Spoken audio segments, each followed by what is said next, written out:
Almost came in there without my mic. I wasn't quite ready for the show. Hey, guys, it is JG, your guy. I am back, and it is time for Arkansas at Auburn on a beautiful day here in central Alabama.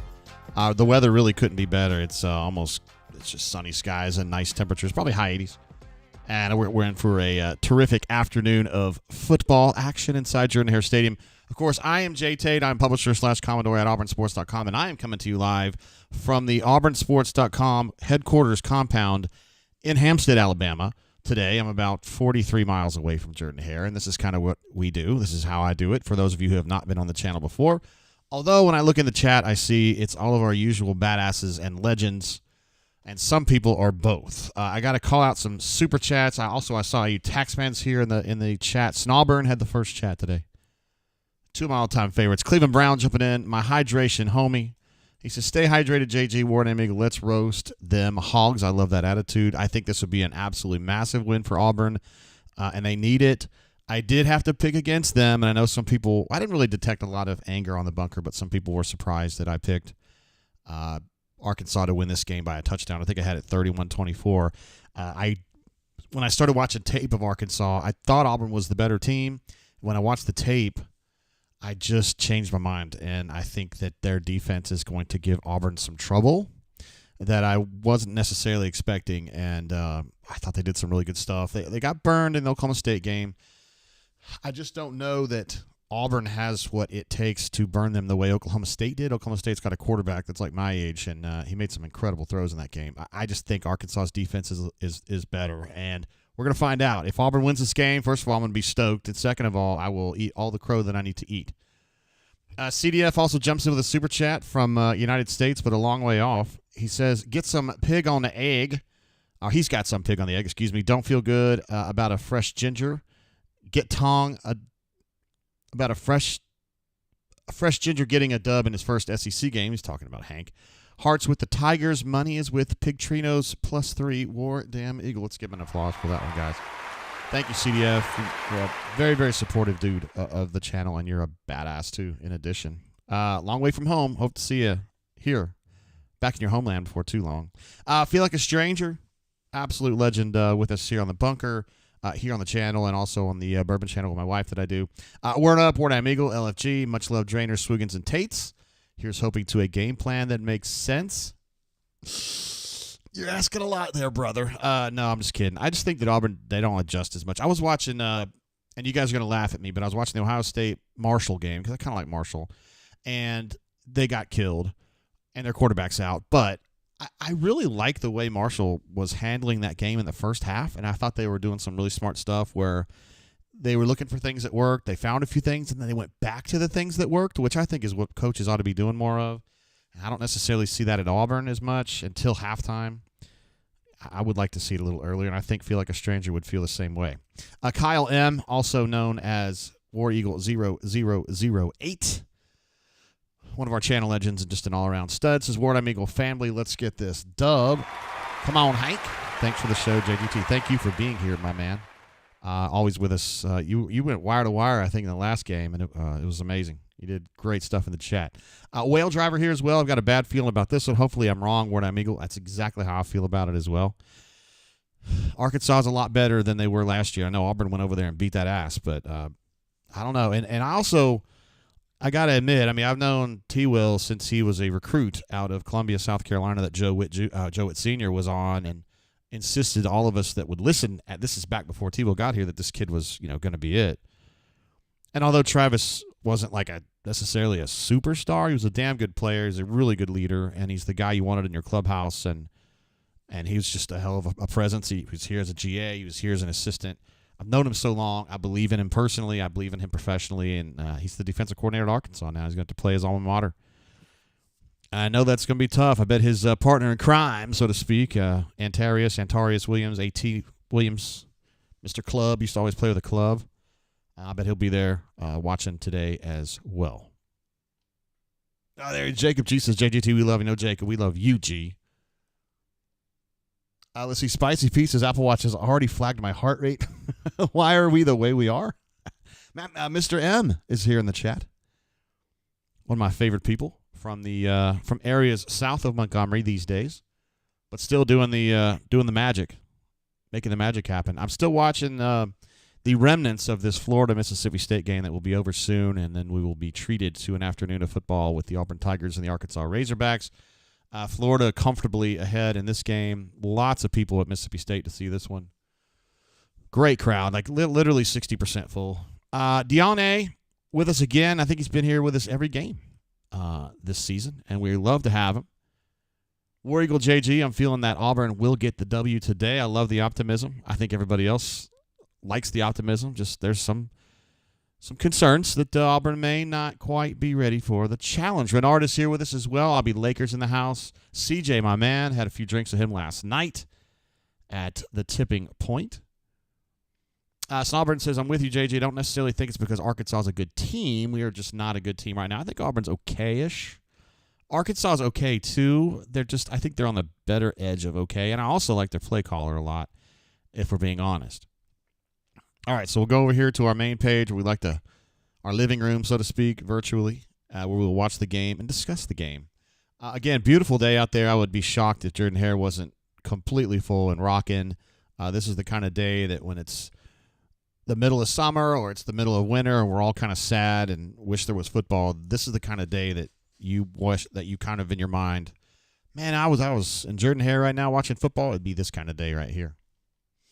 Shane, another one of our absolute studs here on the channel with us every single game. He went wire to wire last week too. Says, will our ends ever pursue like they did last week and get this quarterback and let this quarterback get loose? Also glad to see Keontae back at nickel. That is definitely where he belongs. This one scares me. I am concerned about it too, honestly, as we've discussed. Mississippi State actually got an explosive play right there. I thought they might have scored a touchdown. No timeouts. 13 seconds to go. It's going to be dicey. Neil J., my main man in Scotland. Speaking with him earlier today. I believe this game kicks off at 8:30 his time. It says, evening drainers. Just here for the shits and gigs. And JGT is the perfect MC. Mississippi State finally scored. God bless those kids. They work so hard, They work so hard for nothing. Maybe there's some cute girls there that they can pull or whatever. It still happens. Anyway, Neil, thanks, bro. Appreciate that. And I also appreciate the wonders of your magic stick that gets all the games in Scotland that you want to see. It's good stuff. Darkside asks a great question as we get ready for the game. He says, JG, what's in the cup? At this exact moment, not a damn thing. However, I have something today which is going to wet the whistle proverbially. It's the Bardstown Foursquare finish. This is a rum finish. And, finished in Foursquare is a type of rum. And they finish it in this. They have two rum finishes. They have this one, the Foursquare, which is the black label. They have a white or like tan label. That is it's plantation rum. It's a different brand, and it doesn't have the same kind of like brand push that this one does, but it's a similar product. I happen to like this one better for a rum finish, and I like rum finishes. So the reason I picked this is because I love rum. I love rum finished bourbons, and I'm really looking forward to this game today. Now we are live. ESPN anyway is live outside Jordan Hare Stadium, where someone, of course, is cooking a hog. 88 degrees. It just says hot. Bring your own fan. That's funny. I'm telling you, ESPN with the jokes these days. Unbelievable. War Eagle 0008 says, love Hank's ability to go through reads was so impressive last week. Hoping it carries over. He made some great reads last week. You were damn right about that. I thought his throw to DeAndre or Dre for the first big explosive play of the game was very ballsy. It was his third or fourth read, and he just absolutely put that thing right on the money for a 60-yarder. And we'd like to see more of that. It's cool when you've got a quarterback that has the license to throw deep and he can get it done. Not that Peyton's bad. Peyton has a good arm. He just doesn't quite finish enough of those deep ones. And I feel like Hank puts him in a more competitive spot for his wide receivers. Still having some chats some chat here. Excuse me, guys. I'm not coughing normally. Neil says there's a restaurant in Speen Bridge that's owned by a Bammer. Please shame him for me. I wonder if Neil would know about that one. Auburn's biggest critic, one of my favorite people that comes on our channel, says, let's go Hogs. I love it. Absolutely love that you're here, bro. And I've never known you to do anything that was breaking any rules here. It's just having fun, and I appreciate that. I love it. Hornacia says, OMG, that family had captive tigers. Call PETA. I bet you've got PETA on speed dial for all the people near you who may be involved in, something that's not actually harming animals, but does not harm animals, but harms your feelings. You seem like a guy that really gets caught up in your feelings, Hornacious, and I worry about you. Look at that, Neil. As a true Auburn fan, even though he's kind of new to the club, to the family, says, Auburn, count on me to go and raise hell at that Bammer. My man right there. Let's give him an applause. I love the attitude. Brandon J., who we love having here, says, we got to have this game, Jay. Absolutely. Auburn needs this. If you don't win this one, you just get into a tough spot. I mean, you've got Oklahoma next week, and jury's still on Oklahoma. We're going to find a little bit more about I'm thinking too fast, guys. We're going to learn more about Oklahoma tonight. Tennessee at Oklahoma, of course. Josh Heupel, the former Oklahoma quarterback, going back home with a much better team, and he's probably going to spank that ass. My OU friends are worried about it too, and they're kind of getting down, I think, a little bit on Venables. Again, I went to high school in Tulsa. God dang, I gotta drink some water or something. I wasn't coughing or anything. I went to high school in Tulsa, and my friends mostly went to Oklahoma or Oklahoma State, and one of them went to TCU, and so we talk about Oklahoma a lot. And they've changed their tune. They used to talk a bunch of shit like 2 years ago, last year. We get an SEC, we're going to be that ass. And now that they're in the SEC and they know their team isn't that great, they're like, oh, shit. Let's see. Robert says, I'm sorry, let me get to Robert here real quick. We don't win this one and we go 4-8. Tell me where wins come from besides Vandy and Monroe. So this team, to me, is kind of nonlinear. I don't think you can say, okay, if it's a B team right now on a grade scale, that they're going to stay a B team forever. I don't think you can do that. And so I just kind of go game by game. I mean, Georgia's way ahead of Auburn right now. Alabama's significantly ahead of Auburn right now. Don't have to play Ole Miss this year, but Ole Miss to me is significantly ahead of Auburn right now. I mean, there's teams out there that are definitely better than Auburn, but I like the way Auburn's going. I think Auburn's going to play some better football as we move along. And you would think that everybody would, but that's not necessarily true. I hate it personally when coaches say, we're just getting better. Well, everybody's getting better, right? At least in theory. My man, Auburn Dad for life. One of my favorites on Twitter says, WDE, let's eat some to the best hair on the air, JG Tate. Thank you. I'm not coughing because I'm sick or anything. I don't know what's going on. All right, first quarter. We're getting this thing underway. Arkansas has the ball. Excuse me, guys. I need to hit this cough button. All right, let's see. Auburn's loading up that line right now. We've already got a delay. Delay of game before the first snap. That might be a first for me. Maybe Petrino's play calling's not quite as good as we thought it might be. It's certainly possible.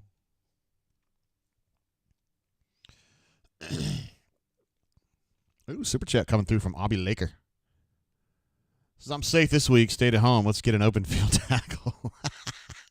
I know you had to. Was it last week or 2 weeks ago? You had a little trouble. All right, so a throw into double coverage, which was actually a good throw, but Champ Anthony was there, and so they couldn't get the ball in there. Jaron was there as the safety, kind of helping over top. So that's a good coverage situation there. You'd like to see Champ turn his head and play the ball a little bit, but his positioning was terrific, and ultimately it goes for an incomplete pass. All right, so first play of the game, Petrino goes for a shot. Now they're going to run an inside zone, and they're going to get about 5. I really thought that Auburn's edge play, I don't mean the position edge. I'm talking about the emphasis to have a edge defender in good position to funnel runs inside was not very good last week. Now, they were running like a 3-2 look a lot because of New Mexico's scrambling quarterback. Taylon Green, number 10 for Arkansas, he's not quite as scrambly as Devin Dampier last week, but this dude can run, and so I think they're going to have to use some similar paradigms. 3rd and 10, though, they've got 6 on the line of scrimmage. Tons of pressure. Caleb Harris was in perfect position for a sack or to get a hold of him, and he just literally zoomed right by, and I don't understand that. You just got to do better than that. He's essentially unblocked, and he just didn't get the job done.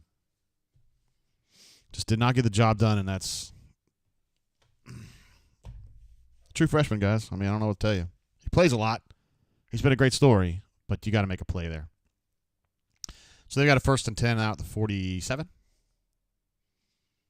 This is a dangerous throw right here, and damn, he almost caught that. More really good positioning from Champ Anthony. Again, I'd like to see him try to play the ball a little bit more, but I can't argue with the positioning and the anticipation on that route. Looks like Auburn definitely got some pressure on Taylon Green there, and he looks like he's a little banged up a little bit. He's still playing.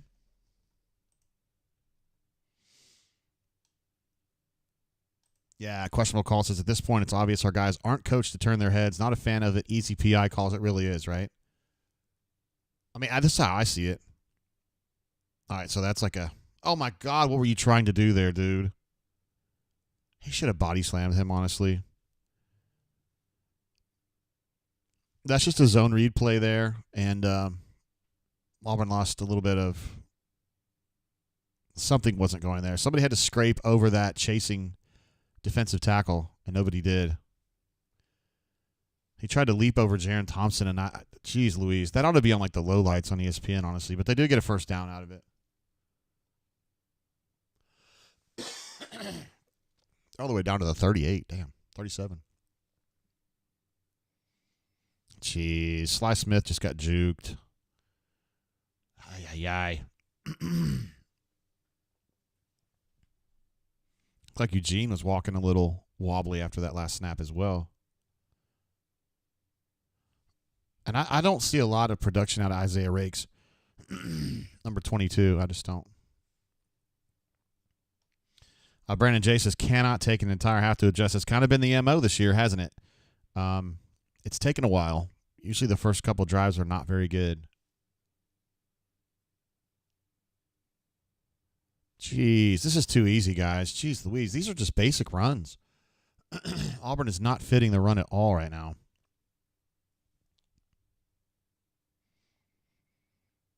But it's smart play calling from Petrino, in my opinion, because, he's doing what I talked about before the game, where I thought Marshall was doing the right thing. When they found some things that worked, they went back to it, which you don't see with Auburn as much, but they're doing it. All right, there's Eugene making a nice play on a play action screen. Really nice play. Eugene's a good player. I'm going to go ahead and pour some Bardstown here. Maybe this will stave off a touchdown. Get the joke there? Stave off. Stave. Run finish.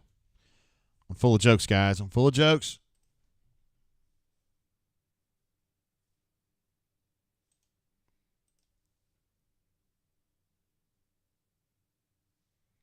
I've got a 2nd and 9. Auburn's getting pressure. It's not enough to sack him, but it's enough to kind of – they're going to have to think twice about their pass game, particularly their drop-back pass game. Robert said, we should have known Petrino would rip this D all day. Well, I did predict them to score 31 today, so I kind of saw it. But we're nowhere near 31 at this point. Auburn could definitely bow up and force a field goal. And, of course, with Auburn's field goal defense this year, you never know.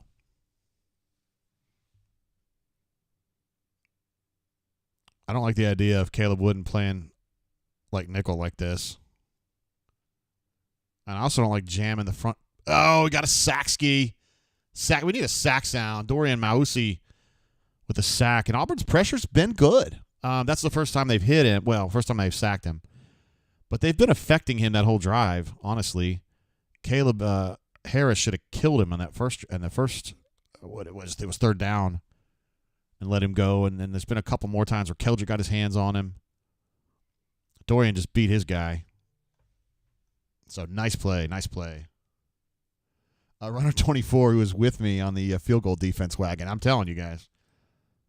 Give Tanner Burns credit, the special teams coordinator. His field goal defense. Look at this. Runner 24 again. It's a miss. Auburn's field goal defense is absolutely elite. I don't know why we don't write more stories about this. In fact, I'm gonna tell Stoltz he needs to write a column on field goal defense and what Tanner Burns is doing. It's amazing.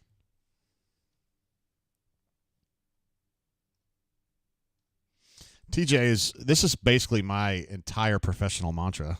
People calm down. Auburn will adjust. I'm always telling people to chill. I don't know. It gets a little out of hand sometimes, and I'm glad TJ's here to chill us out. I'm not going to say that secret word that we used last week, but the method that I used to put the chat on the main screen is, again, hanging.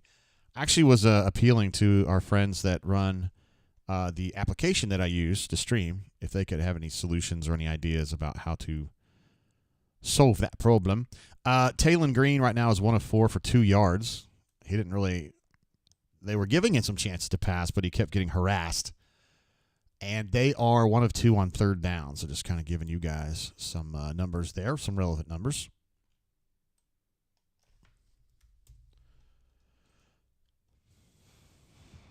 Metallic Ob, you said it. I didn't say it. But I can say it for the first time. The secret word today is cinnamon. My man.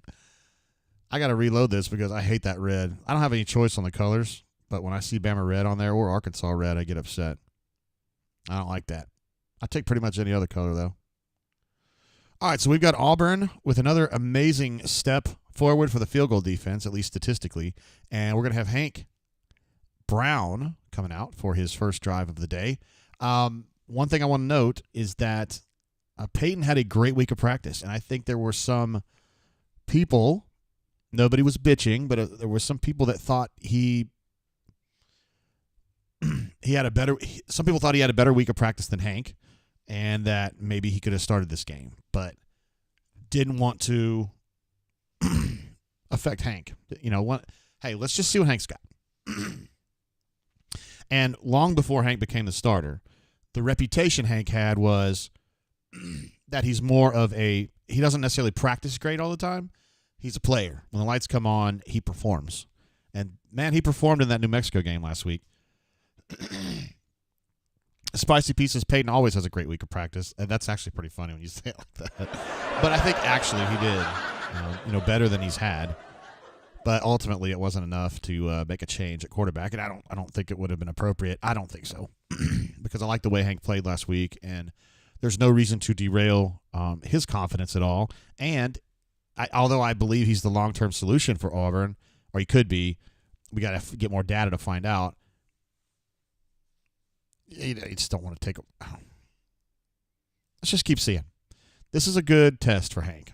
This is a much better defense than New Mexico. Actually, New Mexico is probably the worst defense Auburn's played, on par with Alabama A&M, in my opinion. Hank says, I'm Cassidy P. says, all I'm hearing is Hank equals Allen Iverson. Yeah, pretty much. I think that's fair.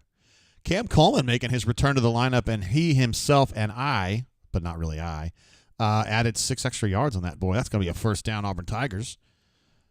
A good confidence-inspiring throw, a quick out to Cam, who adds some yards onto that. So, that's a great start. Yes, I think I'm with Rob on that. It's just Peyton panics when the pocket collapses and he can't find open receivers. I think he gets a little panicky in that situation. This is a gap run right here for Jarquez. Looked like some kind of a power run to that right tackle hole, and he got about 6-7 yards on that. Arkansas's off defensive line, when I watched him on tape, this is just for the UAB and the Oklahoma State games. I did not watch the Pine Bluff game for obvious reasons. I didn't feel like they got a lot of push, but they tackle well. It's tough to break tackles against these guys. They tend to hold on. And Sorey, who I think is number 10 for them on defense, I loved watching him play on tape. He's like a middle linebacker. Transferred in from University of Georgia, and I described it in my scouting piece the other day. He's like a better version of Owen Pappoe. Owen's an amazing athlete, but he just didn't diagnose runs very well. And that was his problem. I wish he'd been able to do that. Cleveland Browns says, no fumbles today, please. I like your tone on that. You're very friendly about it. I'd love to see that happen, i.e. no fumbles today. All right, this is amazing right here. This is a inside zone read, and Hank ran it. And I've told you guys a million times Hank is a bad runner. I mean, he didn't do anything to dispel that opinion right there. But that wasn't horrible. I mean, he ain't quite Bernie Kosar.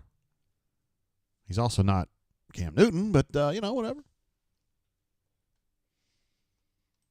Why are we banging on Rice DP? Let me rephrase that. For which reason are we ragging on Rice DP today? Hornation said, Jay, message him and get him in the chat now. I wish I could. We love Rice just for various reasons. All right, that's good pocket presence right there by Hank to get that ball off. And that's a first down catch to Dre Lambert. Oh, no, he's marking it short. He's going to say it's second and about half a yard. Hortnatius, who's a poet in his spare time, says Hank rubbing nuts on face masks. Man, you sound like Edgar Allan Poe right there. I believe that was another gapper right there. I'm watching the play on replay here. No, that's just kind of an outside zone concept that Jarquez cut back immediately.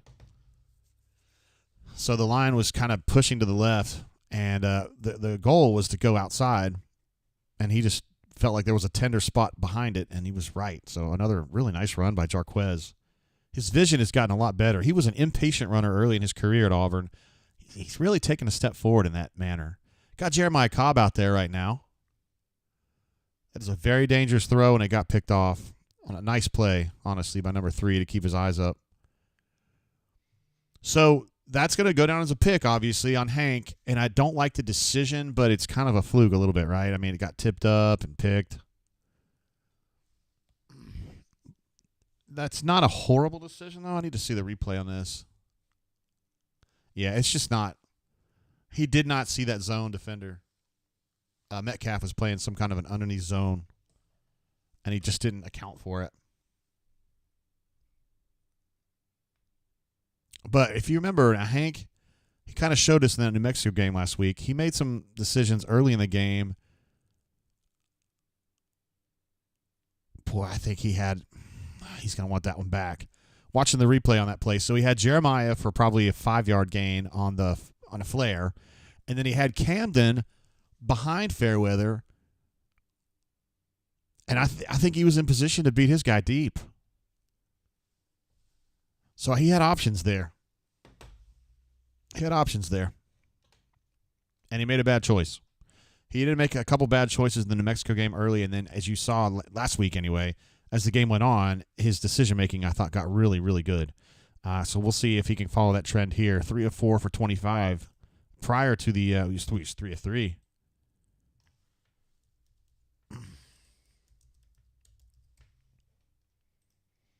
I'll go ahead and put I got to give him credit for the INT, though. Or discredit, however you want to look at it. Let me get Hunter's numbers updated here. Jarquez was 2 carries for 14. And third down, they were 1 of 1.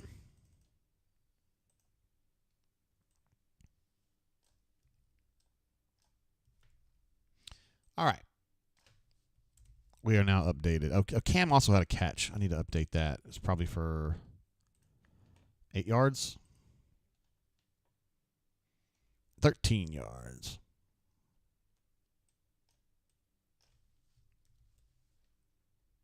All right, now we're fully updated over there. T Park, my man. Jumping in with a super chat, says, little late, but we up in here, JGT. We're going to give you a applause for that bad boy. Thanks for being here, G. And for supporting the channel. Appreciate that, G. A. Robinson says he's a redshirt freshman, y'all. Stay calm. That's exactly right. I mean, it was a bad decision, but it wasn't, like, critically bad. My quarterback for the Raiders makes worse decisions than that. Routinely. Makes one or two really bad ones a game. The great thing about Hank is, say everything you want about him. Arm strength, height, savvy. The number one thing that sticks out to me about him is his unflappability.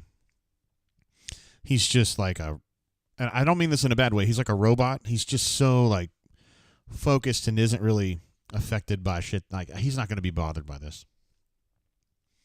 He's just going to pick it right back up and go with it. I promise you.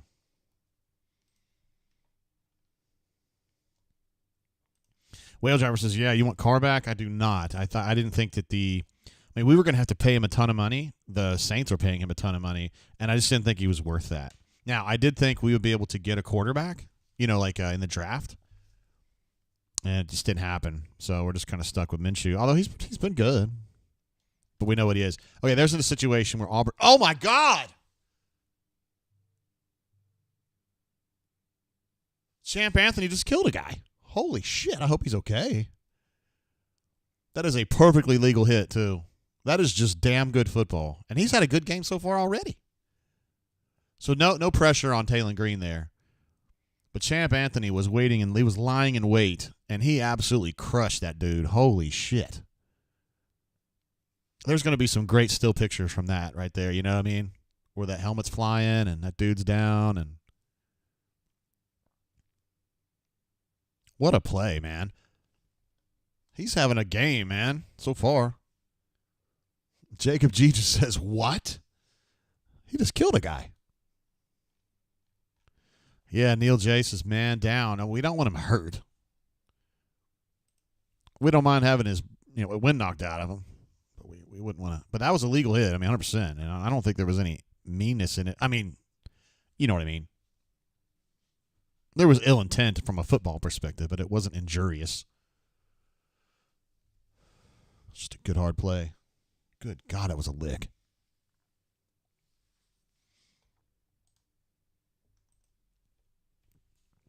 What a lick. That's probably the best lick I've seen at Auburn since there was one in the Iron Bowl maybe 2 or 3 years ago where the safety got, I don't remember what happened. I just know the safety got de-helmeted. Blake and Alexander W says, welcome to Earth. Welcome back. He don't look happy. He's going to be all right, though. He's just probably got a headache. Oh, that's an absolute lick right there. Good golly, Miss Molly. That's just the way you play. I mean, that's like a perfect football play right there nowadays. When I was a kid, or when a lot of us were young, like Junior Rosegreen style, you would go just helmet to helmet on him, and you really would kill him. Now, that's just the way you do it now. And it's still a good, nice lick, and we love watching it. 2nd and 10. That's another good play by Dorian Mousey with a little, stop with your whining, Petrino. Nobody gives a shit. It was a legal body slam. Nice play by Dorian, though. Auburn's defense has been pretty damn spicy. Oh, here we go. Now Champ's hurt. Golly, he's having a game, too. The Arkansas trainers ran over to him, which is concerning. Now, Auburn cannot afford to have injuries in this defensive backfield, guys. It just can't do it. Champ is kind of like a second-team guy that got a chance because some guys ahead of him weren't performing. Oh, no, it must be bad. This has got to be bad because she was putting like a towel up to keep cameras from being able to see it. I hope he has Might be a broken leg. War Tiger says he thinks he saw a broken leg on that. Dadgummit. I cannot. He was having such a game. Fuck. All right, let's talk about this. All right, if he's going to be out, let me go over to our. We'll just talk about it. Keontae had moved to nickel, which we think is a much better position for him, and they had taken a Champ from the what I would call, they call it the star, I call it the nickel, and they moved him to corner. So now you got KN playing one cornerback, and your choices at the other cornerback are going to be either move Keontae back and play him on an outside, like a boundary corner, or you go with Spooty Kite there. And I guess you would have to play, I don't know what you would do at nickel. You could put Caleb Harris there. You could put Caleb Wooden there. You could put Jaquez Robinson there, although we haven't seen much of him. There's just not a lot of portability back there. There's not a ton of options. And Freeze has been talking about this. He said, I'm worried about my secondary. And he finally was getting some really good mileage out of a guy that we weren't expecting a lot from. And then, yeah, Runner 24 says, seemed to be coming into his own, getting moved outside. That sucks. It really does, dude. He had a terrific game in the New Mexico game, and he was having a whale of a game today. Damn. Terrence says Crawford, yes. Jay or Jalen Crawford is a possibility for sure. I don't know that they would put him in ahead of Spooty if that's the direction they were going, but we'll take a look. He definitely got some kudos from the head coach in the press conference the other day. I'm talking about Jay Crawford coming in the fourth quarter of that New Mexico game and played a little bit, and was graded out pretty good.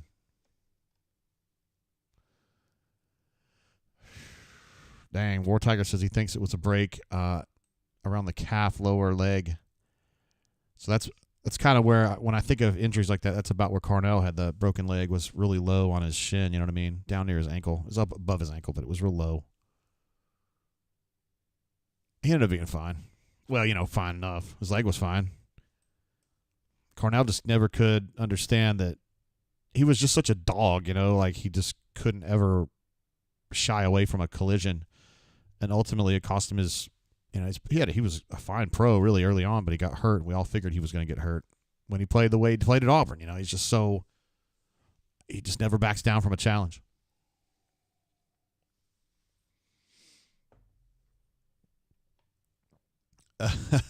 So my man Neil had a suggestion. Maybe they should put Peyton back in the secondary because they don't need him at quarterback right now. And Runner 24 says Peyton is an interception machine. You may be onto something. He could have another 4 interception game and everybody would cheer him. All right, there goes Champ. So Champ's not in a lot of pain or any pain right now. He doesn't seem like it. He's kind of, he's talking, but he definitely, that's a broken leg for sure. Fuck. God, he's been playing great too. He just had this lick.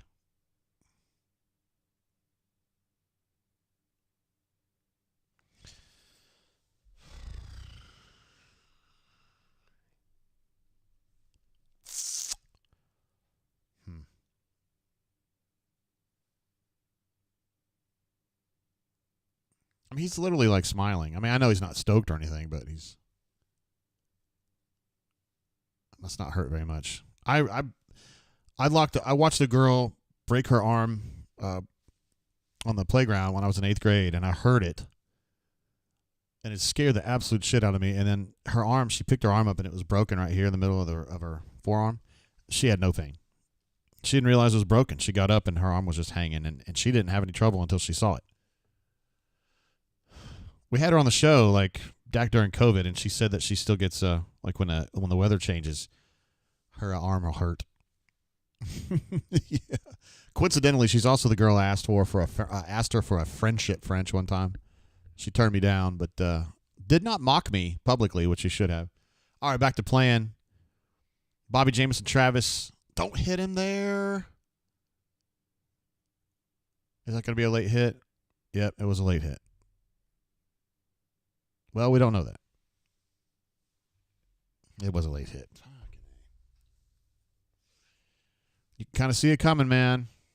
Number 6 has got to back up. You got to throttle down. I think it's hard to do, but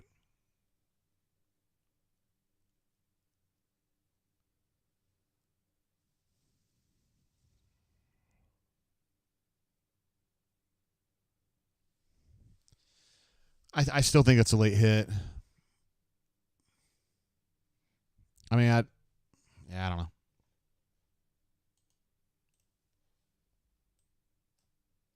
Yeah, the hold. Whale driver, I saw that too. Terrible. Big time hold.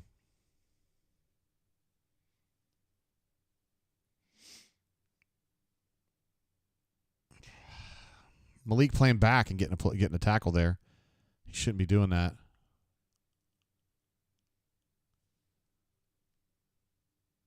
There was a time when I knew like damn near everybody on an Auburn sideline. Haven't been to a game since 2018, so those days are over. Auburn in a 4-2 look here, so they're definitely. I feel like they can handle this run game with 6-on-6. And in this situation, they had him, but they let him go. They are now out to midfield. Did you guys see who was playing nickel here?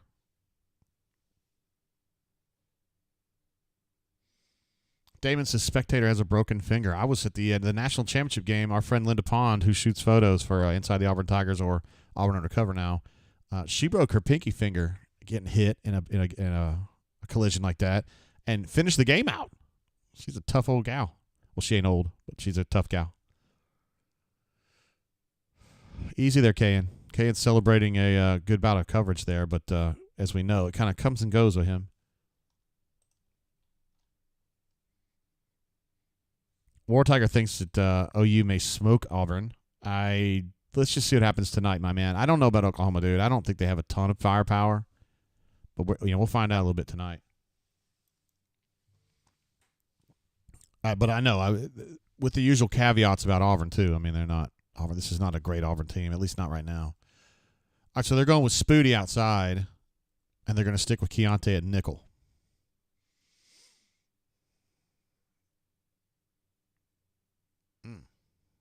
Like that play.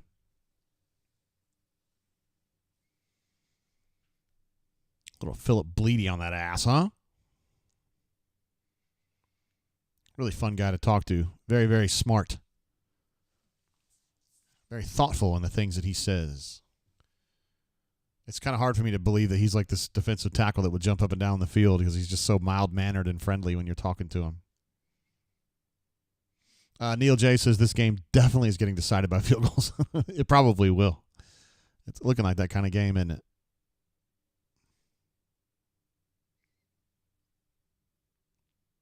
Little tailback screen. I think they got too many yards on it. But for a third down play, that was kind of a not Petrino-like. Anyway, Auburn stops them 3 yards short. They're going to have to punt this. I don't think they can hit from this far.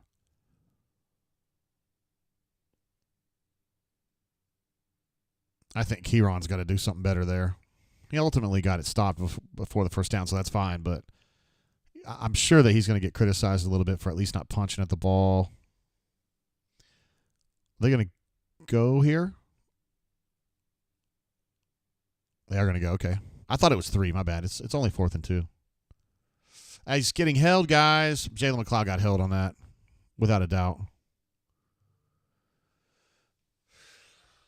It happens.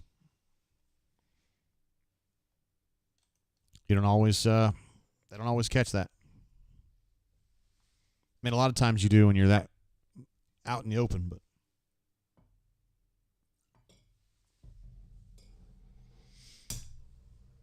I know Cleveland. I was surprised, dude. Really, really surprised. B-Matt says J.C. Hart is in there right now, playing cornerback. Yeah, there he is right there. Interesting that they already took Spoody out, but Spoody wasn't even challenged in coverage.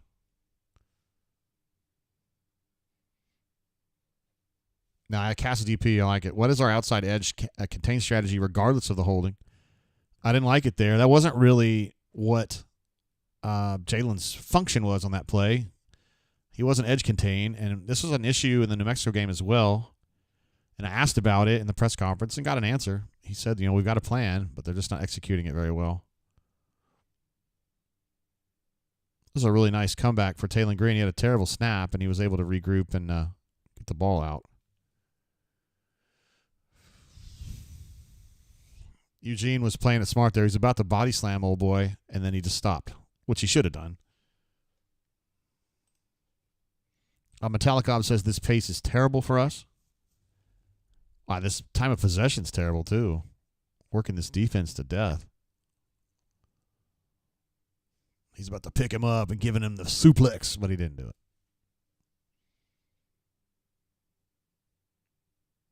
Auburn's well staffed for this run.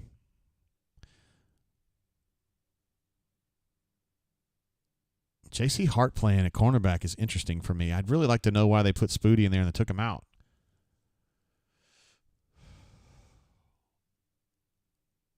What are we watching? Taylor Green making a throw out of a flea flicker? Yeah, it's very telling.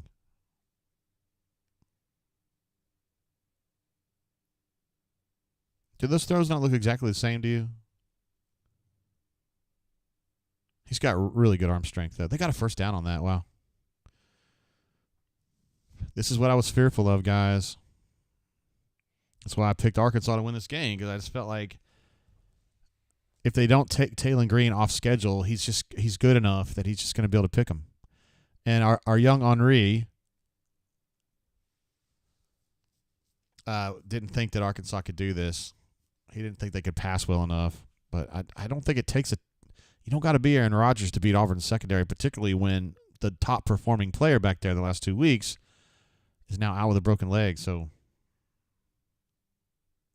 Ambitious Engineer says this entire drive is on 6. Yeah, Austin Keys is not having a great series right now. And I feel like some of the intensity has kind of gone out of the balloon, so to speak. I thought these last about 5 plays, they've just lost some juice. It's probably because it's just been out there a lot. Metallic Ops says it's going to get ugly next week, JGT. I don't know, man. We'll just got to learn a little bit more about Oklahoma. Their fans are nervous. They think that they're not real good. And their schedule's rough. I mean, they're going to lose a lot of games this year, I think. At least compared. There's a split zone concept with a quarterback. Oh, my goodness, he got hit hard. That was a split zone read. Kind of a cool idea. I haven't seen Auburn run that lately. What it does is the goal there is you're trying to create confusion at your second level defenders as you're not sure where to fill and who to track. And maybe they see I didn't like that play at all. Again, Austin Keys did not diagnose that well. End of the first quarter. We'll just put up the 2 for the second quarter, right?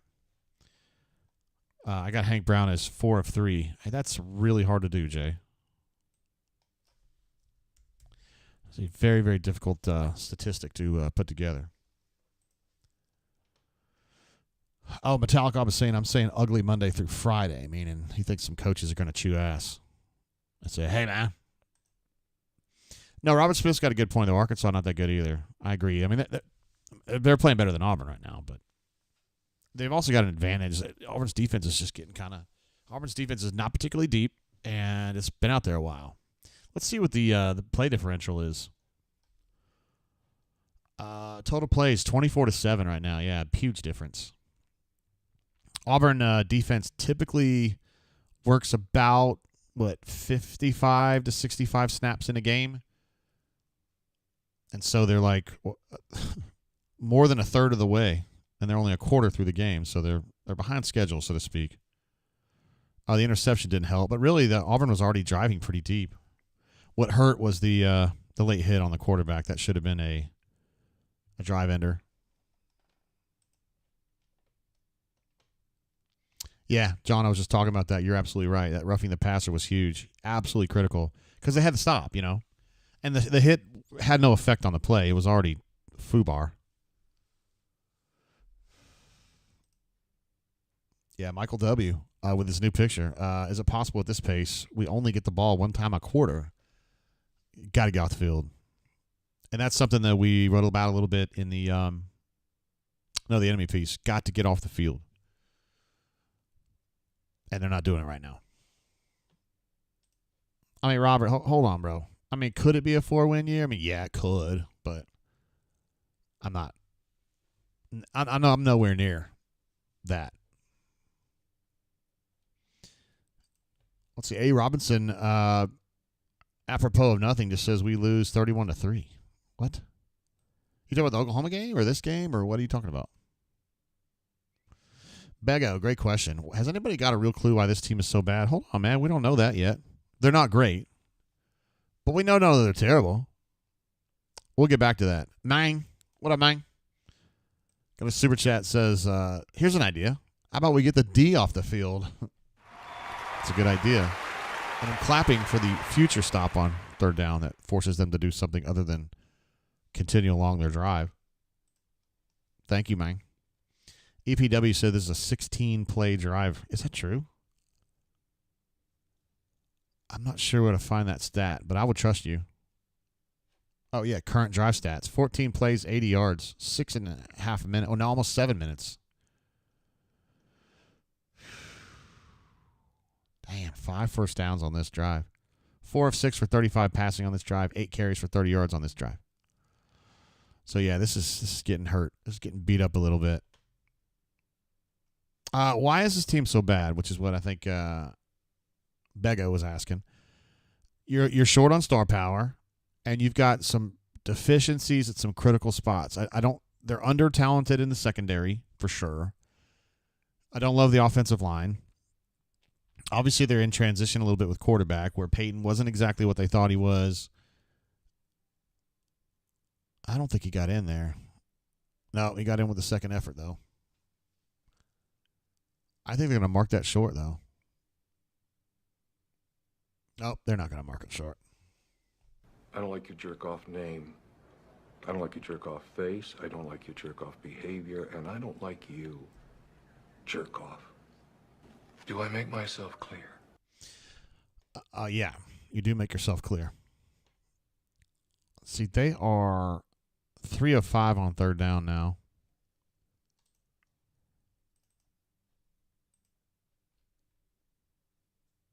Which is going to piss DJ off again. And the play distribution for those of you who may have just joined us is, I think, 25-7 right now. So it's just completely askew in Arkansas's favor right now, and Auburn's just going to have to possess this ball and hold it and get the defense a break at this point. Now, Auburn's last drive was productive, or first drive. They were running the ball relatively well. Hank had some nice throws. His interception was a bad decision, but it wasn't critically bad. It was just bad, and it happened to get tipped up and picked. Anyway, they're going to go up 7-0 on this. And that was a really good drive from them, although a terrible penalty, a deserved penalty, I should say, but a terrible one, kept that drive alive at a point when Auburn should have gotten them off the field. Looks like Michigan has scored early in the game against USC. I was really torn on who to pick in that game because I thought Michigan has gotten drilled at home a few times, but are they really that bad? Will they continue to let this happen? And at least early, they're putting some resistance up. 7 plays in the first quarter. LMAO was what 4 minutes to midnight, I had to say.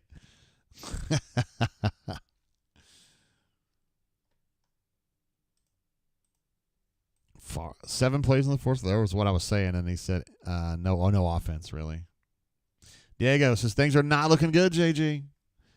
How much bad can we do compared to last year when it was already bad? Hold on, we got to let this continue to play out a little bit. I'm not the kind of person to draw long conclusions this early in a game. It's just never been me, and I've just watched too many games. I'm not trying to talk down to y'all. A lot of y'all have watched even more than I have, but remember now, I didn't just cover Auburn. I used to cover other teams, and I used to do high school games, and I've just seen a ton of stuff, and I've seen just too many games just turn around so many times. And I was encouraged by the 7-play drive that Auburn had to start the game with. They're going to return this from 7 yards deep. I mean, that's definitely a Montgomery boy doing Montgomery boy things. We're tough. Fearless. But it didn't end up mattering. He got it about to where it would have been anyway. Let's see. I actually just got a text from my man Collins, and also Fat Crack says brother Hugh just cussed. I don't think Hugh has the no cussing rule that Gus has. I would not say that Hugh is a big-time cusser, but I have heard him say cuss words. Not a bunch.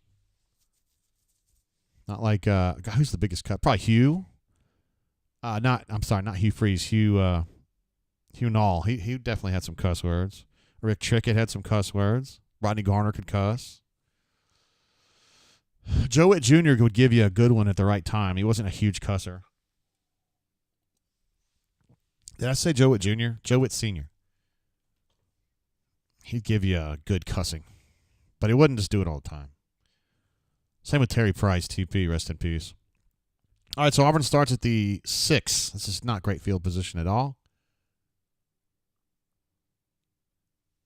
That's a gap run there again. If you notice, they ran a lot of zone runs for Jarquez last week, and this week it's been gapping him. So, and I think of him more as a gap runner. So maybe they're trying to lean into some things that he feels better about running.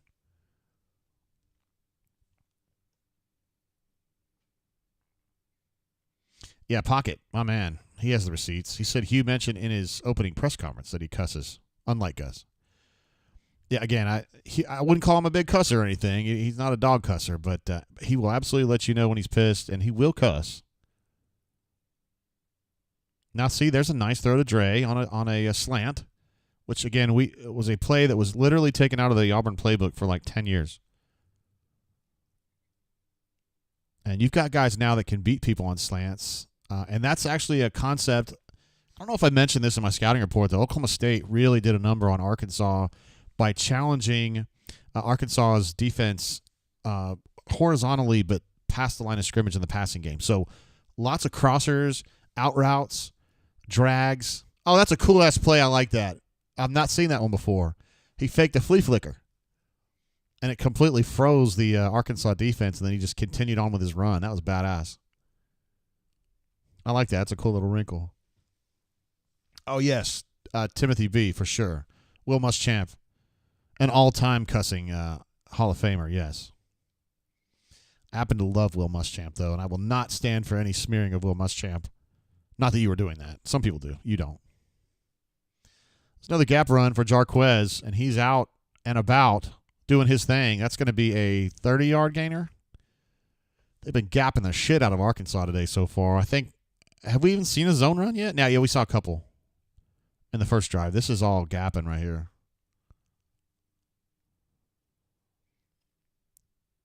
So you pull the play side guard out on that one. Now that one looked more like a zone.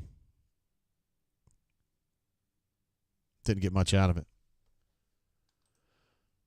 Let's see. Ravin says, just got off work. What did I miss? Auburn, let's see. First quarter, the play distribution was 24 for Arkansas and 7 for Auburn. Hank made a bad decision, and the ball got picked. It was on a tipped pass. So it was a bad decision. It wasn't a critically bad decision, but it got picked off. And then they had an 80-yard, 15-play drive and stuck one in here at the top of the second quarter. And Auburn's on its second drive, just picked up a blitz very, very nicely. Shitty throw for no reason toward Cam Coleman. We haven't seen a lot of data on Hank's passing, but we also haven't seen many shitty throws. That was just a bad throw right there. He had time. He had space. Cam was open. Just a bad throw. 3rd and 9. It sure looks like Auburn has some wide receivers over the line of scrimmage, but I'm not going to fuss about it. That's the black line. That's ESPN's live.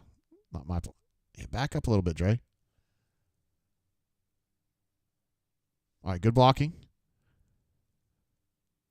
And he dropped the pass. Robert. I'm not 100% sure that he would have gotten the first down on the catch there, but he needs to catch the ball. Oh, yes, thank you. Chaz Music mentions had a broke play, Raven. Champ Anthony had an amazing lick on Armstrong and helmeted him on a clean hit. Great play. And then about 3 plays later, he broke his leg. So Champ Anthony's going to be out for the year. And that thins out an already thin secondary. And I think they're still trying to find the right calculus back there. They initially put Antonio or Spooty Kite in at cornerback, and then within the same drive, without Kite even being targeted, they switched to J.C. Hart. So right now, your cornerback rotation is Cayen's playing one side, J.C. Hart, number 20, is playing the other side, and then you've got they stand with Keontae at nickel. So that's what they're doing right now.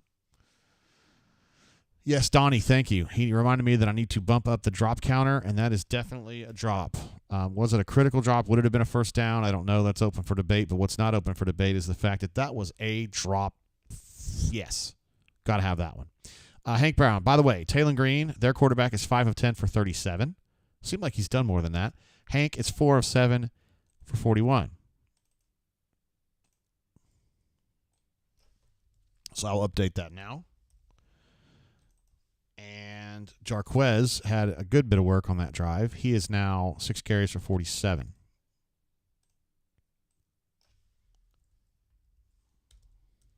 So that drive started off nicely. They've been gapping them a lot more than I expected. They zoned New Mexico State in the run game most of the game last week, almost entirely. And then this week they've been gapping. So a complete change there. And it's been relatively successful. I mean, 6 carries for 47 yards. You got to feel good about that. He's had 2 that have gotten away already. Shane H. says, they go down and score a touchdown here, and it may be over. I disagree, but I appreciate you sharing that opinion, G. I just don't feel like Auburn's like on the verge of a collapse here. I don't. They just kind of. Oh, we got the ice cream man coming by. Ice cream man. By the way, we're in the second quarter, Jay. I don't know why you leave that on the first quarter. Dum-dum. I'm going to go ahead, since I got a minute here, to check, see if Coach Hunter can jump on here with us today.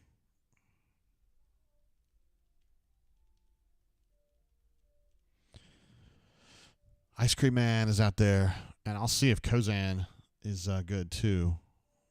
We love getting AK on.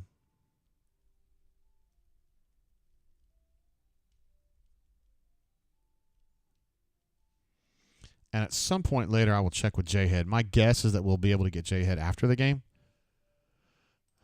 which we love having Mr. J-Head on. He's a stud.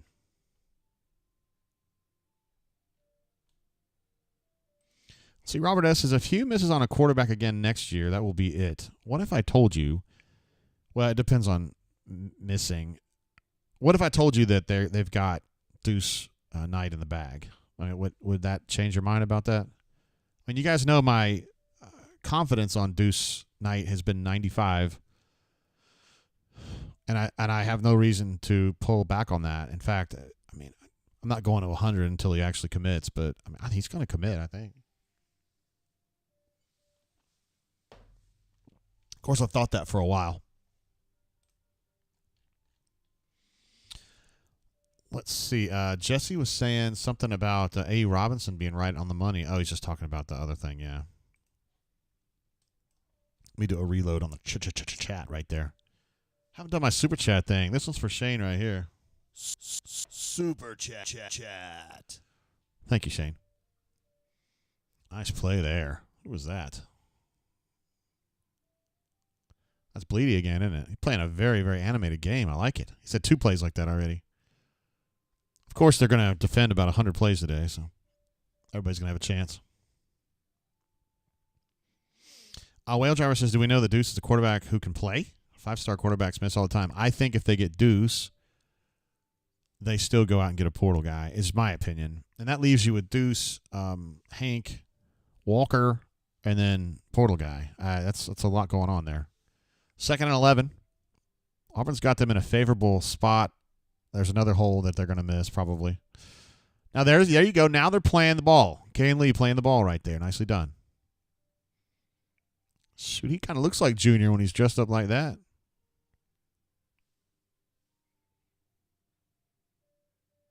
I would feel very strongly if I was an Auburn football player about the black spats and the black cleats. I always think that's an awesome look. That's probably just because, you know, I was at Auburn. I mean, I was covering Auburn in those glory days of the early 2000s when that was the norm for Auburn to wear the blues, the blue tops, the white pants, and then the black spats and the black shoes. I can't really fault the coverage by Spooty there, except for the fact that the ball got through.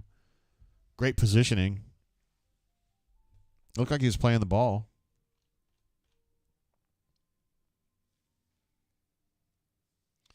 I'm still confused about this just a little bit. When who was it that said that Daniel was saying, "Now we need the defense to score." That would be awesome, but I don't think this offense is that bad.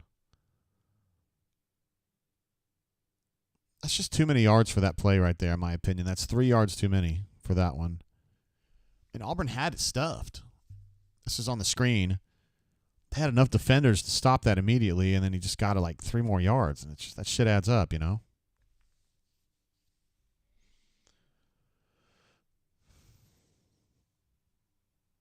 We'll see. Whale Driver was updating us on the third down stats. 4 of 6 right now.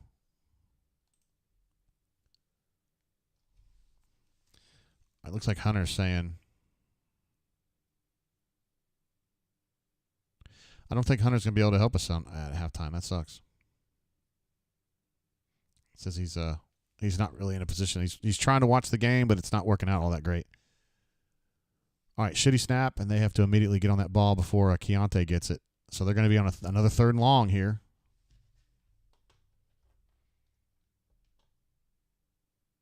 Daniel says, just got back to the USA from Ireland. Needs an Auburn W to cap off a good week. All right, let's see what we can do.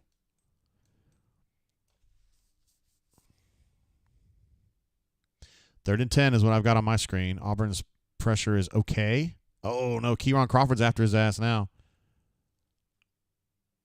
And Taylor Green just has to basically throw the ball out of bounds. So that's going to be a hold, guys. I'm sorry. Let me rephrase that. That is going to be a stop.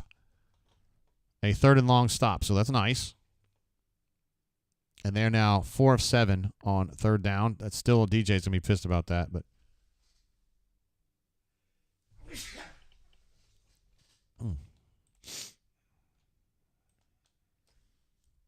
But they did get the stop.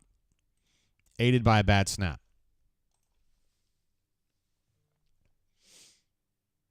Hornacia says, I wore black Russell cleats in high school. We need Russell back. Wait, he didn't signal fair catch, right? He probably should have. Would have helped him avoid some bruises on that one, but, whatever.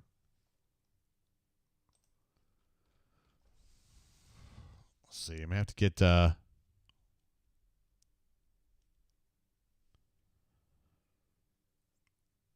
get BMAT on there. We love having, particularly if Auburn's behind, Brian gets very salty.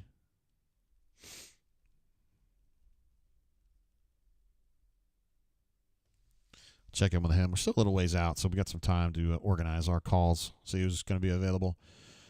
Diego says, JG, Jordan-Hare is cooking. Not because it's loud, it's hot AF. Damn, I hate to hear that. Are you there, bro? Jesse, we've been clamoring for this for a long time. Somebody takes Scott out from punt return. I know that I don't understand. It's just that here's basically what it comes out to. He loves doing it, and they feel like they got to reward him for all the shit he does because he works his ass off in practice. He's a great leader. He don't ever get in trouble. He decided to come back when he was thinking about leaving, like all that stuff. And he's too valuable a nickel. Because literally, if he goes down and there's no nickel, it's going to be like Caleb Harris. I don't know what they're going to do. So I'd really like to see him not go down with an injury. Robert wants to know if it's Thorn time. I don't understand why it would be that.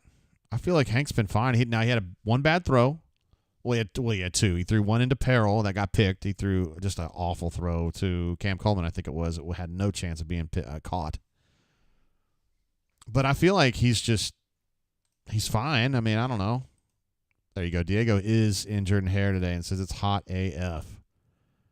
I could see that. It's hot. I mean, it's 88-something degrees outside, and if you're in the sun, it's going to be a baker. I hope you brought some sunscreen, my G. I think I'm trying to remember who the number 2 punt return guy would be actually in real life. It would be Dre, I guess. Fast is not the same as good when it comes to punt return. Now, kickoff return it kind of is, but punt return to me is someone who's like a Ryan Davis type dude, like a scat back. Someone who can zip and spin and dart in and out of holes. And to me, that isn't necessarily Malcolm. They actually love Will Upton there, the walk-on wide receiver, because he's that dude, you know. He's just reliable catcher of the football, and then he also can kind of zip here and there. I mean, he's trying to get you – basically they're trying to get an extra first down out of it, right? So they're trying to get 10 yards is what they would consider a win. Bob says, as a defensive coordinator, I've been fired mid-game. If you talk to the guys who worked for Tommy back in the day, they all got fired in mid-game. I drive through this thing probably twice a week, the War Eagle Road. I'm always going too fast, so it doesn't have the right tempo. Swifty. That's a good one, Terrence. I don't remember what word. I make up words sometimes. I think I said darty. When you say the word swift, I think of Ontario McCaleb. He was just so swift. I mean, he just got going, and he was gone. And a great thing about Ontario McCaleb is, did you know he averaged 10 yards a carry for a fucking season? The season. He was like, right, it might have been just a hair short of 10, but it was like 9.7 yards a carry for a season was unbelievable. He was so good on that Steeler sweep concept that they ran all the time with Cam. And Ontario was not a zipper, a back and forth guy, but when he got going, it was game over. Him and Taillights from Corey. Forgot his name, but he was fast as hell too. Shifty would also work. Shifty, that's a good one. Young Bezos says he's not from Montgomery. Who? Did they say on the show that he was from Montgomery? Somebody was from Montgomery? I think of Strohmile. Very, very clever solo. I'll give you credit for that. That's good. Strohmile Swift, of course, the former LSU power forward, number 4. Damari Alston in the game for this. Oh, my God. That was just really good defense right there. Zip through an open gap that I think Auburn would have been okay with that, but he had to hurry the throw, and then Damari wasn't really in position to do much with that throw. And it looks like Hughes frustrated about something there, but I'm not sure it was on a quarterback execution, was it? I mean, he got the ball out, and ball placement wasn't horrible. Oh, I bet I know what it was. He probably should have adjusted the protections on that or something, right?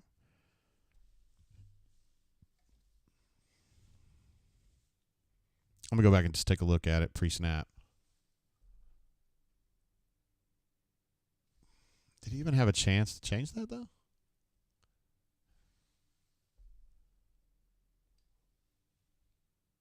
All right, so it's a 4-on-5 look to start with. So Auburn should have been in a good situation. And then pre-snap, 22 is obviously trying to time up a blitz. And I'm guessing Hugh just is frustrated because he should have stopped the play and reset it.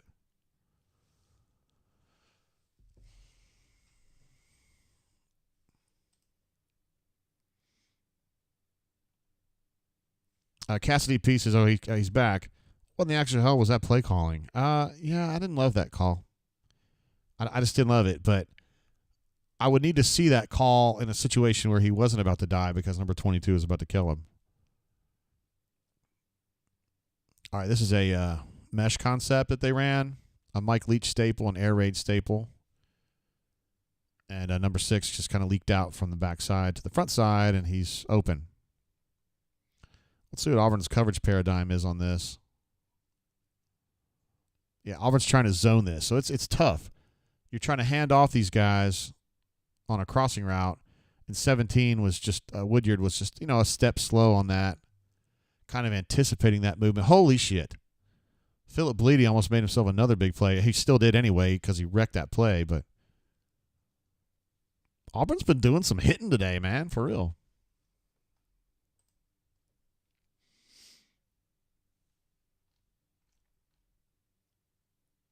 Runner 24 thinks he saw a big block in the back on the punt. Interesting. Everybody's telling GW to chill out. Let's see, what did he say? Hugh Freeze is the worst hire Auburn has ever made. Almost as bad as Tony Barbie. There's no way, man. Even if Hugh is not coaching great, and I would respect your opinion if you thought that. I don't agree, but I understand. He's definitely like getting players. Like Tony Barbie leaves and they got nothing. If you fire Hugh Freeze at the end of this season, they got a ton of players. I mean, a lot more than they used to. They don't have Georgia level players yet or Alabama level players, but they got players a hell of a lot more than they had before. So I can't fault him for that. In fact, I would definitely give him huge credit for that part of it. Now, there's a lot more that goes into it, and I have questions, as you do, about game day and some things strategically that don't really make sense to me. But, of course, the next play I call in an SEC game is going to be the first. Arkansas, this is kind of a look they don't show very much. Now, that's an edge right there. Number 17 played that. Woodyard played that like a fucking pro. Oh, no. Is he hurt? He's grabbing at his knee. That's how you set a fucking edge right there if you guys want to go back and look at that. That is going to be, they're trying to do like a stretch play outside. They actually extended the surface with a tight end, and they're trying to do stretch that. And 17 scraped outside of his defensive end. Well, it's actually a 3-tech. And set a goddamn edge. And that run was fucked because of it. So he scraped over Isaiah Rakes and made the play. That's exactly what you're supposed to do. Outstanding.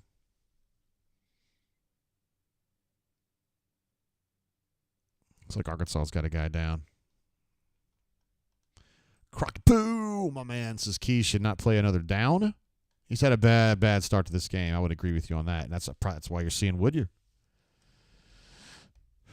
And after Woodyard, it'd be Laquan. Brandon J says Freeze is getting dangerously close to the fraud line. Or the fraud zone, excuse me. Again, I respect these opinions because it's taking longer on Saturdays than I thought it would take, right? His recruiting has picked up faster than I thought it would. And he's gotten them from like dog shit to like decent-ish. You know. But for me, and probably for you too, I don't know how many games this is now for him. 17 or 18 maybe at Auburn. You just like to see a little more, but I'm not on that wagon just yet. Although I appreciate the exchange of ideas.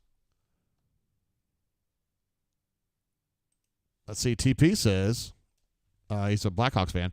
Good thing y'all applauded hiring a yes man OC that had never called plays. All right. I think of D Nix as more than that, but I mean, we know he was pretty open about what was going on here, right? Like, he's like, last year we hired a guy and I didn't know what the hell he was doing, and he wasn't doing shit that I knew very well, and now we're going to get a guy that does stuff that I know really well, and I'm going to be involved. That's what's going on. Donnie says, can we get a JG cuss counter? I really try to keep that a little bit lower. My wife gets on my case about it. She tells me to stop doing that.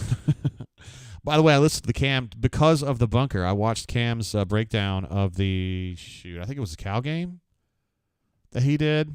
Man, he cusses so much. He cusses too much. If I could talk to Cam right now, I'd be like, bro, please stop doing that. Julia's usually a little tougher than I am in a general sense, but she's saying, can you fans go please to another school? She's asking nicely.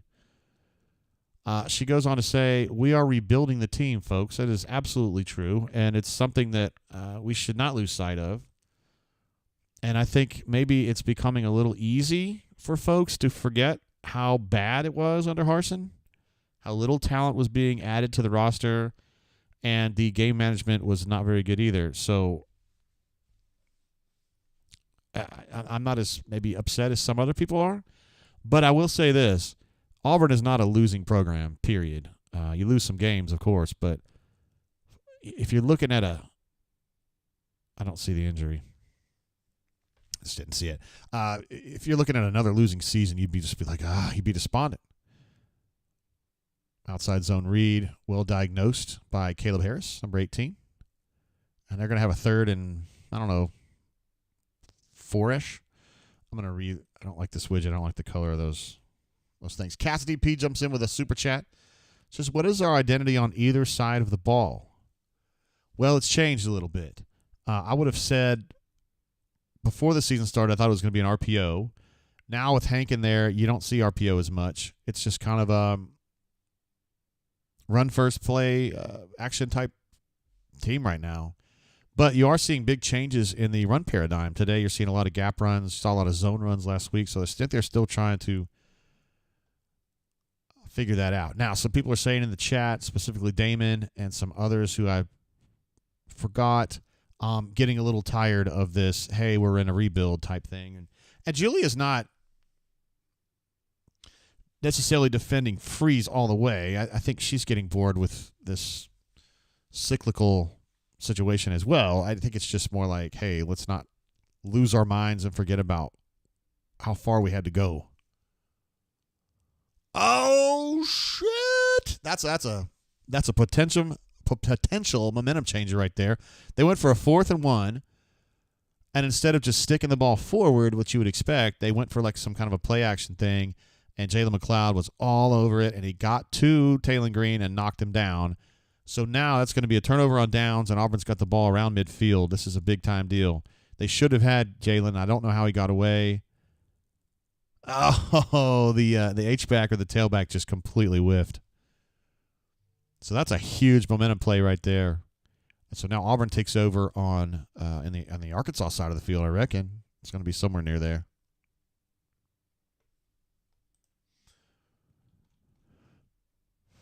Yeah, I don't, Casa, that might be a good question for me to ask Hugo in the next press conference. Like, what? Just describe to me in 2 sentences what your offensive identity is. If he was being truthful, that was a zone run. It just got too clumped up. If he was being truthful, I think he would say they're still trying to kind of find their way and figure it out. Game 4. But his argument would be we had to change quarterbacks, and even though those guys run the same plays and they know the same playbook, we've got to play to their strengths, and it changes what we do a little bit and that kind of a thing.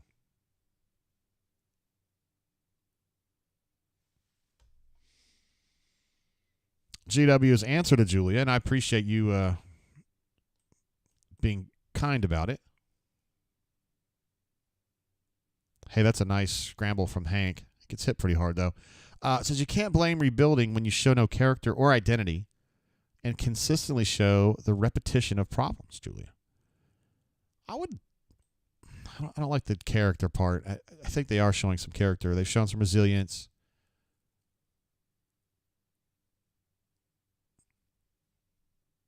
Yeah, that was a nice tackle there by their box safety. 3rd and 5. There you go. Little hitch route from Rivaldo at the sticks. You call that a sticks route. And he's able to get it for another 3 or 4 more after that. So that's a W right there. Let's see. Neil, our voice of reason from Scotland, says lots of pessimisms about it's only 7-0. And we've got a quarterback with basically 0 experience. Plenty of snaps still to come. I agree. I don't think he's been as good as he was against New Mexico, but he's playing a much better opponent. And I feel like his decision-making has been solid. Now, I think Hugh's going to say after the game he was pissed off about some of the protections not getting slid over, which have exposed Hank to some nasty hits. But he's been fine.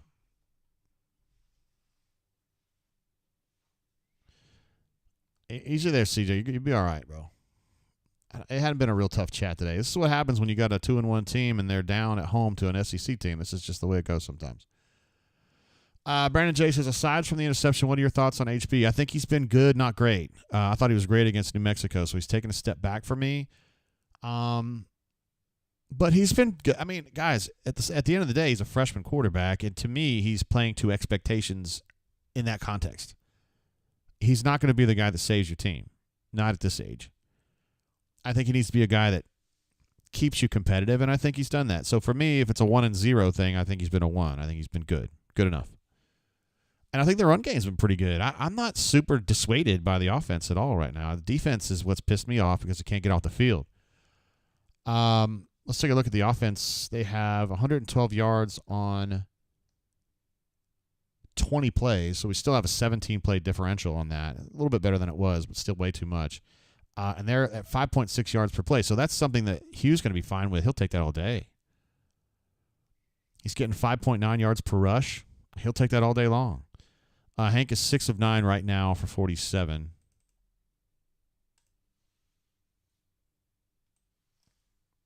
You haven't seen that. He hadn't really taken deep shots. They've been kind of intermediate. At least they haven't been futzing with that, the swing screens and shit. I hate that stuff. Jarquez is still at 7 for 49.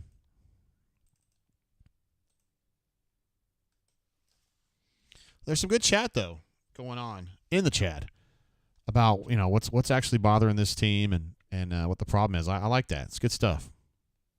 People aren't taking things personally. We got Blake R., our main man from the East Coast, coming in. Hola. Sorry I'm late to the drain, but I've been watching the game as much as possible. I'm here now. I don't know who you are. I don't care about you. All right, we'd love to have Blake here.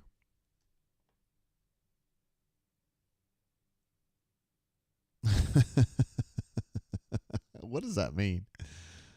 Chip says, what the heck do I have to do to get a titty here? He's talking about a tutty. Let's see. Ambitious says, defense is not my problem. We are average. That was expected. My big issues are with offense and an offensive-minded coach. Now, that's a fair thing. And sometimes I just let that get away from me a little bit. You're right. He's an offensive guru, and he's got his hand-picked coordinator here that he worked with before. He kind of got the band back together. And so I was expecting a little bit more. But my argument would be, the willingness to triple down on Peyton, Ambitious, for me that's the biggest problem right now. Because Hank shouldn't be in this situation. I mean, he's doing good though. There's a good run right here. Good block out there by Luke Deal. Oh, fuck me. He fumbled the ball.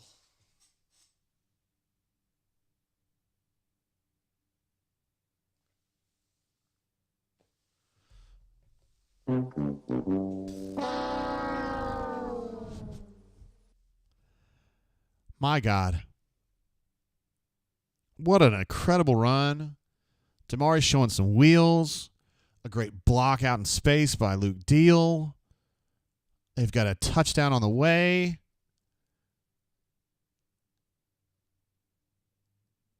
And 18 just strips the ball out, and it's going to go for a touchback. God dang it. Guys, if that's not the biggest kick in the nuts right there I've fucking ever seen. See, and now we're all going to be like, the offense sucks. And I'm like, no, they just keep doing stupid stuff. Like, the scheme's good. The play calling's been pretty, I'd say it's good. There were a couple of them that we were wondering about. But the number one thing in this game is you've got to get time of possession back on your side, which they still don't have, and then they fumble it. And now you got no points on a good drive. Look, Damari's having a tough go of it, man. Damari's a big-time team leader. And he really preaches accountability, and he lives it. Here's a little gap play. Oh, was that Bleedy again? Who was that? No, that was Falk. Auburn's been hitting, man. Defense has been hitting. It seems like once they get to about 8 plays into a drive, they start to weaken. Anyway, Damari's a big guy on accountability, and so now he is himself going to be lecturing himself about accountability. And I'm sure that's tough, but. Yeah, Julia's frustrated with the turnovers. I get it, man. That's a situation where you just can't fumble the ball. You just can't fumble the ball there. You're working so hard to get an advantage in this game, because it's just like fighting for tooth and nail, and you get there and you fumble it. All right, 3rd and 2. Tumors C, who's changed his name a little bit, but he's our parlay expert. He says, the fact we're only down 7 is a miracle. I have to agree with that. It does seem like that. Freeze says maybe Cobb doesn't fumble. I think it's worth a shot, man. Remember Jarquez had a painful fumble in the Cal game. Now Damari's got you a fumble. It's a very painful fumble, even more painful, I think, in this game.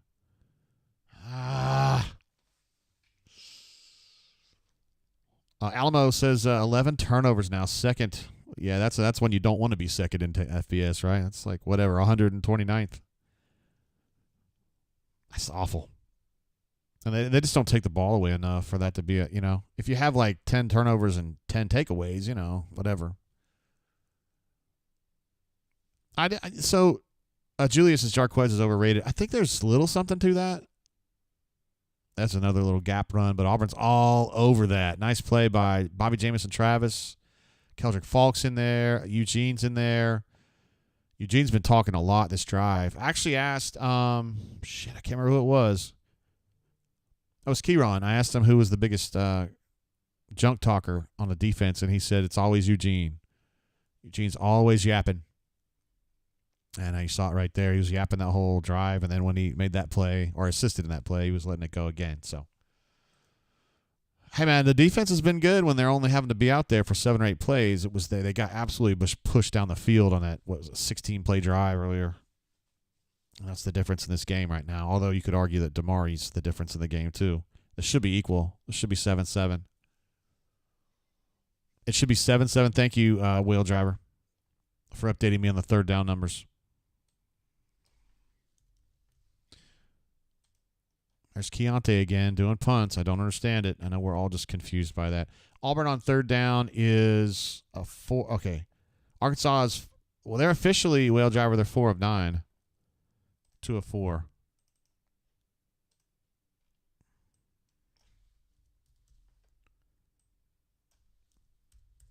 These are the official numbers I've got right now.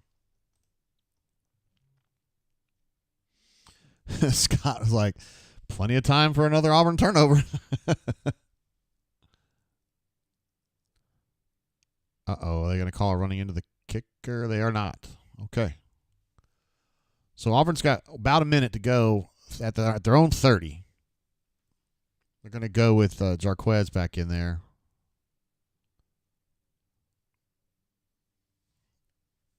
That play's not it.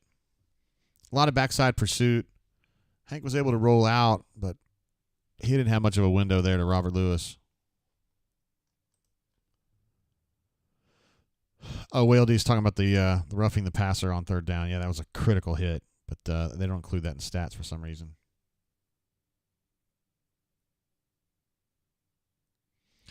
Legit says if Hank throws another pick, you got to pull him.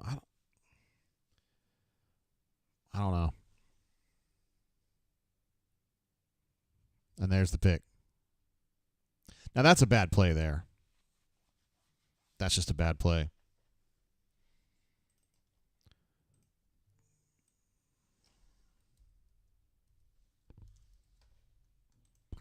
All right, so what are we thinking here, guys? That's the second time that Hank's been tricked by what I would call a robber concept or an underneath zone defender that he's not accounting for. It's a very common problem with young quarterbacks. They're just not used to. They don't see that.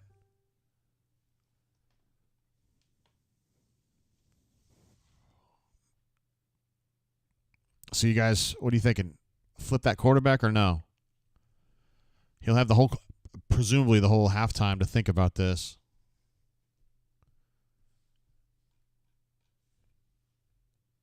And Taylon Green. Oh, that's an Auburn turnover. There we go. So that's Sly Smith in the open field. He's out to the, I don't know, he went out of bounds. Okay, he's out of bounds at about the 50-ish. Now 45-ish. So that's kind of a cosmic karma coming back there. That was a tipped ball. Probably not a good decision, but not a critically bad decision, but the ball's tipped up. Sly gets it and returns it probably 25, 30 yards. And Auburn's back in business here, assuming they could get, 20 more yards. Bobby Jamison Travis looks like he got his hands on that. And if they get 25 yards, they might be able to get 3 points out of this. Or more. I mean, You don't necessarily trust the offense right now. Let's see. Tailgater Bell, or Tailgate Rebel, I'm sorry. My bad. You guys don't have a quarterback. No offense, but it's the truth. I think Hank might be a quarterback in time. I don't think he's definitely a work in progress right now. And I don't think you're going to hurt anybody's feelings. Oh, that's a catch right there. Rivaldo Fairweather with a challenging catch. And a nice delivery from Hank. A lot of pressure in his face. He just kind of lofted it a little bit higher than you would have expected. And Rivaldo was able to get up under that and catch it. Nice catch. All right, you got 30 seconds. You're at the 27. You're in business here. Just got to protect the ball.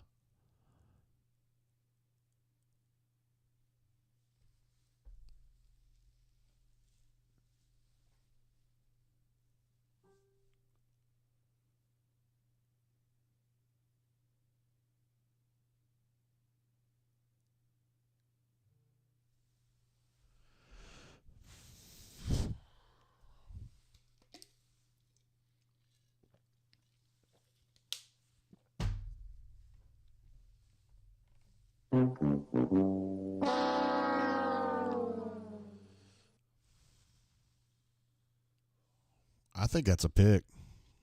I don't know. I'd like to see the other angle. He had a receiver. There was a small window there. He knew what he was trying to do. He was trying to lead the receiver, and he just missed the throw. And I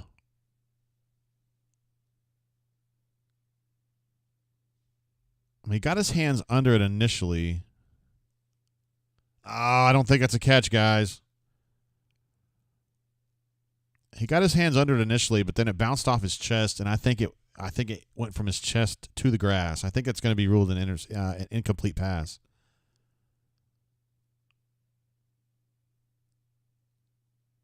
Yeah, that ball came out. That's going to be overturned, but that doesn't change the fact that. Wait, are they allowing this to stand? Or are they still reviewing?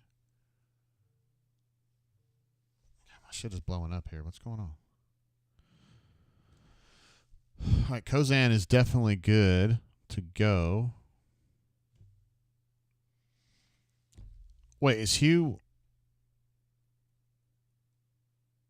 He was insisting on a review of this. Yeah, you better let people know what's going on there, Haas.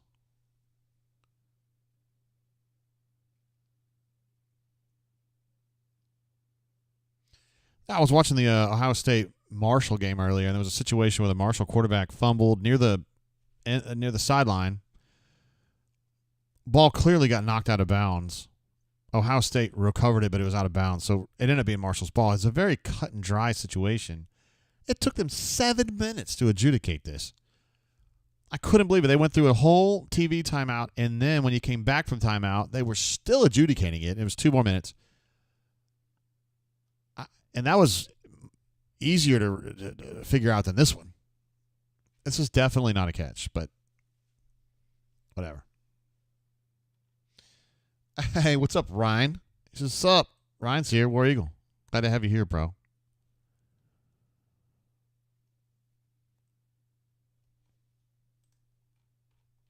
Let's see. Oker says White is coming in. Is that true? That would shock me if Walker White was coming in.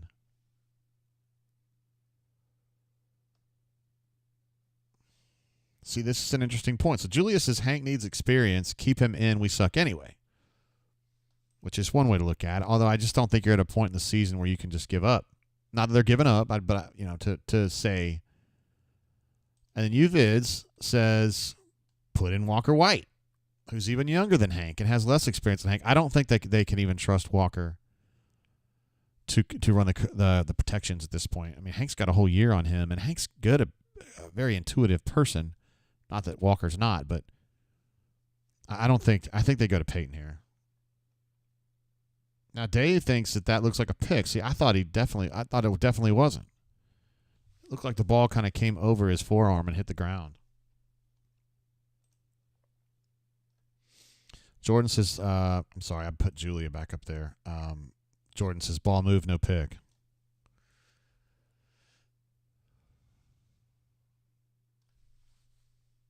Oh my God, they gave it to him.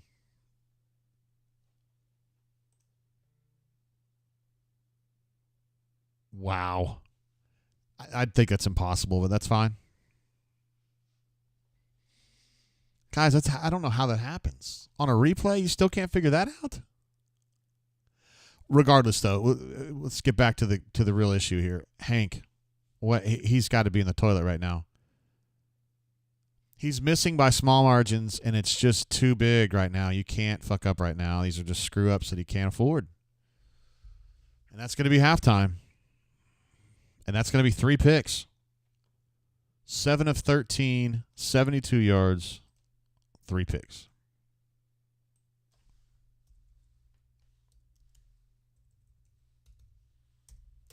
Three picks.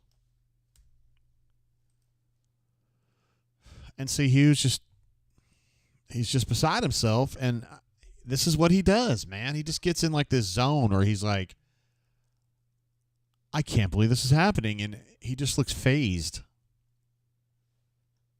It's baffling. I just can't believe this is happening. I mean, Arkansas has been doing some good stuff too. They're not just falling into it or anything, but my God, I never would have thought Hank would play this poorly. All right, let's get this Skype line open, and let's see what we can find out on the Skypes. Just a couple things in the chats. I wanted to see what was going on here. Garrett says 1 fumble and 3 picks. We should be down big. Very, very good point. Matthew Ray says, Holden, please. You must be related to him because Holden. There's no scenario where they put Holden Gerner in there to actually run there's maybe a play that they would give him to run an entire operation. Hell no. I don't see there's a way. Honestly think that they would put Walker White in there before that. But dude, Peyton's not hurt. I don't understand the abject hate for Peyton right now relative to what Hank is doing. That's all I'm saying. If you're frustrated by Peyton's lack of production, particularly in the Cal game, was a mess, I get it, man. But, like, he's not that bad. He's just not. One man's opinion. That's not to say that my opinion's better than yours. I've got to get the phone thing ready. Here we go. Yeah, let's see if we can get Alex on here.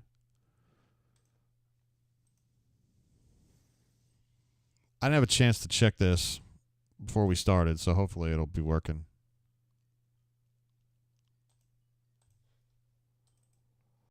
Hey, how's it going, Jay? Hey, what up, Alex? How you doing? I'm doing okay. I think they're lucky to be this close in the game, given the mistakes and kind of what I've seen so far. What about you? Yeah, same thing. 3 picks, 2 of them completely just bad decisions, I think. The third one was, the very first pick to me, it got tipped, but it was a bad decision anyway. He's not playing great, Alex, and now I guess the question is, okay, would you stick with him? And if you did make a change, where would you go? Do you go back to Peyton? Do you go to Walker White? I don't know what you do here. Yeah, I wouldn't go to Walker White. That's for sure. I would go.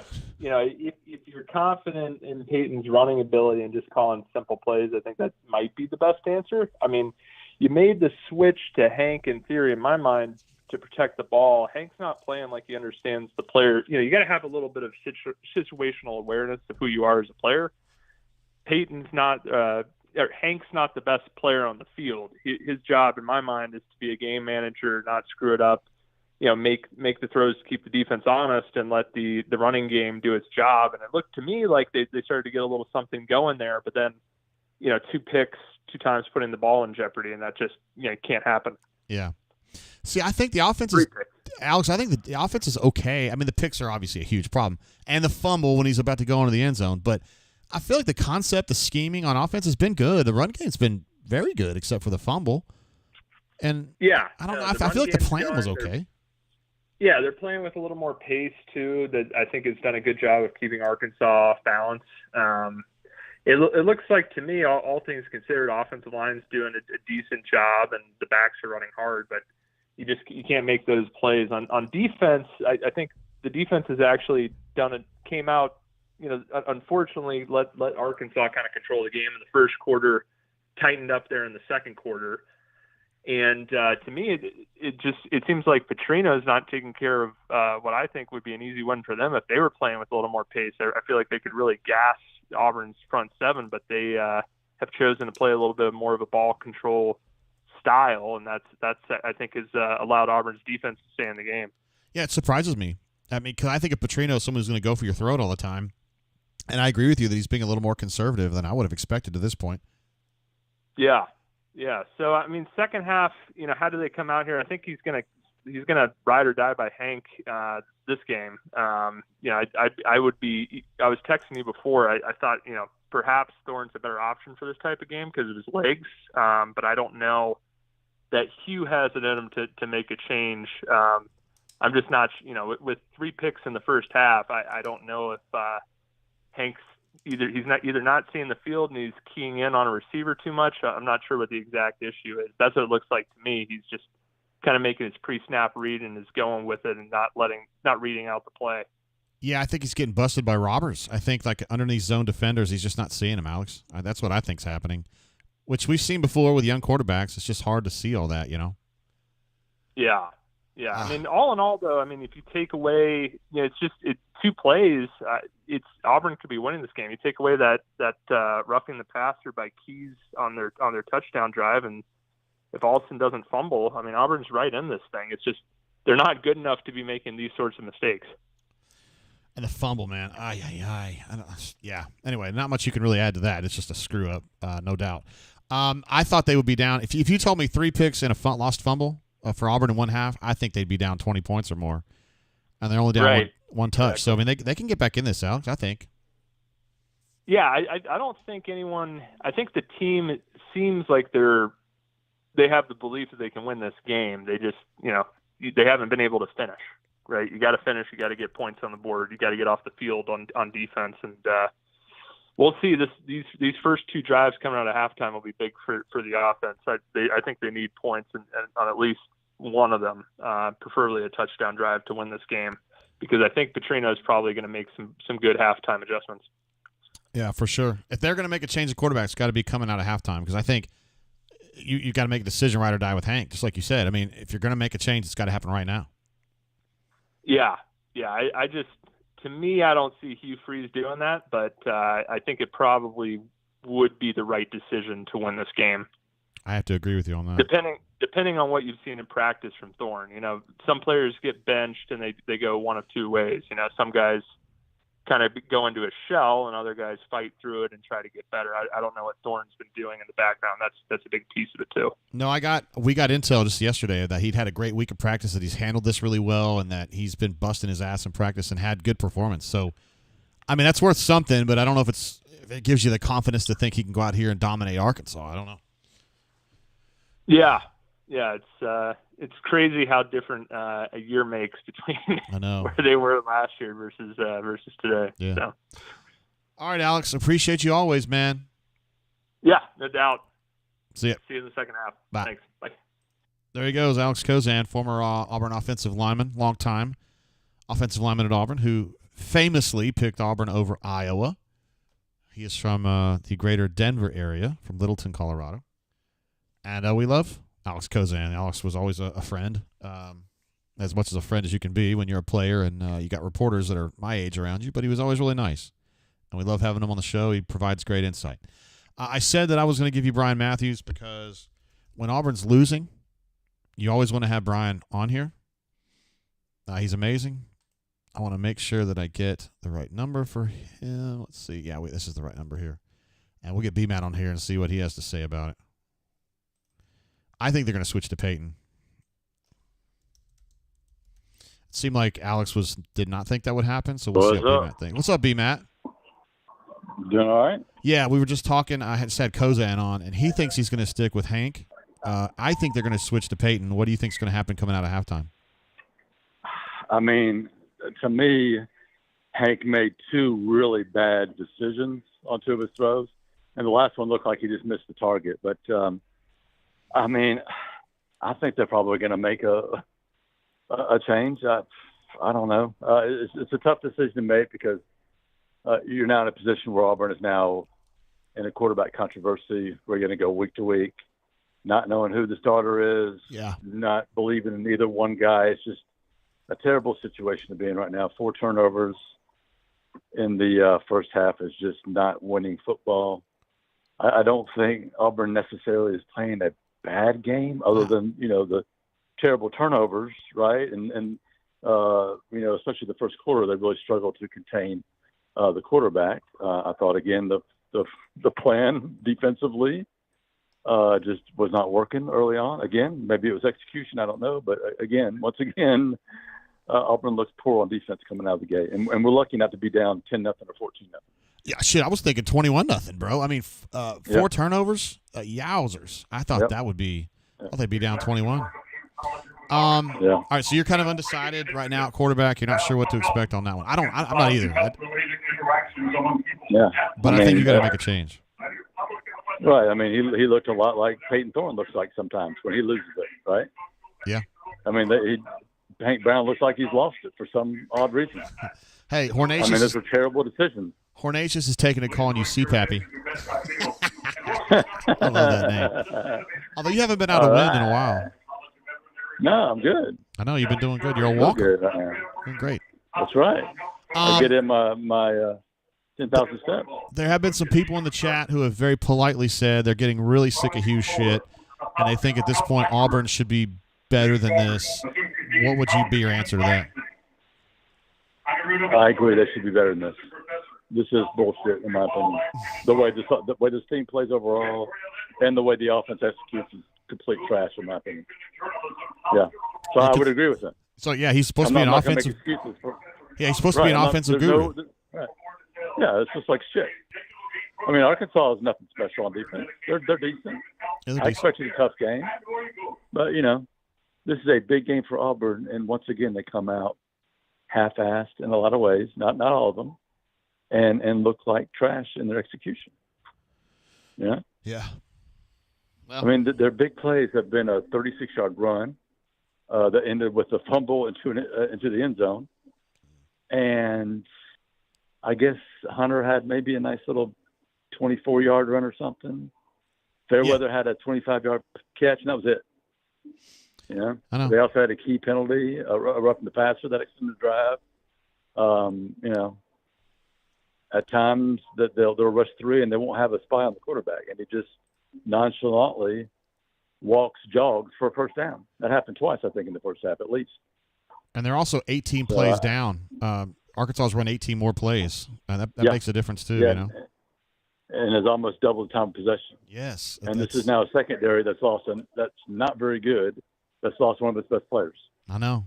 It's crazy. For the season. The rise and fall of Champ Anthony, dude. I mean, he really's come into his own. He had a hell of a hit in that first drive, and then he breaks his leg. Yep. Yeah. Terrible. All All this said, as bad as Auburn played, everything that's gone wrong, they're only down by a touchdown at home. I know. I mean, it's definitely winnable, but they're going to have to get their shit going. Yep. All right, brother. I appreciate you. All right. Talk to you after the game. See you, man. Bye. Late.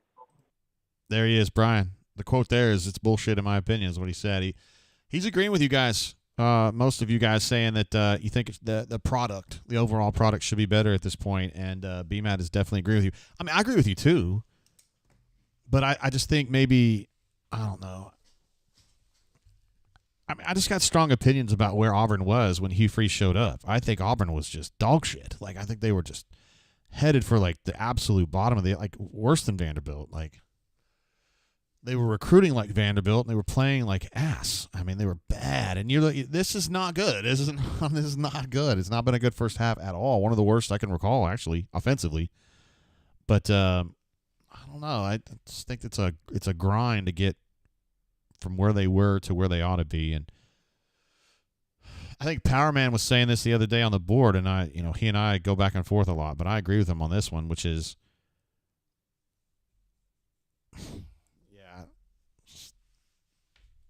you got to have better production, and you can't have you can't have another losing season.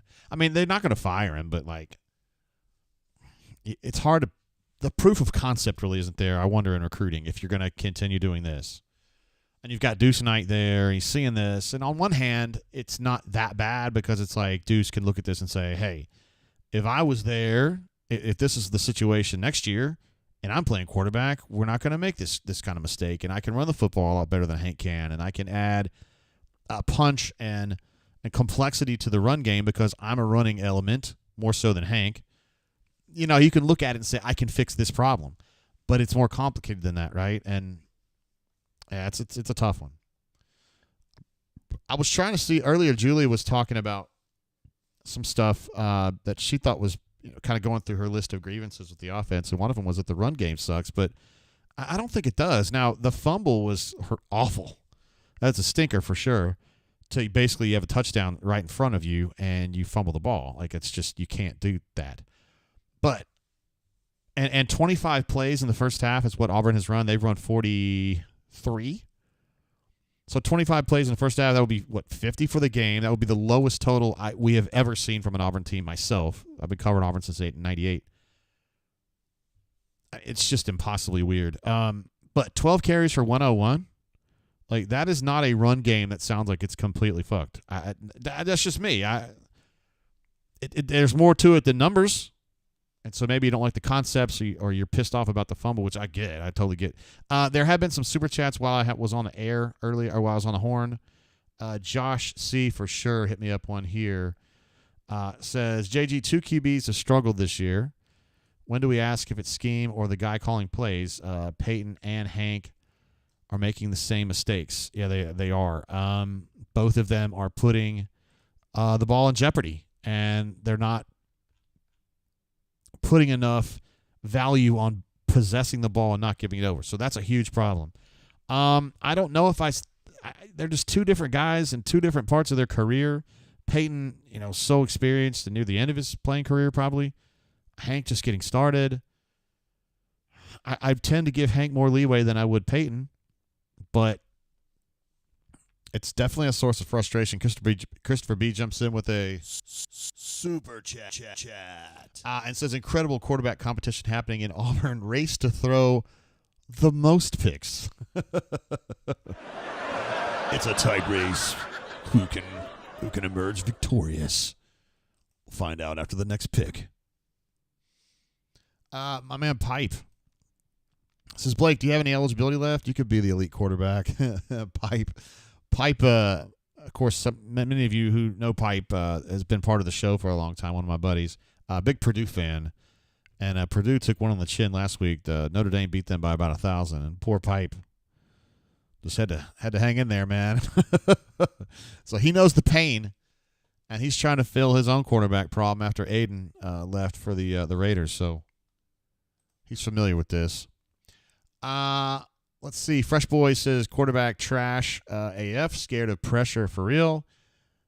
Different kinds of pressure. I think that Peyton gets actually freaked out by people in his face. I don't think Hank does that, but for him, it's more of the pressure of the moment. You know what I mean? But yeah, both of them struggling right now, to say the least. Ryan says, JG, really grateful for you putting us all together each game day to watch the game. Love you, brother. I appreciate you, bro. Thank you. Very nice thing to say. I'm glad to have you here, Ryan. Appreciate your positivity. Julia says we need explosive plays. You're damn right about that. Need about 15 in the second half. That would be almost enough. I'm trying to see what there was a text going on here.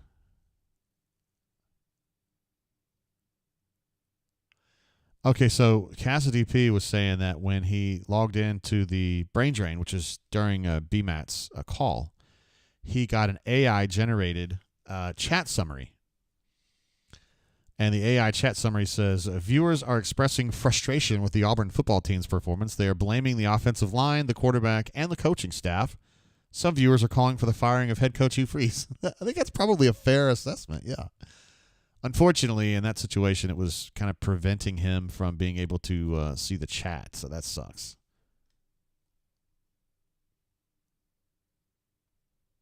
Fair question here. Russell says, is Hugh the offensive guru? We thought, let me kind of rephrase it. The offensive guru you thought you were getting when you hired him, essentially. And the answer is no. For me, I am, he's playing, this team is playing below my expectations for him and his team, obviously. But it goes more than this game. Like, he tripled down on Peyton is really how we got here. That's how we're here.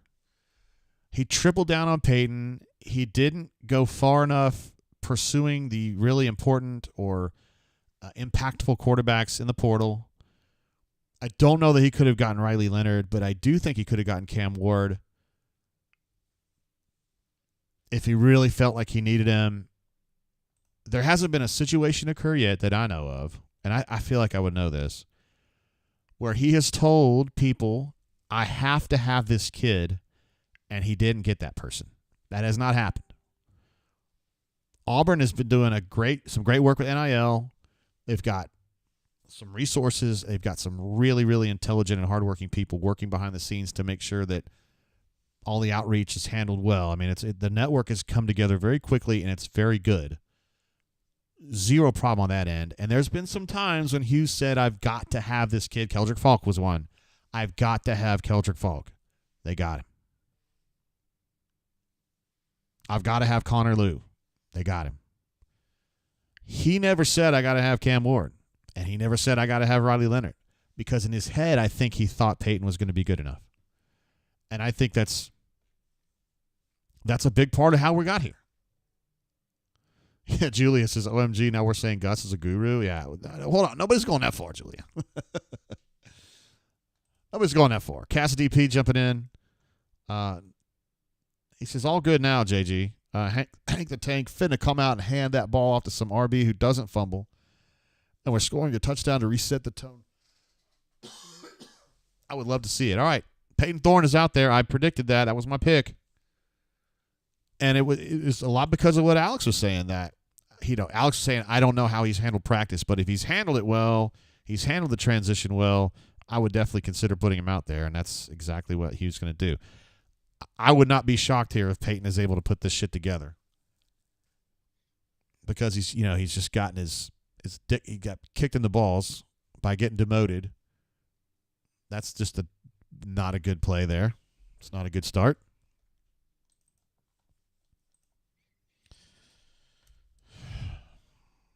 Just no awareness on that throw. It's doomed from the second you throw it. Mobile Lem says, guess Peyton is our best bet. At this point, hell yeah.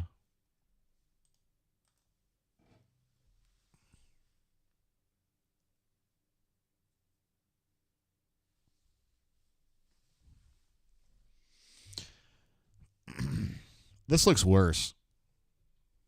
Although I can't really blame Peyton for these. These look like 5% calls to me. Like they got a 5% chance to work. All right, 3rd and 12, guys. I've got zero belief that they're going to get anything here. This is a mess. That's two plays that have just completely changed my view of this game.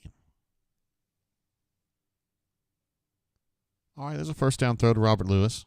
So that's good. Prove me wrong on that one.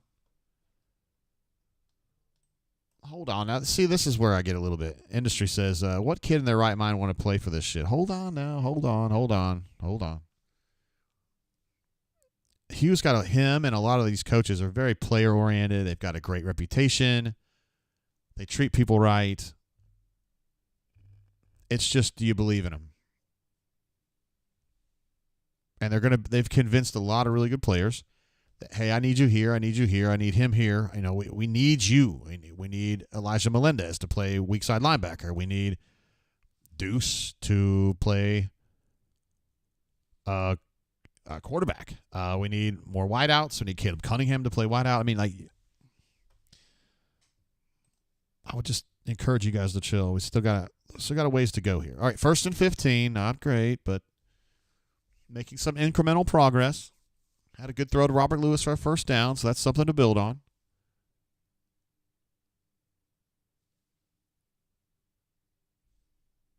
That was a glance and then a run. So he wanted to throw that ball to Rivaldo on a route, kind of a go route down the hash. And he saw he was capped, and he just started running. Seemed a little panicky.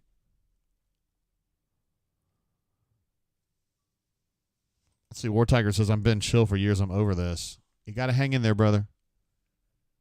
I know it's bumpy right now, and it's been bumpy, but you just got to hang in there. You just got to hold on.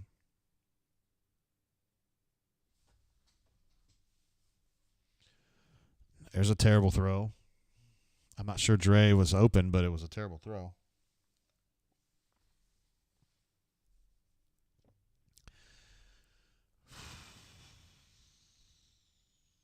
See, Rob believes, I'm sorry, you don't take Hank out right now. Just not agreeing with that decision. I understand. I think I would have done this. Oh, that's going to be encroachment. That's a free play.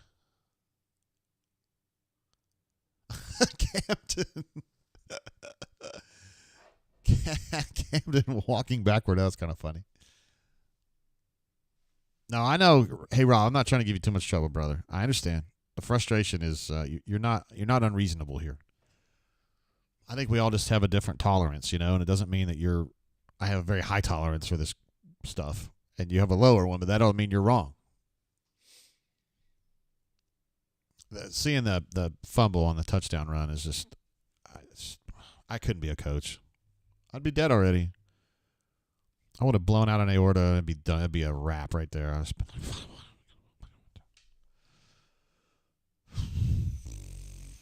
all right, here we go.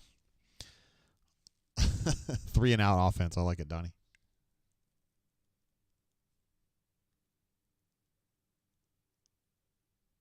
Is Dre hurt or is he just frustrated? It looked like a catchable ball. Oh, they're saying that was a catch. Okay, well then it really was catchable because he caught it. Oh, they were trying to get that without a review. Was that a catch, guys? The defender sure didn't think it was.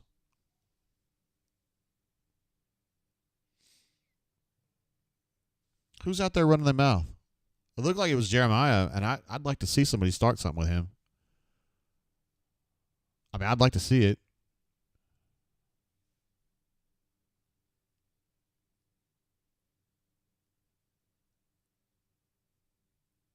I can't tell from that angle. He did a hell of a job getting his hands under it and at least initiating a catch there, but I couldn't tell. Let's see. Hornatius says he saw somebody wide open on the cross.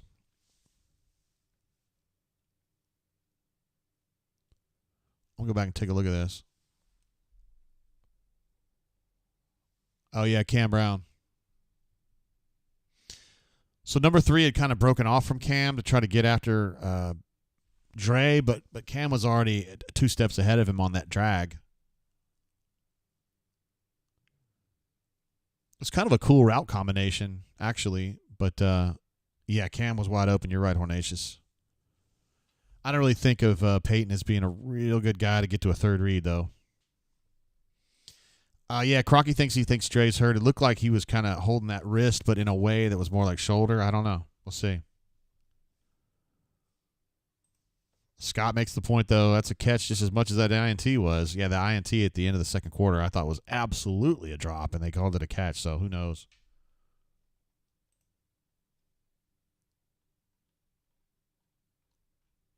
Boy, Matthew's tough here. He says Hugh Freeze equals used car salesman. Wow. Tough. At least say he's selling new cars. Payne don't throw to Cam. He's just like, whatever you do, don't throw the ball to Cam.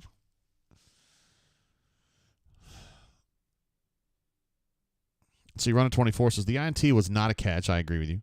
But it was ruled one. So we know how this will go. Probably we'll call it a fumble recovery, Arkansas.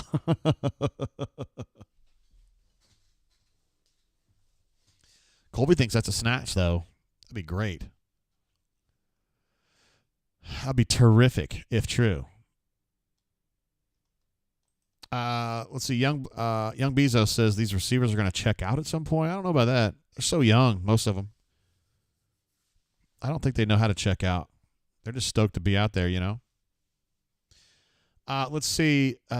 Nicholas says, is Walker not ready? He can't be any worse. Oh, he can definitely be worse, brother. And he is definitely not ready. He's a year younger than Hank. He's never played in a game.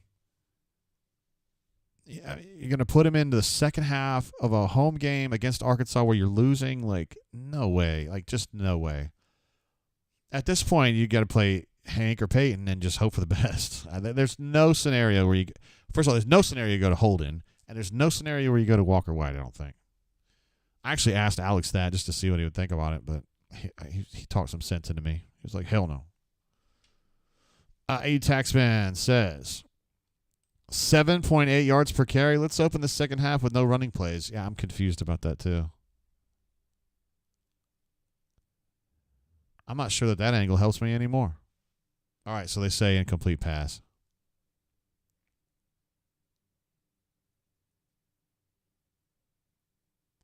I don't understand what's going on.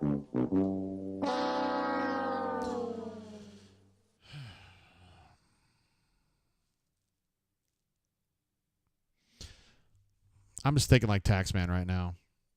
Run the ball. I mean, if you're worried about your quarterback and you're averaging, like he said, 7.8, whatever it is, we talked about at halftime, it's a good number. Run the fucking ball. Like, why are you overthinking it so much? It's like Houston. They're going, okay, who's the closest to Aaron Rodgers? You're like, what? You're not shooting for Aaron Rodgers right now. You're just trying to. Like Alex was saying, manage this. Get someone who can. See, they're playing defense now. These guys are frothing at the mouth.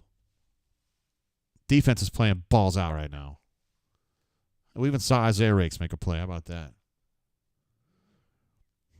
Rob's got a good point here. It's just only down 7. It's complete panic. There's T. Will, my guy right there. Known him since 2000, I reckon. Really always liked him as a player, as a coach. He's real good friends with Quentin Groves. Rest in peace. A lot of pressure from Auburn, but they didn't pick. Pickage. Kayan Lee with a pick there. Nice read on that. I like the pressure, too. They didn't actually get a hand on him, but they fucked up his timing, and he rushed the throw, and Kayan just, wow, he's fired up, isn't he? I think he said some bad words, guys. Hey, man, that's another takeaway. So Auburn's only -2 now. Hey, playing the ball. Using a trail technique on that, and paid off nicely. That's nice. All right. So Rob's words, only down 7. It's complete panic. Auburn's in business now. Still pretty deep in their own zone. Here we go, Taxman, throwing the ball again. He gave Malcolm an opportunity on that play, I mean, at least to compete for it, but the coverage was good. I still don't understand why you're not running the ball. I don't understand this, but I'm just run the fucking ball. Like, run the ball. What? That's probably just a cramp, right? Run the ball.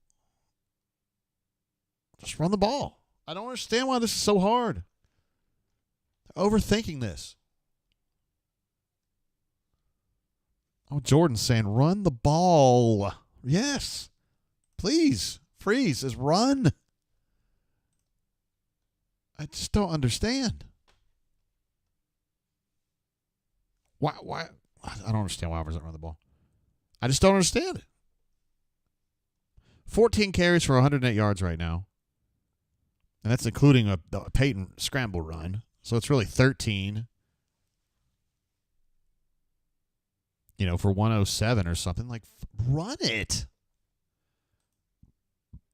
This defensive front, they're good tacklers, but they're not. You can move them around.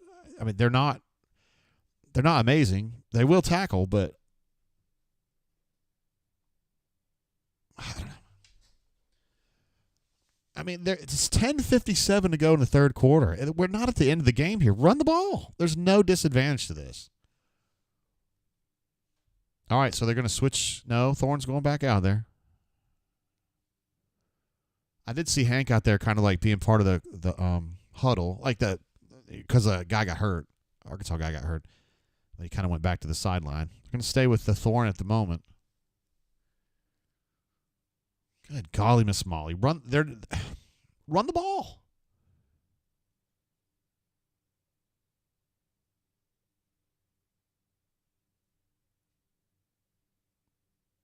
All right, so they did run the ball, and they got it like a yard and a half. But I still thought that was blocked fairly well. Jarquez kind of ran into trouble there. But they were spreading them out a little bit. They were getting some movement on those guys. So I'll just keep running the ball. Just to you, Will. I mean, they can run against this box.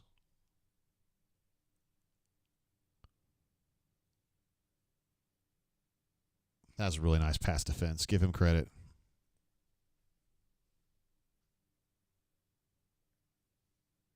I don't like the call though. It was too telegraphed. They know they're going to be throwing to Rivaldo. Good golly.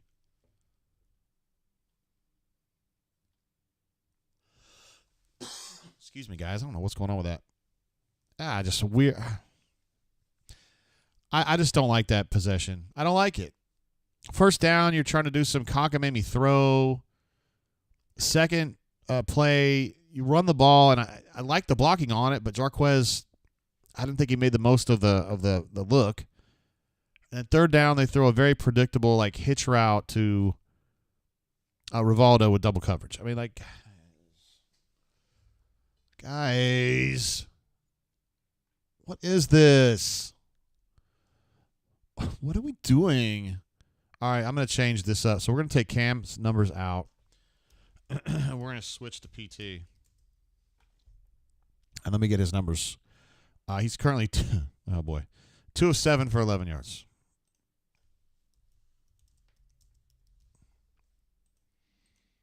Terrific. Let me update the third down numbers, too. It's 4 of 10 for them, 3 of 7 for the Auburn Tigers.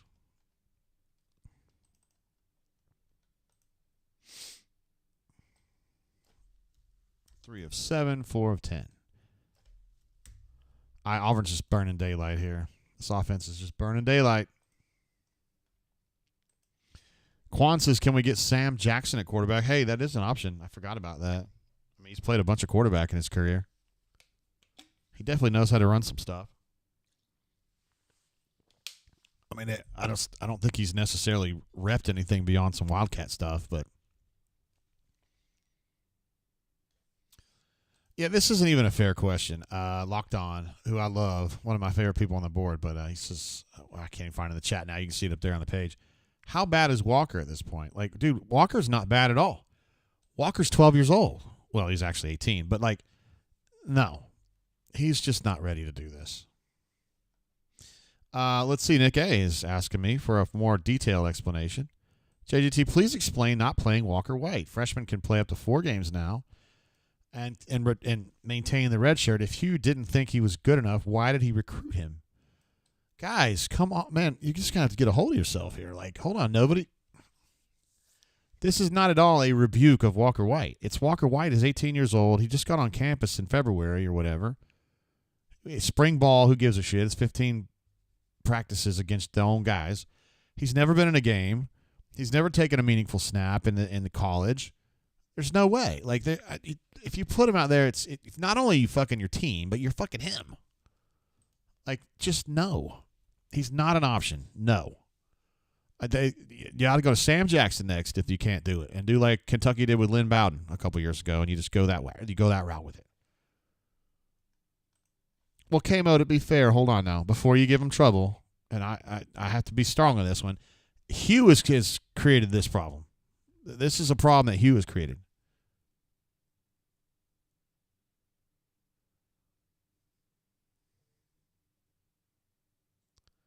I just couldn't. I thought we were back live, and he just caught a pass. I was like, wait a minute, what? It's confusing. Hugh has created this. Changing quarterbacks I mean, that gets everybody going. Hey, Mike. Now, in a way, I understand. He says, Ryan Williams says, hello, stop with the age shit. He's a wideout. The mental acuity needed, not acuity, but you've got to do so much more at quarterback than you do a wideout. There's a reason that like great teams in the country don't have true freshman quarterbacks. I mean, that's just not how it works. Those guys are just too young and they make way too many mistakes. There's no way that Walker probably can't get out there and get his protections lined up more than 75% right, you know? And then he misses one and he's dead because, you know, a linebacker comes in and de-helmets him. I don't think so. I don't see it happening. That's a missed tackle, man. Who was that? McLeod? Yep. McLeod had him for a loss. Just lost it. Wargle 0008 says we aren't great. We just need to go 7-5. Everybody in this chat would take 7-5 right now, I think. And I disagree with that. Somebody else says, and I think that's pitiful on, I don't know who said it now. That's pitiful on Walker. Don't blame Walker for anything. Come on now. Ed D, that's true. Ed D mentions that Dylan Raiola is a freshman quarterback at Nebraska. Oh, they're going to get his ass. Oh, almost got. That's going to be a stop, but anyway. Kieron Crawford right there made a play. Dylan Raiola's, he was like the number one quarterback in the country last year, right? Like, and they took a risk on him. I don't know. Hell, Freeze says, hell, I'd take 6-6. Matthew thinks you're looking at a 3-9 here. Legit says defense playing out of their minds. They've been playing great since what? About top of the second quarter, maybe? The first quarter was a little rough, but they've been good since then. They've been really good this half. The tackling's been really good. With the exception of Jalen McLeod missing that one.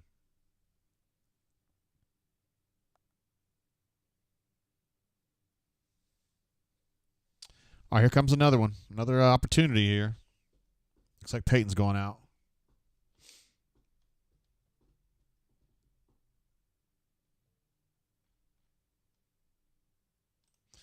Hey, Hornatius says, I'm happy the defense made adjustments halfway through the first quarter. Like instead of at halftime, right? They've been playing good. They really have. Arkansas really hadn't done shit since the first quarter. Just going to look at the cumulatives here. Let's see. Second quarter only. Arkansas had 42 yards on 19 plays. That really ain't much, is it? Now, that one's not on Peyton. Dre's got to catch that ball. And in the second half right now, Arkansas has 2 total yards on 6 plays. That's pretty good. Plays are in Auburn's favor now, 12-6 now in the second half. Still very early in the second half, but at least Auburn's starting to get some of those plays back.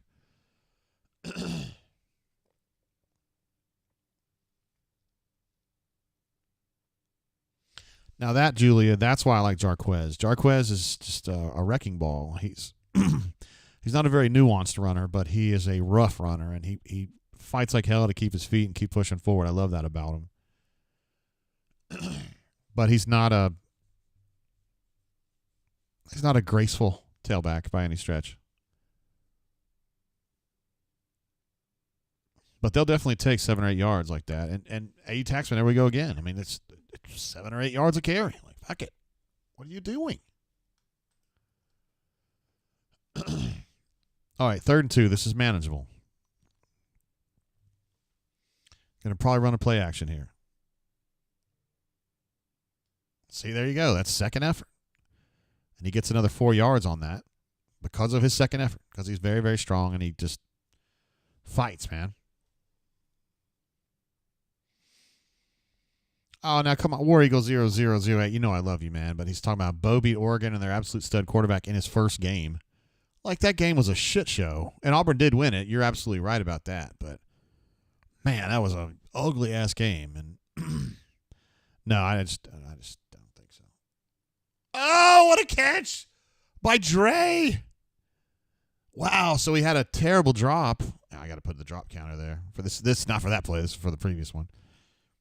Where he dropped the ball at the first down marker, and then there's a throw that's just a little bit overthrown, and Dre makes a one-handed snatch. And that's going to be probably a 50-yard gain there.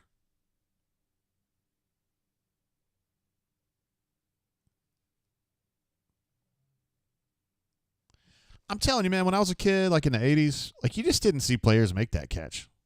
Like, you just didn't see one-handed catches, and it seems like you see a couple every week now. These receivers have just gotten so good.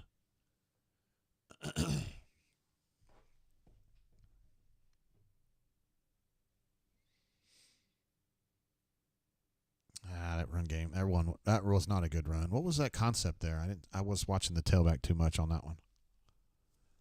Looks like this is out of 12 personnel. Yeah, that's a gap run that just didn't work. Looked like a GH counter that just got too much penetration inside.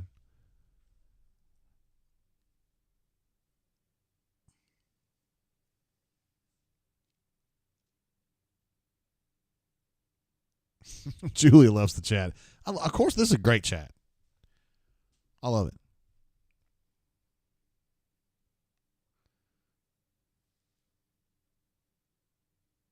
Oh, man, he is hurting, but he is catching touchdowns, though. The more you fuck around, the more you're going to find out.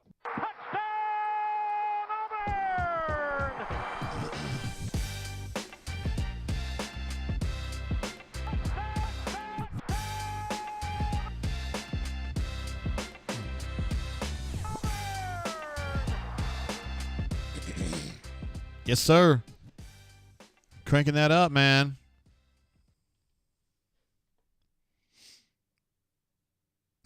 Jordan, I played it, my man. Boy, Dre must really be hurting, dude. He didn't celebrate at all after that touchdown. He probably heard it. He heard it on the play maybe 10, 12 snaps ago. Still bothering him. But he's tough as goat nuts, and he's going to hang out there and do it.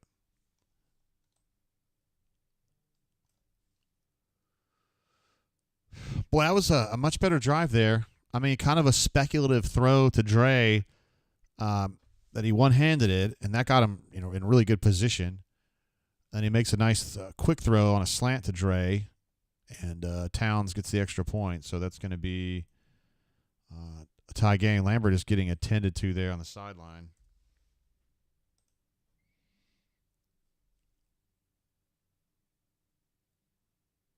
If I was a coach, I would never do an inside pitch. Like that stuff, we used to see that from the Les Miles LSU teams. And Arkansas did that for their touchdown. I would never do that. No way. Wow, okay, so that's an equalizer right there, 7-7. Let's get Peyton's numbers updated here. He's 4 of 10 for 75 in the touch. 4 of 10, 75. And the touch. Let's see. Jarquez is now 11 for 64. Still good.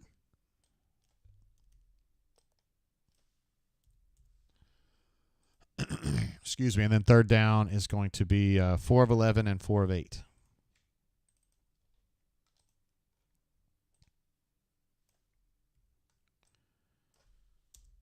So, I'll try the Arkansas, I think, was 2 of 4 on third down to open, and now they're 4 of 11.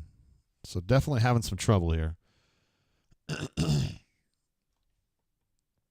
Ryan says, who cares about numbers? That was a scoring drive. That's all that matters. You're damn right about that, sir. I completely agree with that sentiment. Just get on the daggone board.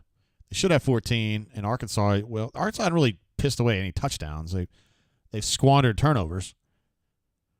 But Auburn, Damari should have had a touchdown for sure. It should be 14-7 at least. It could be 14-14 though, but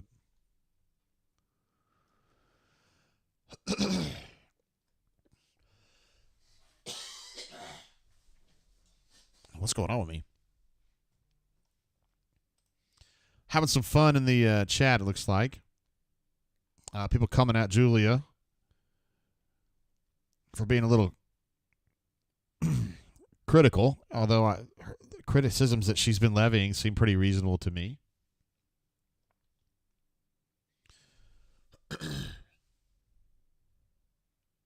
See, Scotty P, my man, says, swear to God, if we don't pound the rock from this point, averaging 6.8 on the ground. Young Bezos says, if Damari scores, does Hank throw the interceptions? I know I'm bugging, but I don't know. It's too far into the weeds, isn't it? Yeah, Auburn right now, 18 carries for 123 and 6.8 yards per carry, like we keep talking about. So, I mean, that's healthy, man. That's healthy. The run game is healthy. Yeah, I know, GW. I realized after I'd said it, I probably could have worded that a little differently. Some folks are being critical of Julia because she's being critical of certain elements of the team, but I think most of her criticisms have been fair. It's not like she's the only one making them. I'm with Mang. Mang says, yeah, Hank's going to return, meaning like just in a general sense, y'all chill. He's fine. He's going to be fine with this. Hank is, as I talked to you about, when I thought he was playing well, and I'll say the same thing when he's playing poorly, he's a very resilient young man, and he ain't worried about stuff. He's not emotional. And he's not going to take this, whatever, battlefield demotion, like it's not going to be a big deal to him. He's going to be just fine.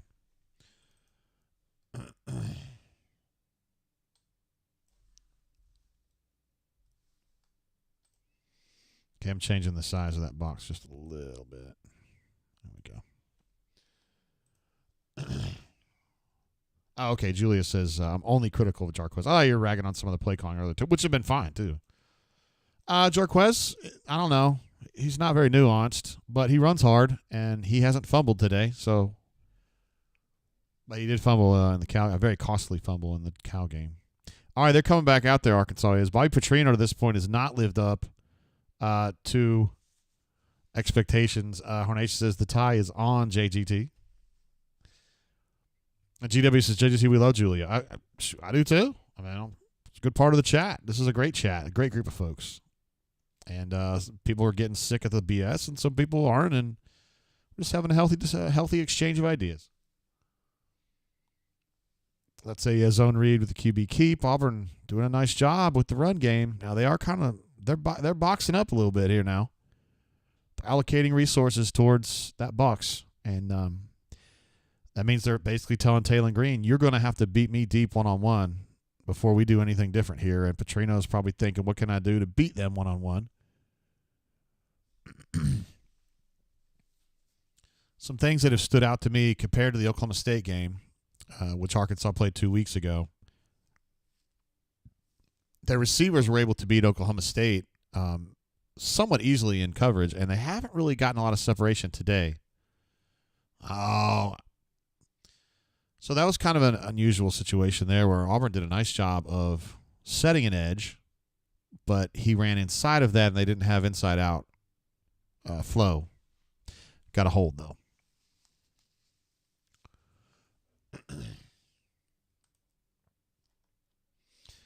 Wizard D says Hunter is averaging 6 yards a carry on the season. Not sure why you would be critical of just him.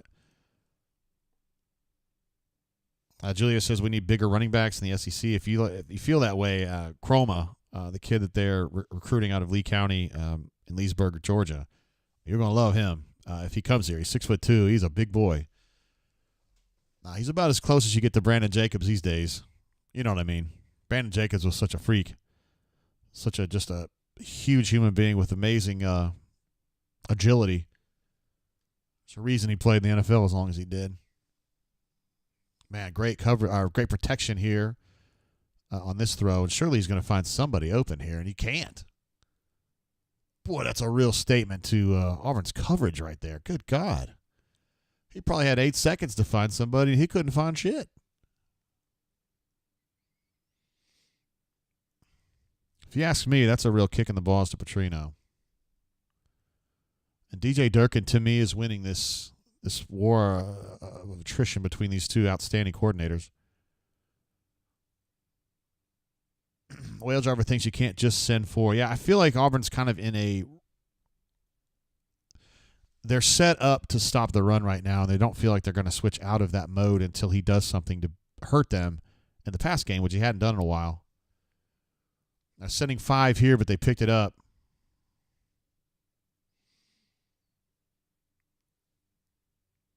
And got to throw to Armstrong there for the first down on, basically a sticks concept.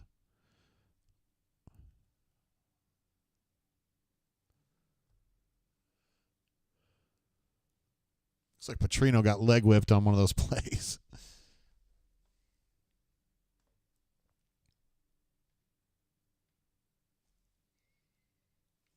Oh, man, they killed him right there. Eugene Asante broke through. They are starting to pressure up a little bit now. Kieran and Asante got after him pretty good there. Got a nice lick on him. Julia's asked me about Jarquez. I think he's a senior. I'm not 1,000% sure on that. Let me see if I can find that information very quickly.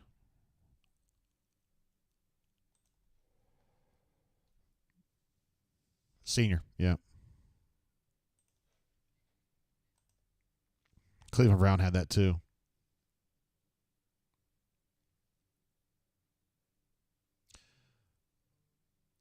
Oh, nice defense by Jay Crawford right there. Getting some snaps in here in a very critical situation. Nice coverage.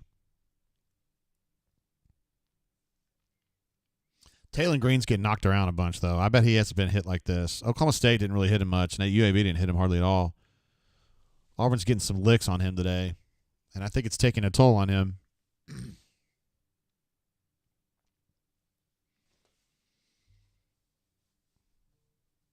All right, 3rd and long here, 3rd and 10. Let's see what kind of pressure package DJ goes with here. None. He just went 3.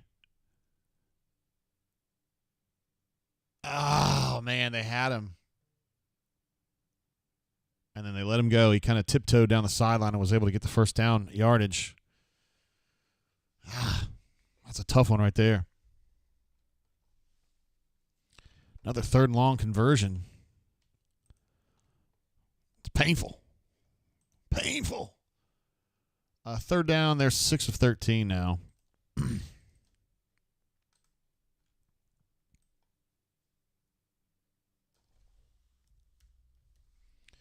So I've updated that. They're able to overcome a hold on that last first down reset. In this game, it's been tough for them to overcome that, but they did it right there. Okay, I got Isaiah Rakes down. Looks like he just got a cramp, though. Nose tackle down, so that means Jason's going to be playing number 99. You slide in there.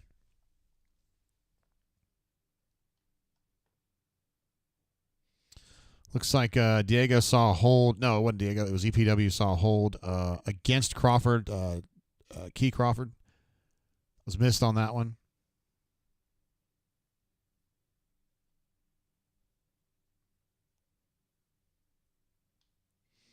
Hey, Wizard D, Julia, both of y'all stop fussing in the chat. I think it's more Wizard D, really, but y'all just chill out. Be good.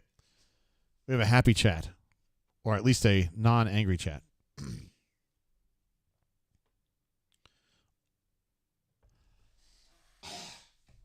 I don't know why I was coughing. I haven't coughed all day, so I got on the air.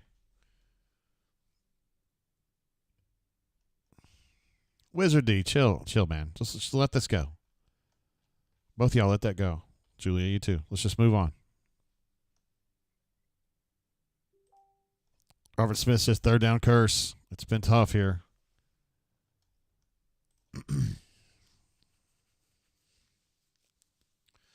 Yeah, Taylor Green's been the difference for him. Really has been he's been able to run for some key first downs. He's had one on this drive for sure. A 3rd and 10 where they had him flushed and he was able to tiptoe down the sideline of doing a. He's gonna die. Oh, he's not gonna die. Oh, he's gonna get hit hard. Oh man, I just don't know how they take these hits, dude. I don't. If I got hit like that, I'd have to get a hip replacement. I got you, Julia. You're good. Wizard D, you too, man. Ease up. All right, cool. He said, I'm done. That's it. We're good. Boy, that was a long developing play, and I think that's a real risk because Auburn's pressure's been good. So they're trying to argue Auburn's hoping for a intentional grounding call because they got nobody anywhere near that. And looks like they're going to get their way, which I think's fair. He was in the tackle box. Even though he had left, he came back. And it was obviously just trying to get rid of the ball before he died. So I'm with that. I'm fair.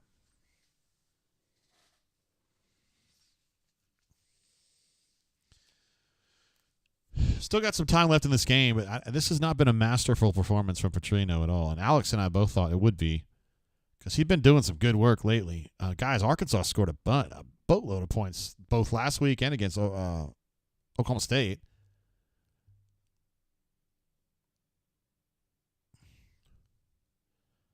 Oh, God, he didn't even look at the ball. I don't like your jerk-off name. I don't like your jerk-off face. I don't like your jerk-off behavior. And I don't like you. Jerk-off. Do I make myself clear? Well, it's a 58-yard touchdown on just essentially a Hail Mary. And number 6 was wide-ass open. And then as the ball was coming in, he was a lot less open. But Keontae really didn't play the ball.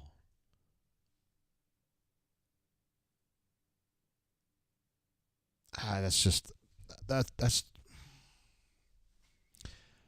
no, that's not true. AU Mike says they never look for the ball. No, they have today some. I mean, Kay and Lee's interception, he was absolutely playing the ball like a master.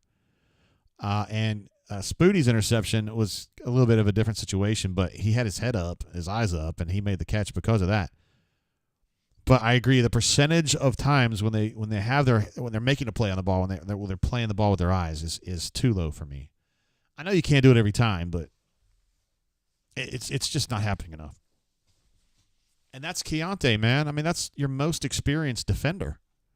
He's played a billion snaps in his career, and he got beat bad on this, and he was just trying to regain a coverage positioning, but oh, boy.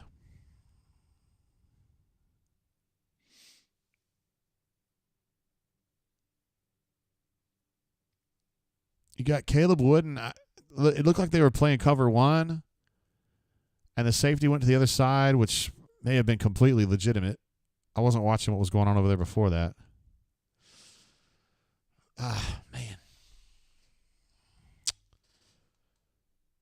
That's a tough one, man. I felt like the defense had been pretty good on that drive. They had let him out on a 3rd and 10 where they flushed him out and should have had him, and they didn't, and big gap. I would strongly recommend you not do that. He's talking about cutting this game off out of frustration. I get it. But as I've said before, and I will continue saying for the rest of my life, you got to sleep in the shit if you're going to be a real Auburn fan. You've got to be willing to sleep in the shit. And you've been in it a little while now. This is nothing new to you. Auburn people have been tormented plenty in the last couple of years. One could argue the last several decades, with a few respites. Cam Newton, 2013 with Trey Mason, being the groundhog badass that he was, diving under tackles. But you gotta just watch it and hold on, man. My man Dark Side, he says, keynote, not Keontae, is pure cheeks. Nice play right there by Malcolm Simmons. Kind of a start-stop, like a change-up kind of run. I like that. Yeah, I'd like to see him finish rushes better.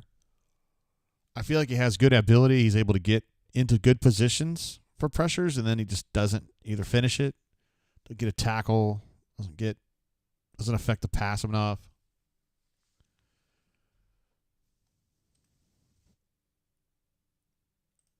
Oh, okay, Big Gap says, JG, health-wise, I can't have my pressure up this high. I got you, brother. I probably shouldn't either, but we got to do what we got to do. Hang in as long as you can, though. And focus on the fact that they're still running the ball well. One fly says 3rd and 19 SMH. Oh, boy.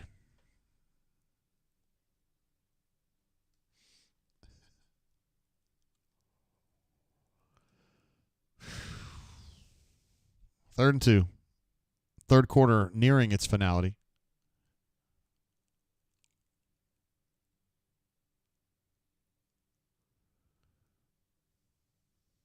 All right, that's a cool idea. That was a designed quarterback keep, and he was able to get 8 yards. That's a play you not even in the playbook for Hank.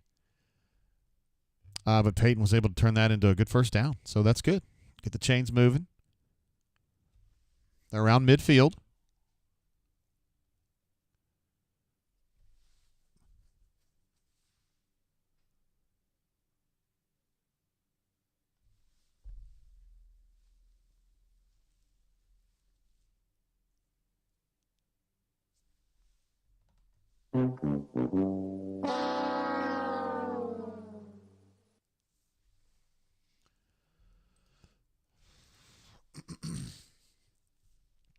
So we got an interception there. And I think that's 100% on Cam Coleman, but I need to see the replay on this. Yeah, that's just Cam Coleman. That's just on Cam Coleman, man. I mean, it wasn't perfectly placed, but come on, dude. That's pretty well placed. That would probably be right around where Cam would want it. On a crossing route, you want it a little bit ahead of you. He wasn't having to super reach for it. It was just, yeah. That's just tough, man. Absolutely, Ed. We're gonna go ahead and bump it up to 3 drops now, and that's a burner right there, man. And I'm not putting that one on Peyton. We're gonna have to put it on Peyton, but statistically speaking, but defense is still frothy.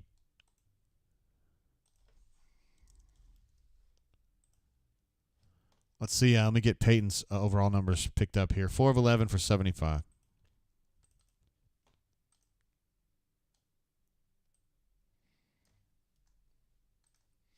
That's going to be on his list, but it ain't his fault. All right, fourth quarter, guys and gals. This is you're just trying to get this one home with one headlight, and I just think this is one of those games that if Auburn loses this one, it's going to be a fucking stinger for you. Because I think we can deal with Auburn losing a game 38-35 or whatever, and your defense just sucks, but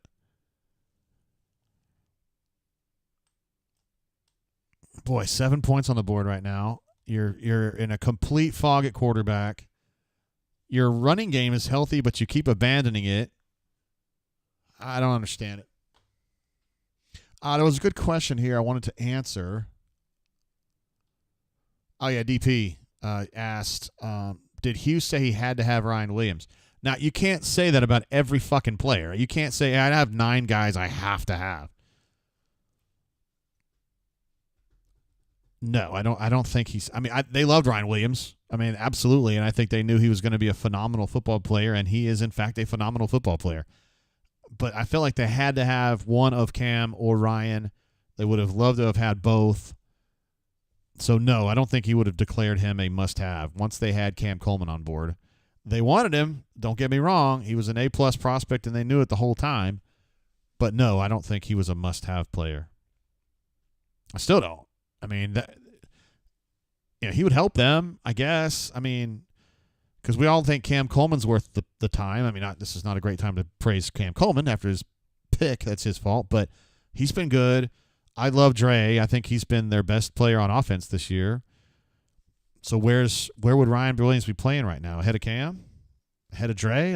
They're actually both pretty good. I don't know. Ornacious says Perry would have caught that. We love Perry. Ephesians says it's getting funny, to be honest. It is. This is getting comical, actually. It's 4 picks now. I just can't even blame Peyton for that one. It's just comical. 4 picks and a lost fumble on a wide-open touchdown run. Fuck.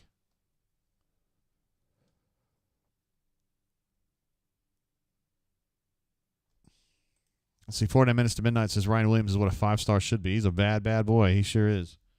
And he's he's just an outstanding kid, too. So, I mean, he's definitely one you want. But Cam is, too. I mean, Cam's awesome, and he's a great kid. So, he's going to make a lot of great plays as an Auburn Tiger is, and he's never going to embarrass you or make you look bad. He's just a good kid. Looks like AU Tiger 98's about to bounce on us. He's had about enough.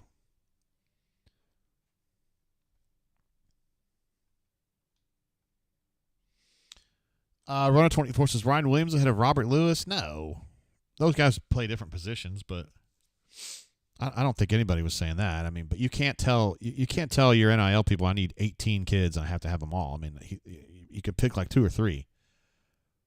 Oh, man, I'm sorry. The crazy thing about it is I saw it, too. He says, far Gus. More like higher Gus, am I right? Thank you for reminding me, brother. My bad. Yeah, I like that one right there, man. That's pretty good. I saw those super chats you were taking, JG. I like that, man. He's pretty good. Oh, another. Oh, that was a lick. Austin Keys. Had a difficult first half. We could be putting that diplomatically, but that was a nice lick right there. Sorry, man. Not bad, G. Yeah, Lee Jitt is fired up. This is another big hit. Let's go. Appreciate that, man. He's pretty good. Christy says you're good. You're good in the chat, too. Robert Smith says third, and oh no. All right. Third and long, guys. You don't want to give this one up because they're in field goal range.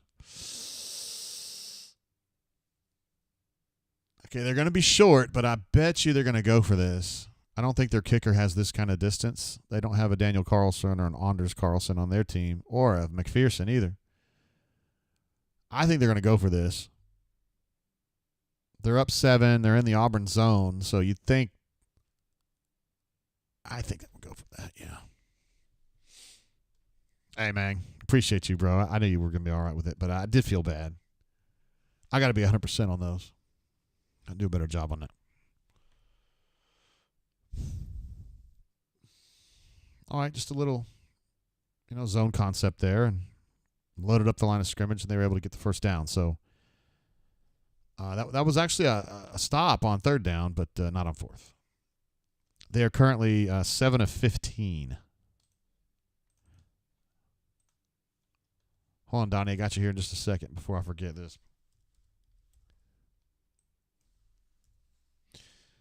All right, there we go. Donnie, who is not out of his element right now, says, are we getting all of our turnovers for the season out of the way early? Boy, this is a lot. This is like a month's worth of turnovers, for me anyway, in one game. 5 now. At least you've got 2 takeaways to kind of even the ledger a little bit. But, yeah, it's been terrible. What a great look right there that girl's giving. This is just an Auburn fan through and through.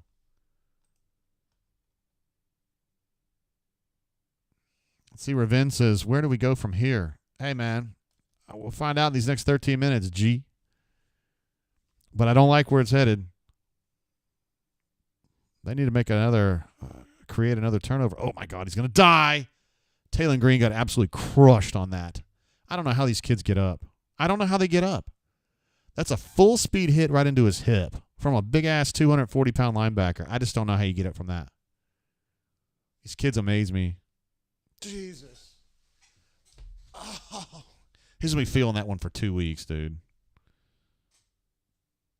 I wouldn't walk for a month after that.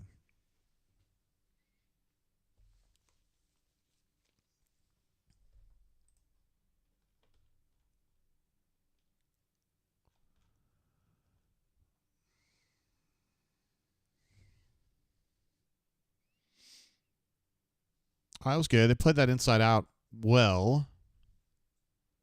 He just got a few more yards than I thought he should have. And that should have been probably 4 yards back from where it ended. We've been saying that a bunch today where it's like I feel like they added 3 yards onto a play that they didn't deserve kind of. And that's probably an extra 30 yards today. I don't know, maybe 25. I don't know. Yeah, Rob's seeing the same thing I am. It's 5 yards after contact is infuriating. It seems like it's happening a lot today. And it's not just yak. It's just like they're in a really good situation to stop the play, and then they just don't do it. Like, it's not. Auburn's field goal defense fails again. I'm just kidding. We don't do that. All right, guys, 17-7. Auburn's got its work cut out for it here. I think Auburn can get to 17 in this period. I don't think they can get higher.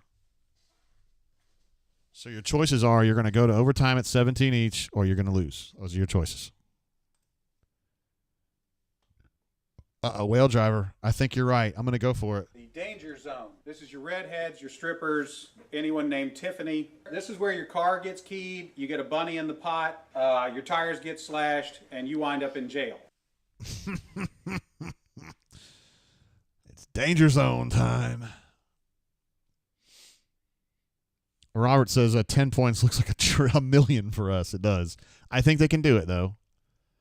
But they've got to bear down. No more turnovers. 5 turnovers, guys. Jeez Louise. Scott is skeptical of my claim. He says, no way they make up 10 points, I'm afraid. I think they can, but they can't do more than that. I'm so glad that Apple is using Bella Ramsey for these new iPhone commercials. I happen to love Bella Ramsey. In The Last of Us, I thought she was amazing, and she was great as Lady Mormont in Game of Thrones, too, so I'm stoked to see that. Kind of an out-of-nowhere person to advocate for the brand, too. It seemed like kind of a, when you're flipping through your book of, hey, who can we hire? It would not be the number one person, but cool. I like it. Let's see. Matthew says we will fumble the ball. Look, man, Auburn's carried the ball like 16 times today, and they've only fumbled twice. So, stop. It's like 10% or less. Who knows?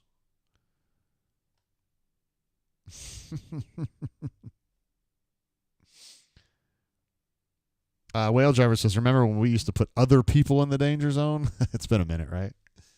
It's been a minute. Make sure there aren't any stats I need to update here. Jarquez is 12 for 67. We'll go ahead and update that. Don't do that. All right. I'm still satisfied with the run game. You're down 10 now late, or getting to be kind of late in the game, so I don't know if you can run the way that me and AU Taxman would have advocated 10 game minutes ago, but this is just, here's what's going to happen, and it's going to really piss me off. I'm going to talk to some people about this game and it's over if Auburn loses.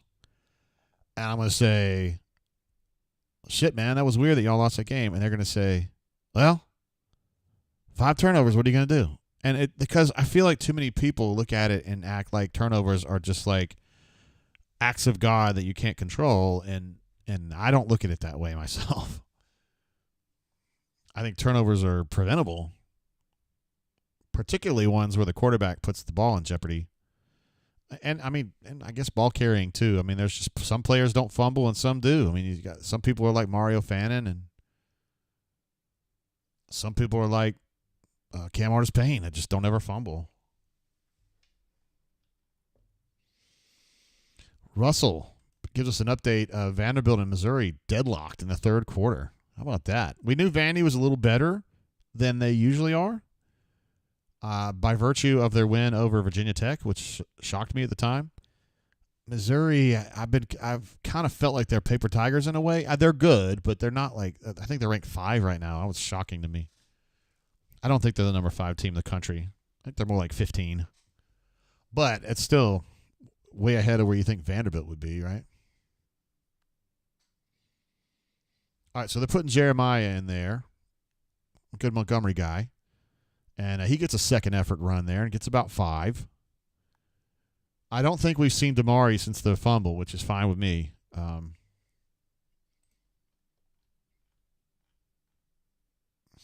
say Ryan's doing what he can. He's going to change shirts, seats, change TVs, and change beer koozies. We'll see if that'll help. I sure hope so. Jeez Louise, what a dog shit throw, man. Come on. Yeah, Chris is saying that Hunter getting more carries against New Mexico than Arkansas shows how poor this game plan was. There's some truth to that, man.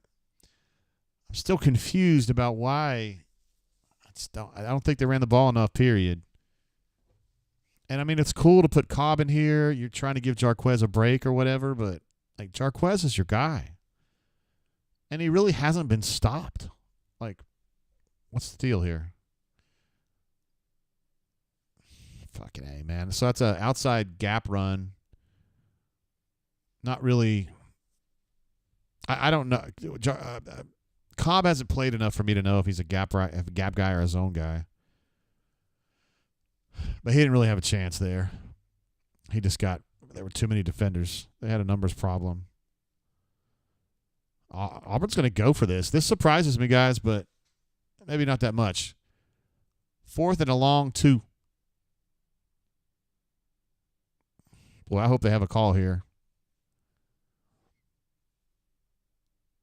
This better not be a dog shit call. I'm just saying it better not be a dog shit call. I could deal with it not working, but it can't be a dog shit call. That was not a dog shit call. Holy shit. Is he going to the house? He's going to the house, yo. The more you fuck around, the more you're going to find out.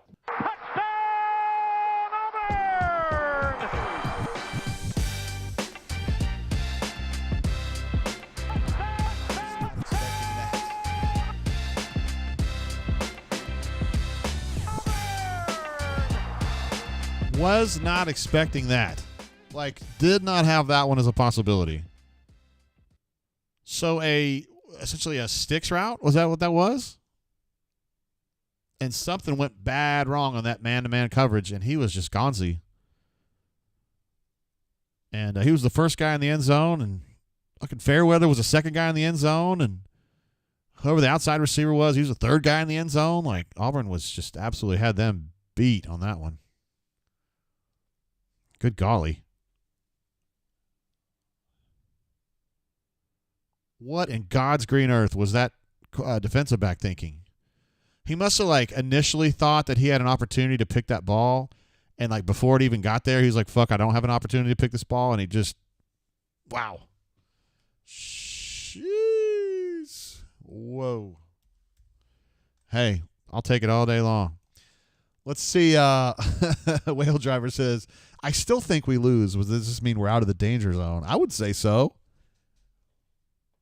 I don't know if we have a song for getting out of the danger zone, though. BRT jumped in with a super chat. It says 5 picks on a day when all running backs are averaging over 5 yards a carry. Let's see if that's true. Jarquez is at 5.6. Damari's at 12.7. Peyton himself is at 6.5. Hank is at 6. Malcolm had 1. No, he had 2 carries, actually. 4 yards for him, but that I know he's not a tailback. Oscar had 6 yards a carry. And Jeremiah's at 5. So, yeah, all the meaningful ball carriers are over 5 yards per carry, and you're absolutely right, BRT. I am as confused as I could possibly be at how this game has been called. And yet, despite all that, they still got a chance to win this thing. I don't know how. Well, you know what I'm saying. They're not dead. I feel like a stranger says, did Hugh just find his nuts and drop them? Do we have a soundbite for that? I think we do right here. Order! The honourable gentleman will resume his seat immediately. Immediately! Immediately! I shall name the honourable member. I don't know why I played that one, but it was just funny to me. I don't know. Thank you for that. Feel like a stranger. Crawdaddy says the Penn State transfer has been big time for Auburn. He sure has. I was mentioning him earlier that we were talking about Ryan Williams, and he's an absolute badass. But, like, who's he playing in front of right now at Auburn? Like, if he is flipped out for Cam, I get it. But, like, if Cam's here, he's here, Dre's here. They love Robert Smith as a slot, and that's not really Ryan Williams' gig. I think of him as an outside receiver. So, like, I don't know. Like, I mean, you take him. I'm not saying that, obviously. But I just don't think that was a huge L because they had Cam, and they've got Perry, and they've got Malcolm, and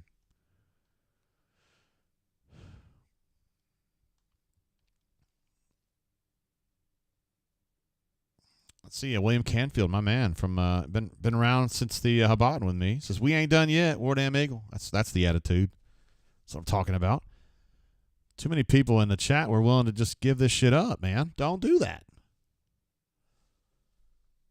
You guys, we've watched a lot of games since I don't know how long y'all been watching them.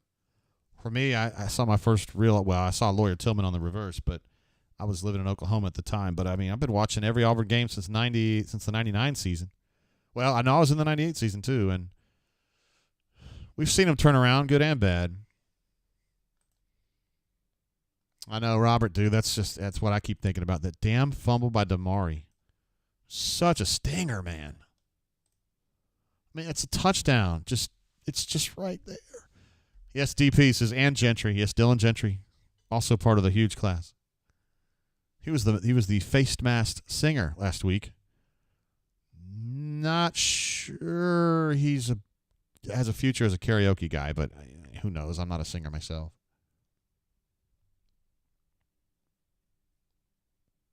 I don't even understand this joke. Where's the Coyote Weather Channel guy at? You talking about Reynolds? Or is this some other joke? I don't know. Let's see, Timothy B says, we've seen enough Auburn games to know we're going to lose this. Love it. That's good stuff there, man. I know. Auburn tends to shit the bed more than the other people shit the bed, but. Oh, another lick. Boy, that's 3 king-size licks right there we've seen this game. One from Champ Anthony, one from Jaron, and, golly, who had that other one? Was it Kayan? No, it was Austin Keys.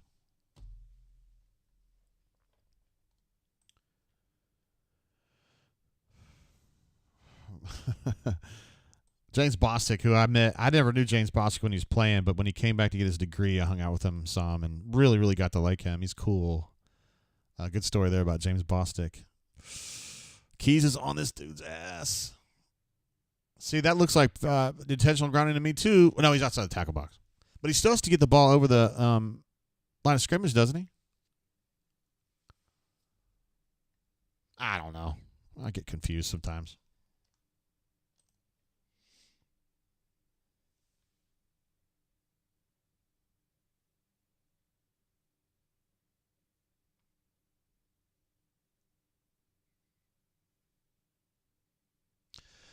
Showing a replay of that throw to. I'm gonna probably put that one on the camera eye next week. That is pretty. It's pretty nifty. 3rd and 10, not enough pressure.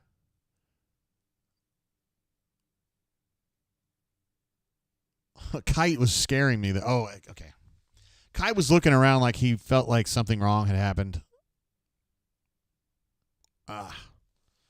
Guys, shit, man. Another 3rd down. Hold. Stop, I should say. I got to change the verbiage there. And pass interference call.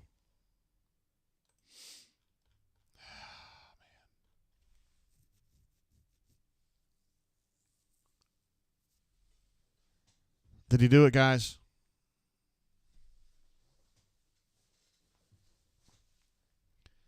Is he guilty? Is he actually guilty? Auburn's loading up the box on this one. Missed tackle from Jason Jones. That's 5 extra yards for absolutely no reason. There he is. Reynolds is the man. I'm here wishing for Tyler Queen at quarterback like everyone else.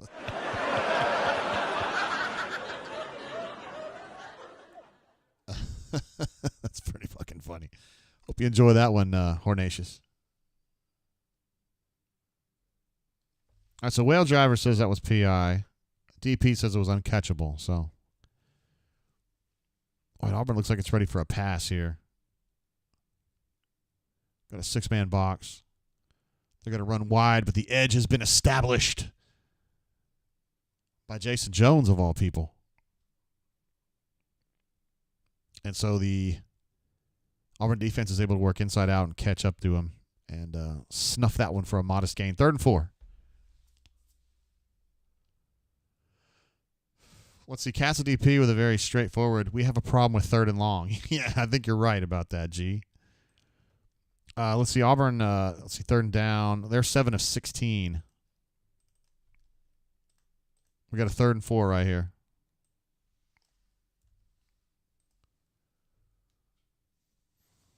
Oh, Isaiah Rakes. Oh, man, I just couldn't quite get over to him.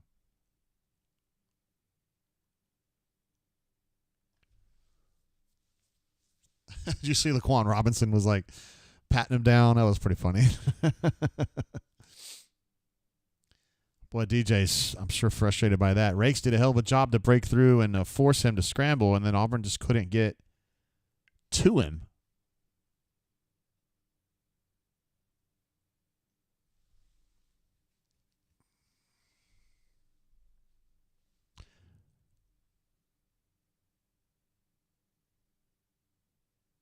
That's 6 extra yards on that one. We'll just keep calling it out, man.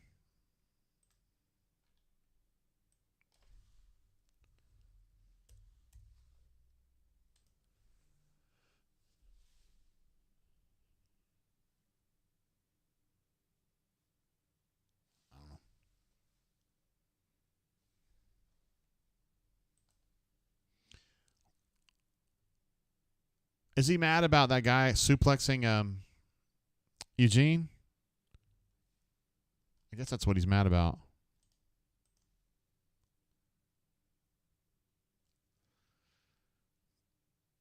Oh, man, that's 10 extra yards, guys. This is so frustrating, man. Like, it's just too many yards. They're doing pretty good about. They've been pretty good about. Wow, that's about as mad as you'll ever see Hugh right there. Can you guys read lips? What's he saying? D. Dean says defense is tired. Yeah, they're not quite finishing tackles right now, and it hurts, man. Split zone concept. Ouch. Can't really say that was extra yards there, but they're losing gap integrity right now. This reminds me of that long drive in the first half where it just got too long. Mousy got just kind of lured out of that hole. Like he had bad eyes on that. He's been real solid today.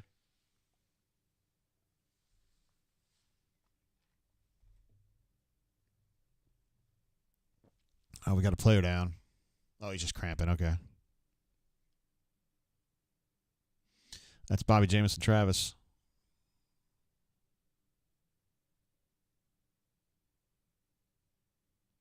Been a lot of cramping like timeouts today. Probably 5 maybe. 3 for Auburn, 2 for them. Maybe 3 for them, 2 for Auburn. I don't remember which.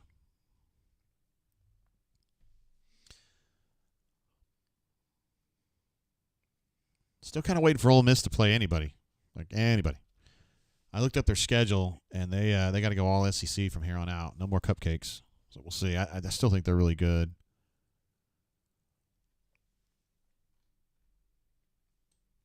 DD, not a fan of the pass interference call on Spooty about 3 or 4 plays ago. I didn't have a chance to see it. AU Taxman says a lot of the posters here are cramping as well. My man.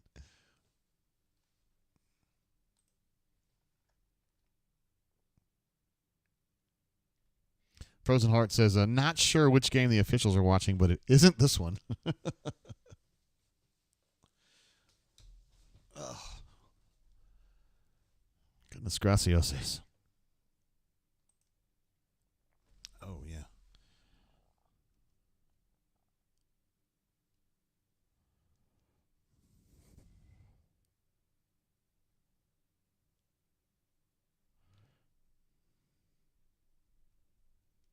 So I had some texts I wanted to catch up on here, but I got to get up with J-Head.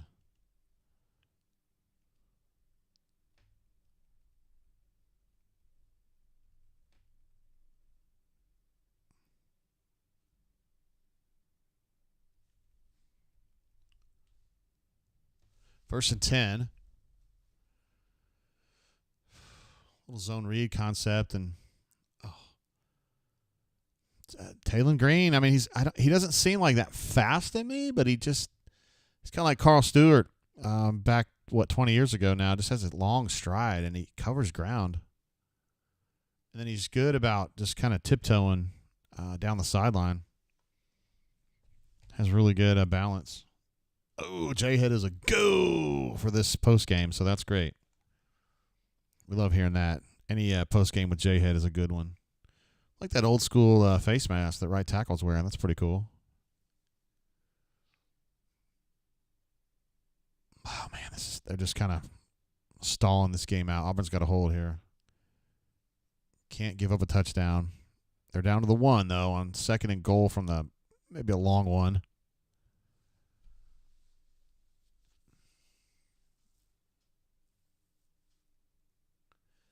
I'm sure the guys upstairs really appreciate Bobby Petrino screaming into the headset.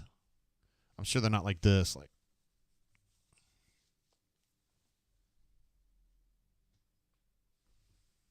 sure he appreciates that. Brandon J says, if we have Taylon Green, we win this game. You don't even have to have Taylon Green. Just somebody a little bit better.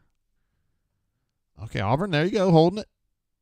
There's Carmona, number 55. If you remember, Fernando Carmona, is a transfer from San Jose State. Official can't even get him up. That Auburn thought they really wanted, and that was one of those where they let Arkansas have the first visit because they wanted the last visit, and then he committed on his Arkansas visit. Been a good player for them this year. Not sure Auburn would have been hurt too much because he plays guard for them. No, he plays left tackle. My bad. I was getting him confused with somebody else, so that would have been nice. All right, this is a critical play right here. You've got to keep Arkansas out of the end zone here. You got to force a field goal. You can stay within shooting distance, but you can't let him in here.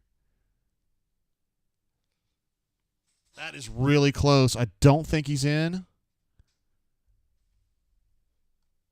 Okay, I'm stoked. The chat, who's a little bit ahead of me, says, nice stop. Matthew R. said that.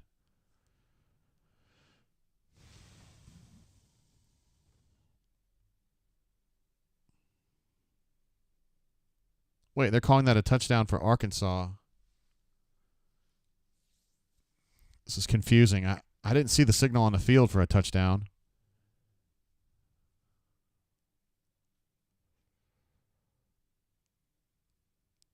Oh, no, here he is, the short side guy. Put his hands up. Here's the thing on that. So I don't think he scored, but I don't think there's conclusive evidence to disprove that call.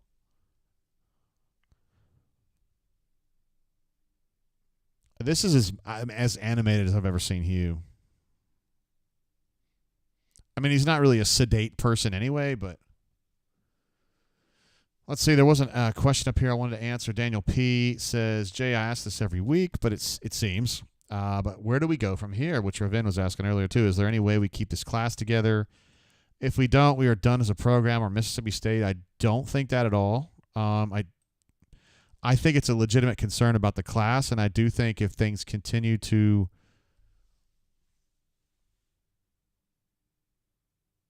I just don't think there's evidence to conclude that he didn't get that ball over. Yeah, I actually think he is over the line, honestly. I mean, not by much, but I think that's a touchdown, honestly. First of all, I don't think Auburn's in danger of becoming Mississippi State. I think Auburn's going to play better. I don't think it's going to be like this all the time. Guys, it's a touchdown. I'm sorry. I mean, it just is.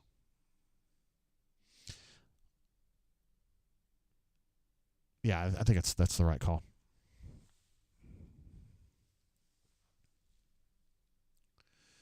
I don't think Auburn's going to slide back to Mississippi State territory. I think they probably would lose some assets from the class if it continues to devolve. But they haven't really selling these kids on, hey, we're going to be awesome. Like it's more like, I think I know that girl that was just on there. That looked like, I used to call her Ivanka, but because she was born during Hurricane Ivan. But that's, I think it's Taylor. I'm almost positive. I'm gonna text my wife about that. She was our neighbor.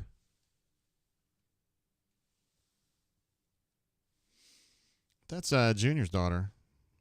I guarantee it. Sorry, guys. It's not every day that your former neighbor's kid's on TV.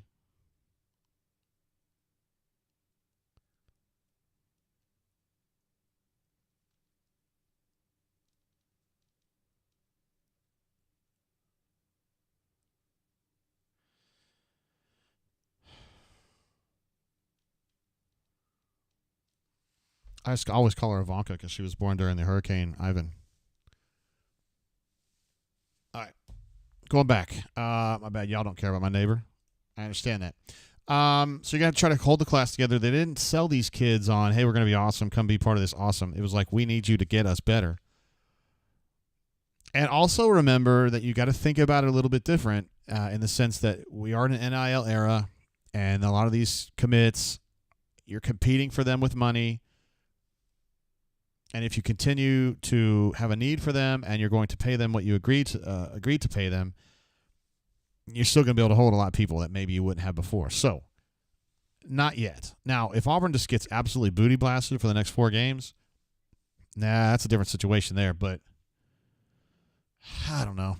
I tend to from my position, I tend to underestimate or I tend to freak out less. I tend to get carried away less. So maybe I'm underreacting to it. Does that make sense?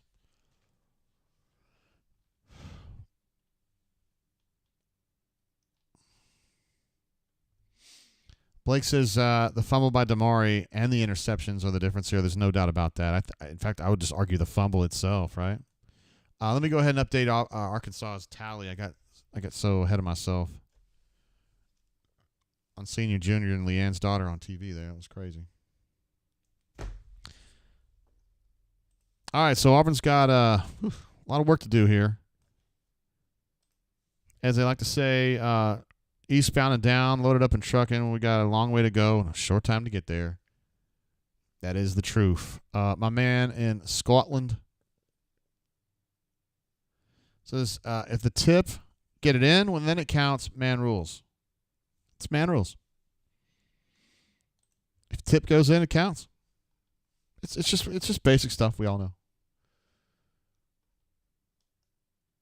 Let's see, Jack says, can we beat Vandy? I don't know, man. I don't know. I mean, I don't know. There's a lot to happen between now and Vandy. And you hope that it would be positive for the Auburn Tigers, you know. Yeah.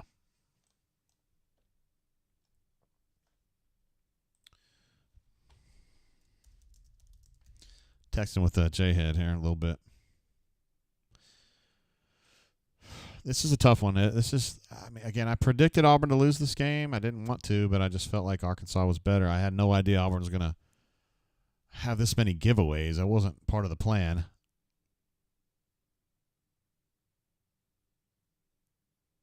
Protestation, yes. I use that word sometimes.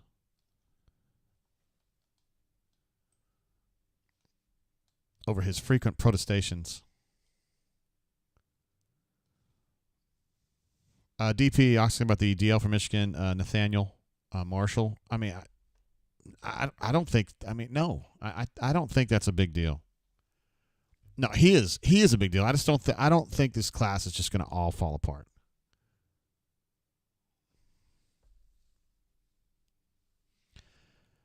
Couldn't see that safety blitz coming.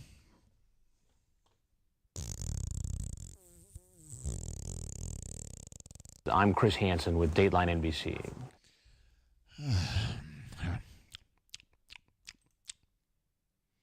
Is it really that bad? I mean, I know you lose in double digits to Arkansas. It's not good, but is this disastrous? Oh, Jesus. That throw was disastrous.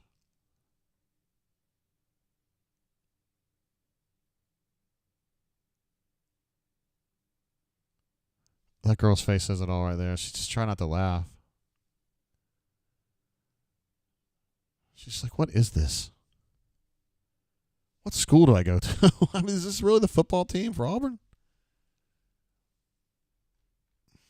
Yeah, VIBEZ. He says it's bad. Okay, I got you. Sometimes, again, guys, I underreact to stuff on this. I don't know why. I don't know why. I guess I've just seen it so bad for so long, you know? You just kind of get used to it, I guess. I mean, y'all do too, like, and you kind of fight against it, and I get it. You should. Yeah, I think this one's over, guys. Fuck me, man. This is just going to be one of those. It's just, it's worse than just losing. Like, it's just the way you lose. It's just so unprofessional, right? You got questions about the strategy. You've got, obviously, major questions about execution with 4 interceptions, a lost fumble where it's like wide open for a touchdown, you lose the ball. Defensively, been pretty good, although that last, like, when they're bad, they're really, really bad.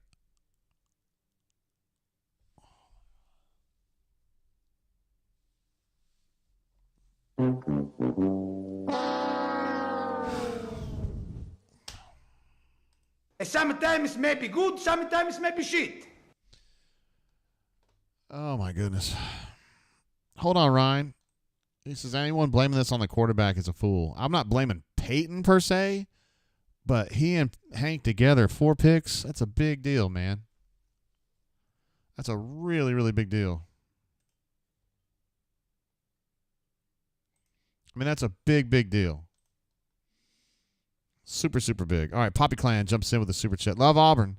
Hate Gus. Oh, wait, hold on. Let me rephrase that. Love Hugh, but Gus, Haskin, and Hugh. Let me rephrase that again. I'm sorry, I got affected by a chat I just got. Love Auburn, but Gus, Haskin, and Hugh have made me apathetic. That's tough, dude. You hate to hear it. Oh, fucking A. There's another 8 yards extra. I hate to hear it, G. Julius says Auburn football is hazardous.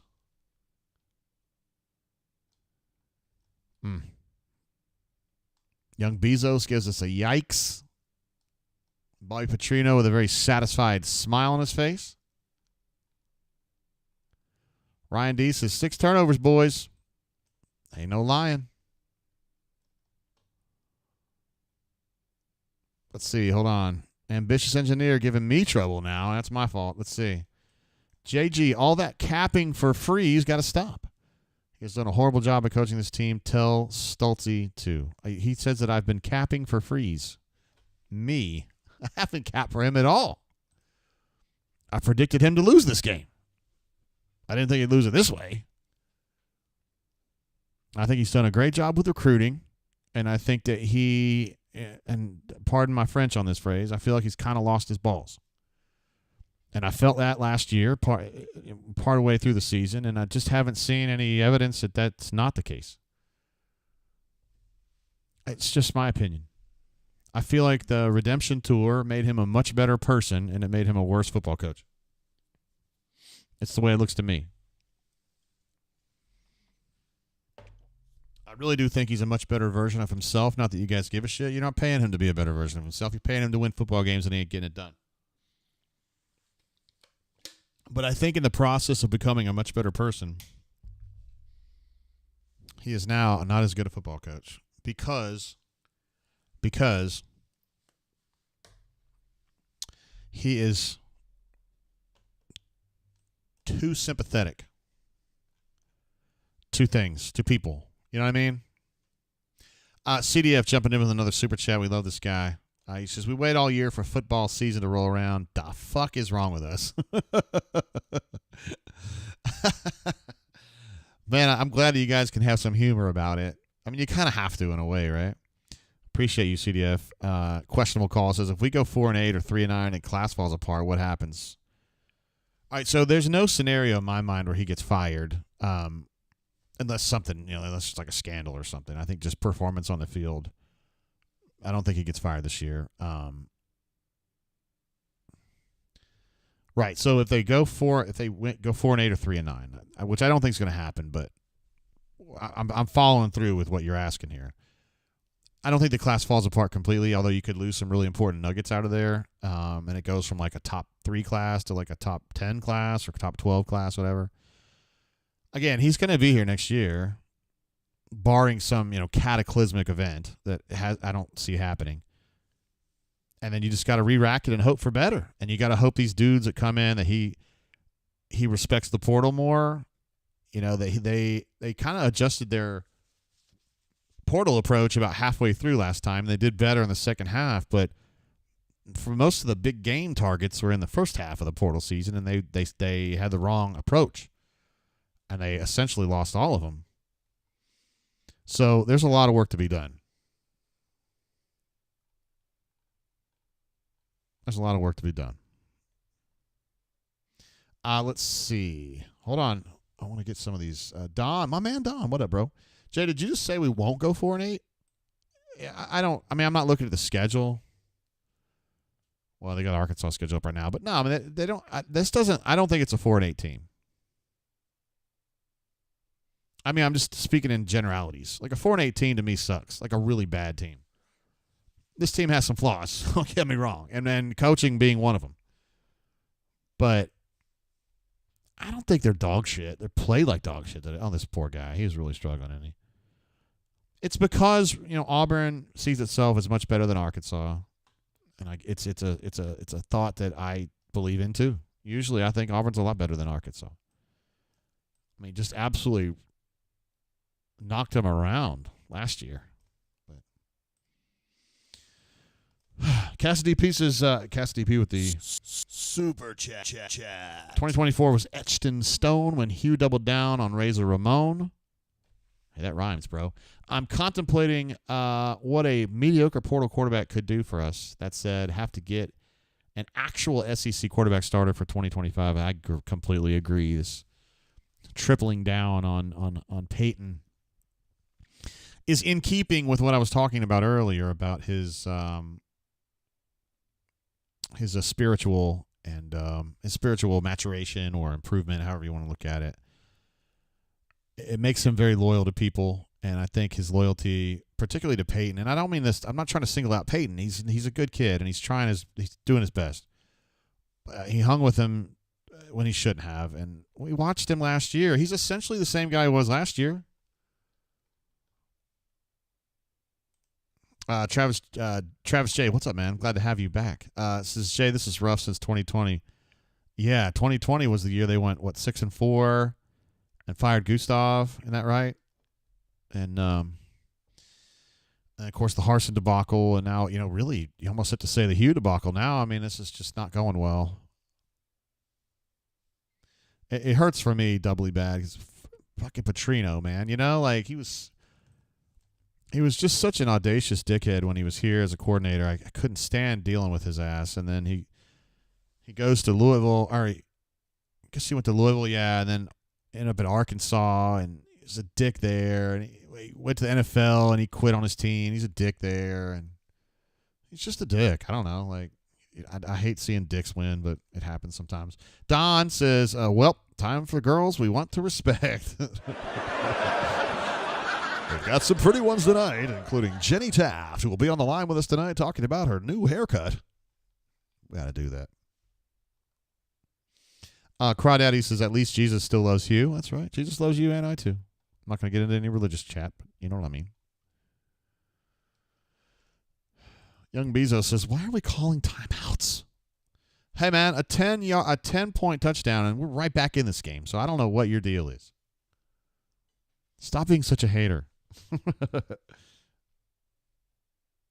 Hey, Mike says, strike of the banjos. My man.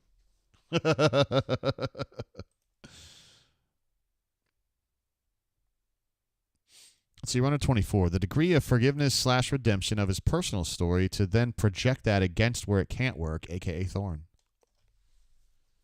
Kind of, yeah. I mean, I do. I think that's a big part of what's going on. And it doesn't mean, I mean, to me, it doesn't mean like he's just letting shit go. Nice play there. And he finished the tackle too. It's easy to say, okay, well, JG's saying he's very forgiving and he doesn't. It's not like it was with Chizik where just anything goes and people can just fuck around. He actually holds kids accountable a lot. Like for their behavior and stuff, but performance-wise, he doesn't. And I just don't.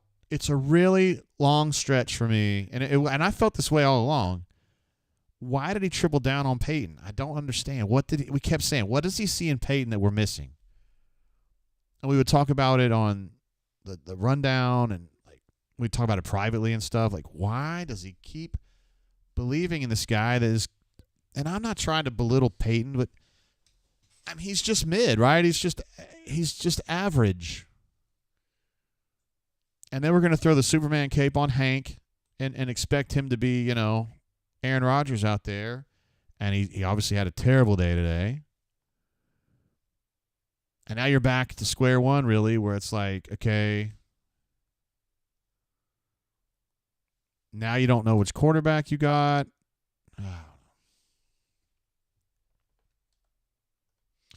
RR Big Cat says, I think the wheels are coming off. In the NIL world, the culture means nothing.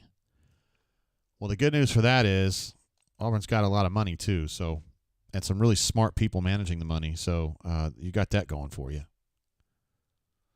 Eric Edwards, you know what?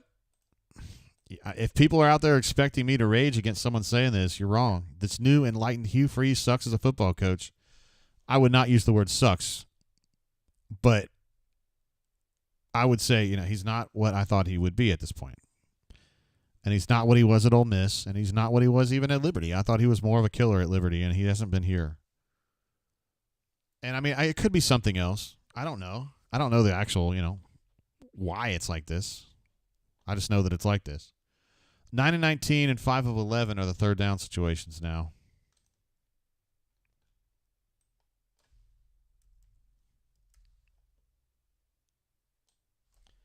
And if you ask me, 19 third downs is way too many. And I'm not out here to mock people, especially people I know like CJ, but honk for Walker? Like, come on, bro. Don't do it. What did Locked On say up here? I love Locked On. Oh, by the way, Toolman jumps in with a super chat. Says we're hot dog water. Is Sam Jackson not an option? I don't think that they want to run Sam Jackson at quarterback, but I would consider all options at this point, G. I would. I mean, Sam's played quarterback. He hadn't played it particularly well, but neither has. I love the shots of the fans right now. These are great. These girls are just sitting here going, my God. I spent my whole afternoon for this. But, guys, 10 points, and they're right back in it. So,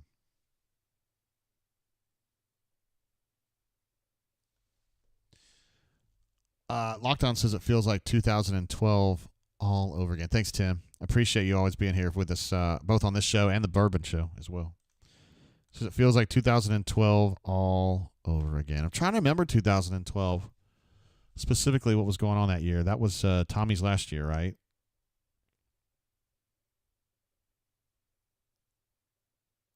No, it wasn't. I'm sorry. That was 2008. So it was Chiz's last year.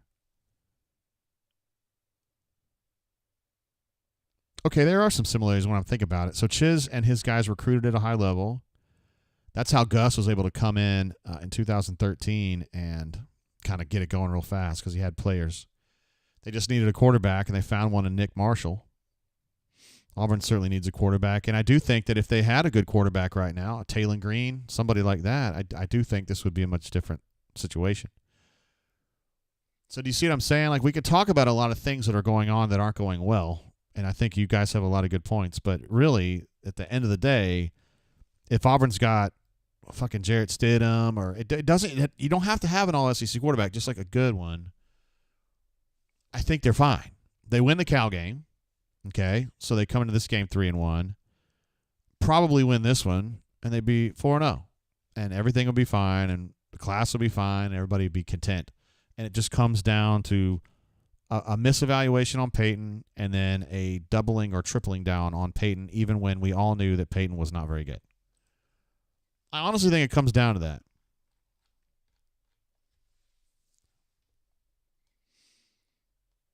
Let's see. Christopher says, Hugh won 2 games against Saban. That's it.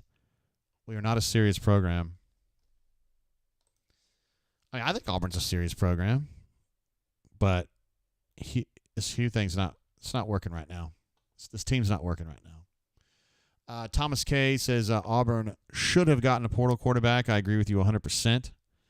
Ed D says Devin Dampier. That might have been good enough, too. The quarterback in New Mexico. I just don't.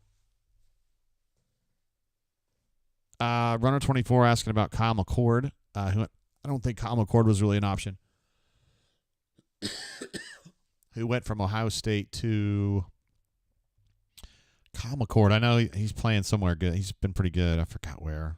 I was literally watching him earlier. Oh, Syracuse. That's right. Yesterday. Yeah, I think that was kind of an inside job. And he was just going to somebody he was familiar with. But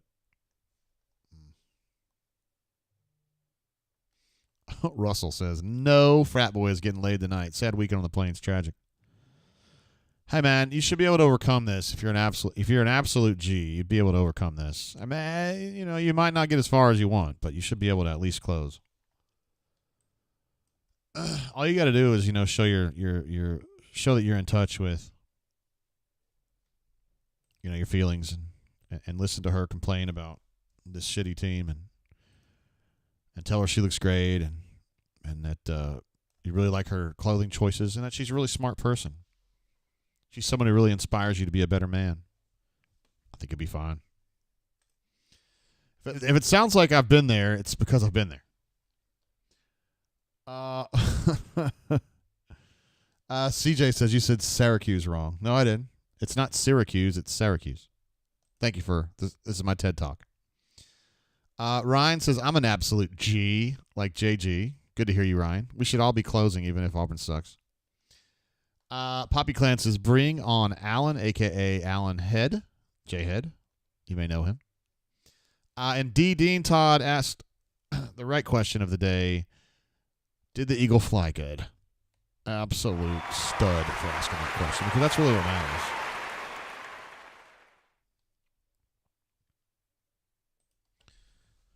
All right, GW says, hire Rhett. I can't watch this. Hire Rhett, a.k.a. Rhett Lashley from SMU, Major Applewhite from South Alabama, or Bill Clark out of retirement, send Hugh Freeze packing. This sounds like the guy who was screaming at the airport, right? At least give us Patrick Nix, for God's sake. Let's see. Ryan S., whose opinion I very, very much respect and like him personally, told one of my Tennessee buddies, we are in the Pruitt years for Auburn. Oh, man, that's tough. I hope it wouldn't be that bad. All right, we got our first caller. Well, our first, you know what I mean, legend caller on the horn. It is Ruxy Poo. What's up, Ruxy? What's up, JG? Word. How are you doing? I've been better. What pissed you off the most today? What the fuck, man? What? I mean, I don't even know what today pissed me off the most. It was just, nobody could do anything. We don't have a quarterback. Our running backs fumble the ball. The ball bounces off our receiver's hands, goes into the other team. I mean, we should have won this game if we just don't shit our pants. Yeah, I know. And I'm wondering about the coaching, man. Today is good God. I don't understand the insistence on Peyton Thorne being good. It just ain't there, man. I mean, you said it like, okay, I'm not saying fire freeze or anything, right? But right. He's worse than Gus on the field. I mean, it's not even close. And I know the talent's not what Gus had exactly, but I mean, I think we had a more talented team than Cal and Arkansas.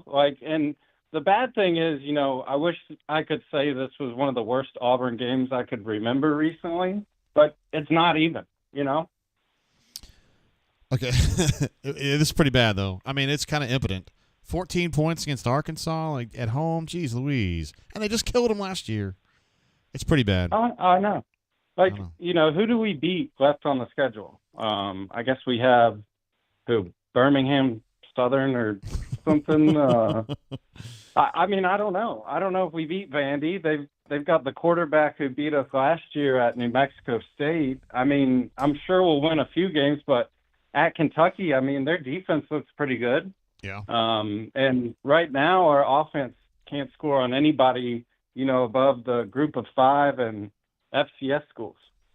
Well, when they're fumbling on an open run to the end zone, that's never going to help you there, is it? No. Stupid. And, I mean, like, I think somebody said it in the chat, but I don't know why I look forward to these games anymore. I mean, it's bad. Because you love Auburn, that's why. But it's just sloppy, undisciplined.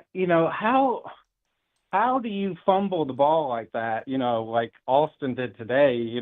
That's just terrible. And they've been fumbling lately. And the quarterbacks, they're just staring down receivers. It's something's gone terribly wrong with Hughes' offense. And he's supposed to be an offensive genius, Yeah, and it's just, he's recruiting really well. We'll see if he can hold on to that class. I don't know. Hopefully he can. But, so. You get someone like in the portal, like Cam Ward. I know a lot of those other quarterbacks flamed out, but you get somebody with some talent, and you're probably 4-0 right now. Yes. You don't even have to have somebody really good. No, just you don't. Decent, it's just yeah, and again, like I'm sure Thorne and Hank still got time, but I'm sure Thorne's a great dude, and Freeze seems like a great guy too. But just go out there and I don't know what he's doing because it doesn't look like the Ole Miss offenses, and I know he took a while to get going there, but it's like they're so sporadic. Yeah, that's going on here too. Although this year that's not even been sporadic; it's just been bad, right? I mean, like. Yeah, I mean, he might be able to pull out a couple of these games, and I hope he does. That would be great. But I think Doc's been saying on the board a lot, but he might be right. We might be Tennessee football after Fulmer right now. We might be wandering in the desert for 20 years. I don't like hearing that, Bruxy. Shit, dude. You're killing my buzz. I don't either, man. But it's. We're used to it though now, right? After the end of Gus and Harsin, so it's kind of just like another Saturday in the fall to me at this point. I hate that you have to say that, but you're probably right. I mean, probably wash it off, in about 30 minutes, and be a little frustrated, but it's embarrassing, and I feel for the Auburn people that work with Georgia and Alabama fans, just going to give them shit all the time, or. Maybe they've even stopped doing that now. Maybe they feel bad for us because it's just been terrible, man. Yeah. That's a bummer. Well, I know I'm overreacting and everything, but that's my feeling after the game. Jay, I appreciate you, man. I love you, man. I hope you keep doing your thing, and I'll hang up and listen to the rest of the show. All right, Ruxy, thanks for calling in, G. We love having you on the air, man. Yes, sir. See ya. Bye. There he is, Ruxy Poo, a.k.a. Ruxpin. He posts on the board. I think it still is Ruxpin, but great caller. Called in a bunch during COVID, and we love having him on. He's just fun, and he loves Auburn. He just would like to see them be a little bit better. Super chat coming through from Questionable Call. Oh, my goodness. Patrick D drops one. Appears Hugh should have spent money on Ward instead of high school players, looking like it will cost him his career. Whoa, I don't know about that. And AU, their relevance in football. I hate to hear that talk, but I don't see any lies there. I don't see any lies there. Tim Toolman jumped in with one as well. Says, "Girl on the couch meme. Are we the girl in 2024?" I'm not sure I know that meme right off. Girl on the couch meme. I hope it's not us though. Patrick D jumps in with a super chat. What a badass. We love Patrick D. I had a feeling. Now, Patrick D, before anybody gets going, he's got some opinions, but I tell you what, this guy loves Auburn through and through. Hugh Hampkins, tired of the little sayings and sweet talk. I want a coach who demonstrates they care more about winning than soft-ass culture councils and devotions.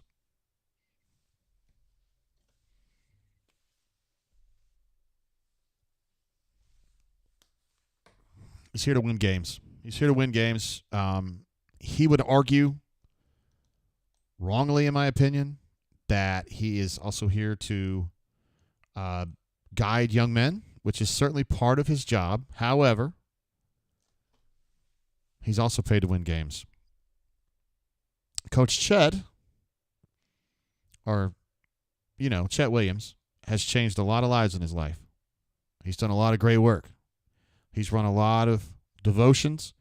He's helped a lot of kids understand the healing power of Jesus, et cetera, et cetera. I don't want to go too far down that road. But he don't get paid $60 million a year. He gets paid whatever he gets paid. Hugh's in a wins and losses game. He's in the scoreboard business, and he ain't getting the scoreboard business done. The scoreboard's turning against him. And Patrick D has a point that I always think about now. He says, we are a professional team, no more guiding. He has to guide, but he also has to win football games. More so now than he did 5 years ago. I think it bothers him. I think that he is more like Dabo than he would want to let on. I think he wants to, if he could, I think he would definitely do this all through high school kids. And he kind of wants to rage against the machine, so to speak, about the portal.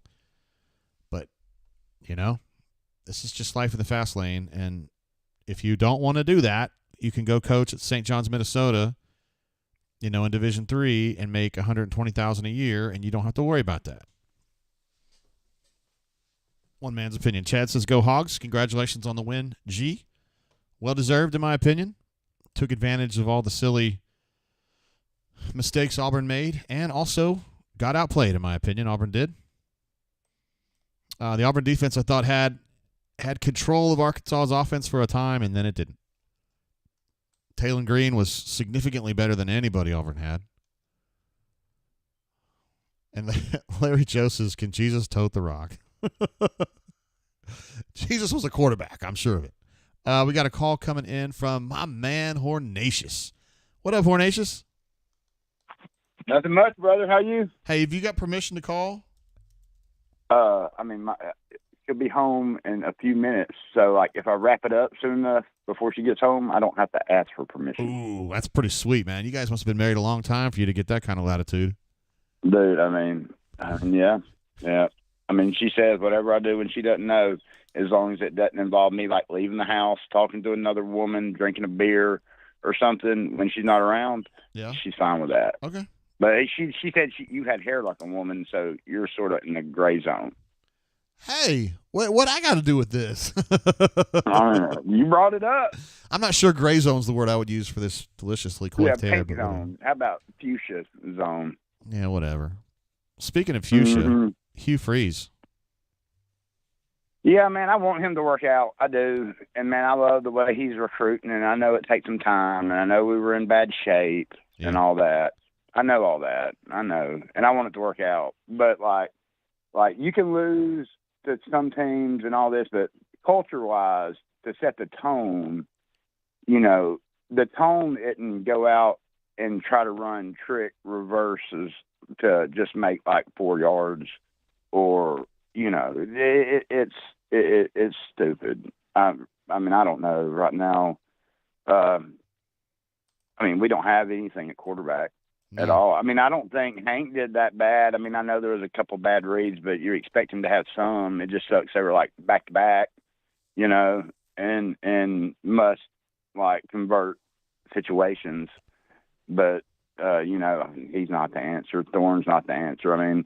He should have went out and got somebody, and then defense looked better, but then every now and then you'd see on third down would go back to the 3-man rush, but we'd send 4 a lot. But yeah, it just something. Just the whole game did not feel right. I agree. It just felt like you were swimming upstream the whole damn time. I don't know how you let Thorne play so long in a game with 4 interceptions or whatever, and then him being a 15th year senior, and then yank Hank out after the first half for similar who first time starter. I don't understand that. You can say you want to win the game, but if you thought your best chance to win the game was Thorne, you should have then pulled your balls out and showed everybody and said, hey, I'm starting Thorne. Sometimes you got to let your balls hang out there, man. So, because that's what he's saying. Did he just go to Hank because of just a little pressure? You know what I mean? And that's the reason why, because he was feeling the heat. And if a coach is feeling the heat and making decisions because of that, then you should already fire his ass. That's true. And I want him to work out 100% because that's what's best for Auburn. Like, another thing is that fake flea flicker truck.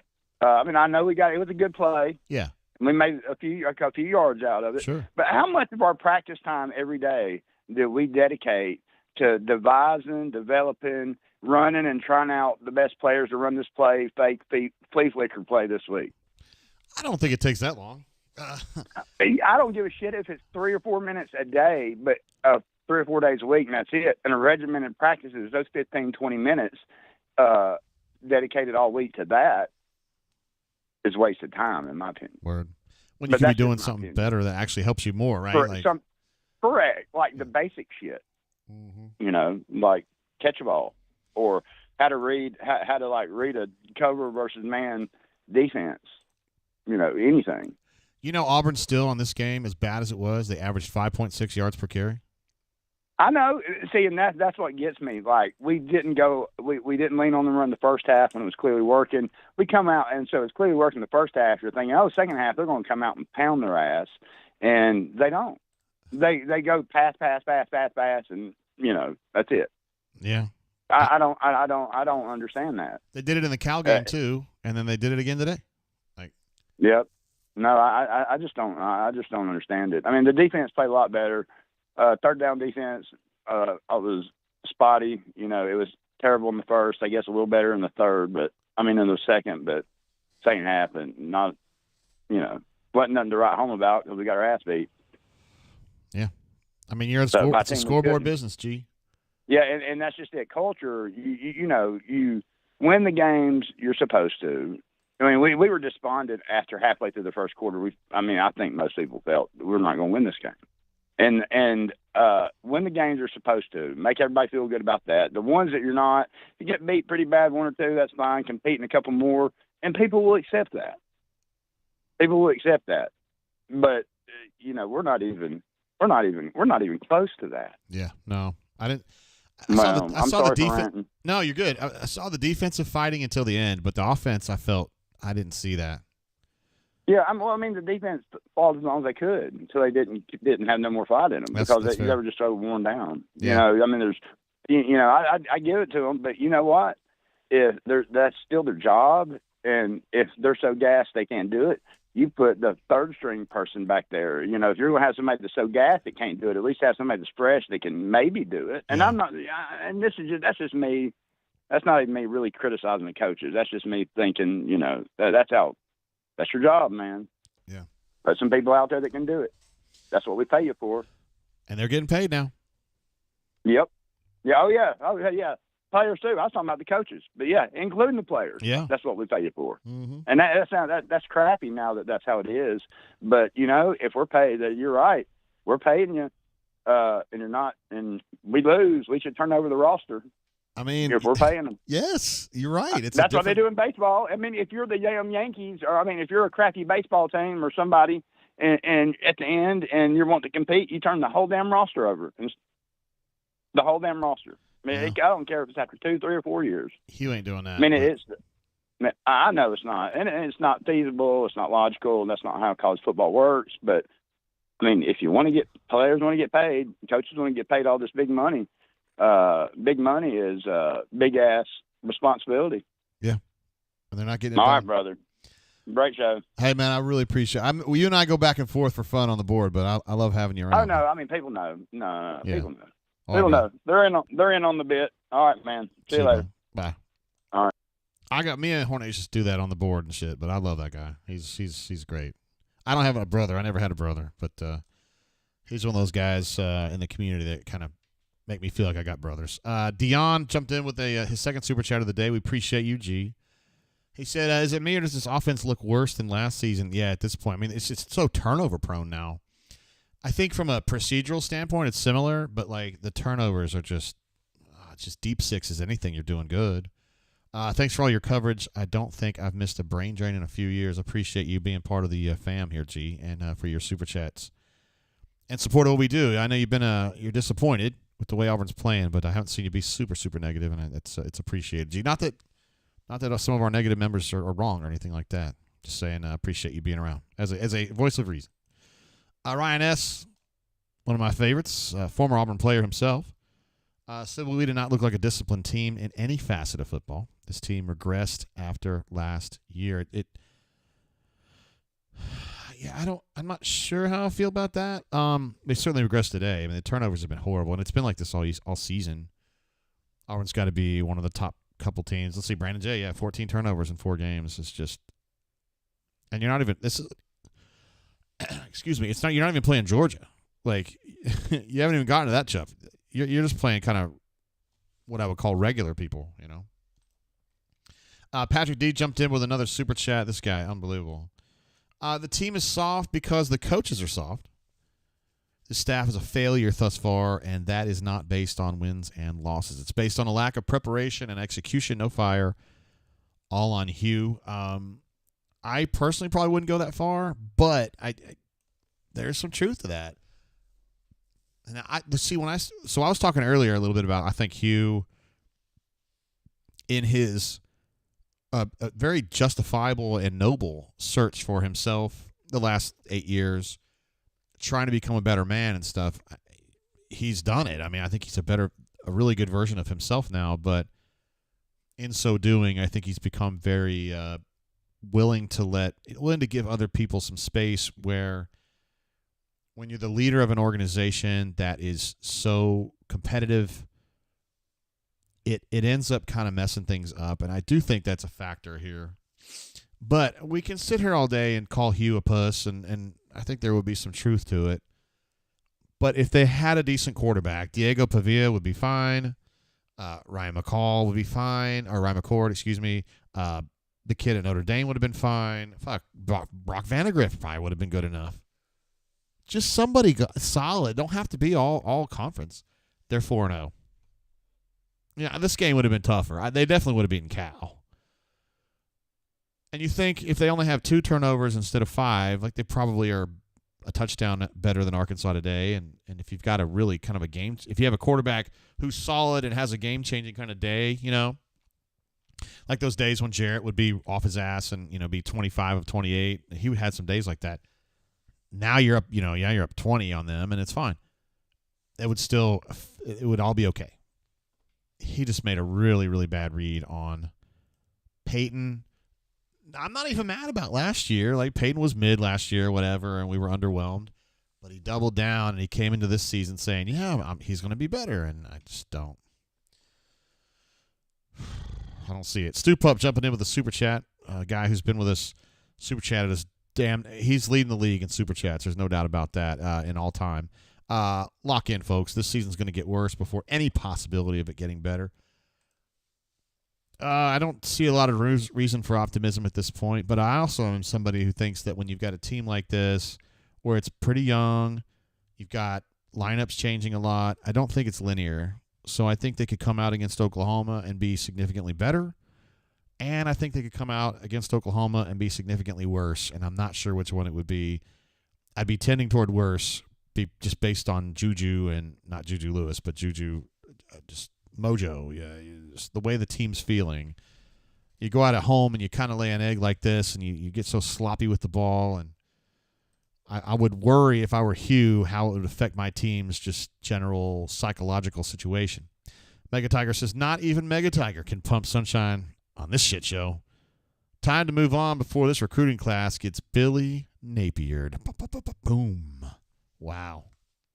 And Mega Tiger's definitely a voice of reason. He's not someone that gets overly tough on folks. Time to move on, meaning, like, go ahead and purge you at this point. I don't know. On an overall view, program view, I still think Hugh and his staff are doing the most important thing, which is getting Auburn's talent level out of the toilet, okay? He said in a press conference maybe 2 weeks ago, to get to Georgia's level, we got to stack 2 more classes, and Alabama's level, you know what I mean? And they're not there yet. Auburn's stacked really like half a good class and then 1 good class is really what they've done. And they're way ahead of where they were with Harsin. So my view would be, not that you asked me, Mega, but my view would be you let him continue doing this as long as recruiting's good. As long as recruiting stays approximately where it is. You let him keep going and let him continue improving the roster. On the line, we've got Why Not AU. What's up, G? What is up? Hey, man? are you back home now? How Are you back home now? Yeah, I am. Nice. Last time you phoned in, you had been in, I think, San Diego. Yeah, I was in San Diego. And you ran into some good folks up there in Oceanside or Carlsbad or wherever you were? Yeah, man. Right up the road towards Carlsbad. That's awesome. There's great Auburn really, people really everywhere, good man. people. They're everywhere. Mm-hmm. I love it. It's one of my favorite places, and again, I owe a whole lot of my my success to Auburn for sure. I know you love Auburn. For sure. Nobody questions that. That's for sure. Well, but you're getting fed up, aren't you?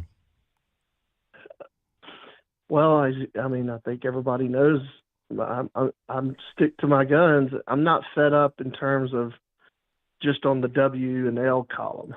It's just the whole lack of fire, lack of energy, lack of Auburn. It's the lack of Auburn spirit.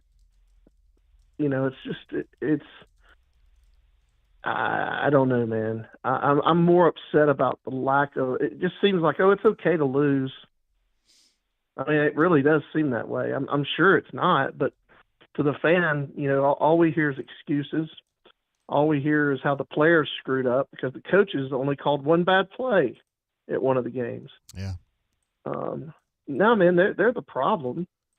And their game plan stinks. They've had all year to know what they had. I mean, Peyton Thorne is Peyton Thorne. He even had a ceiling, no matter if he played his best. And it's just no ingenuity. They're just out there with a playbook, throwing shit around, and got no idea what they're doing. No wonder Lane Kiffin laughed when Nix left about calling plays or whatever. Yeah. I don't know, man.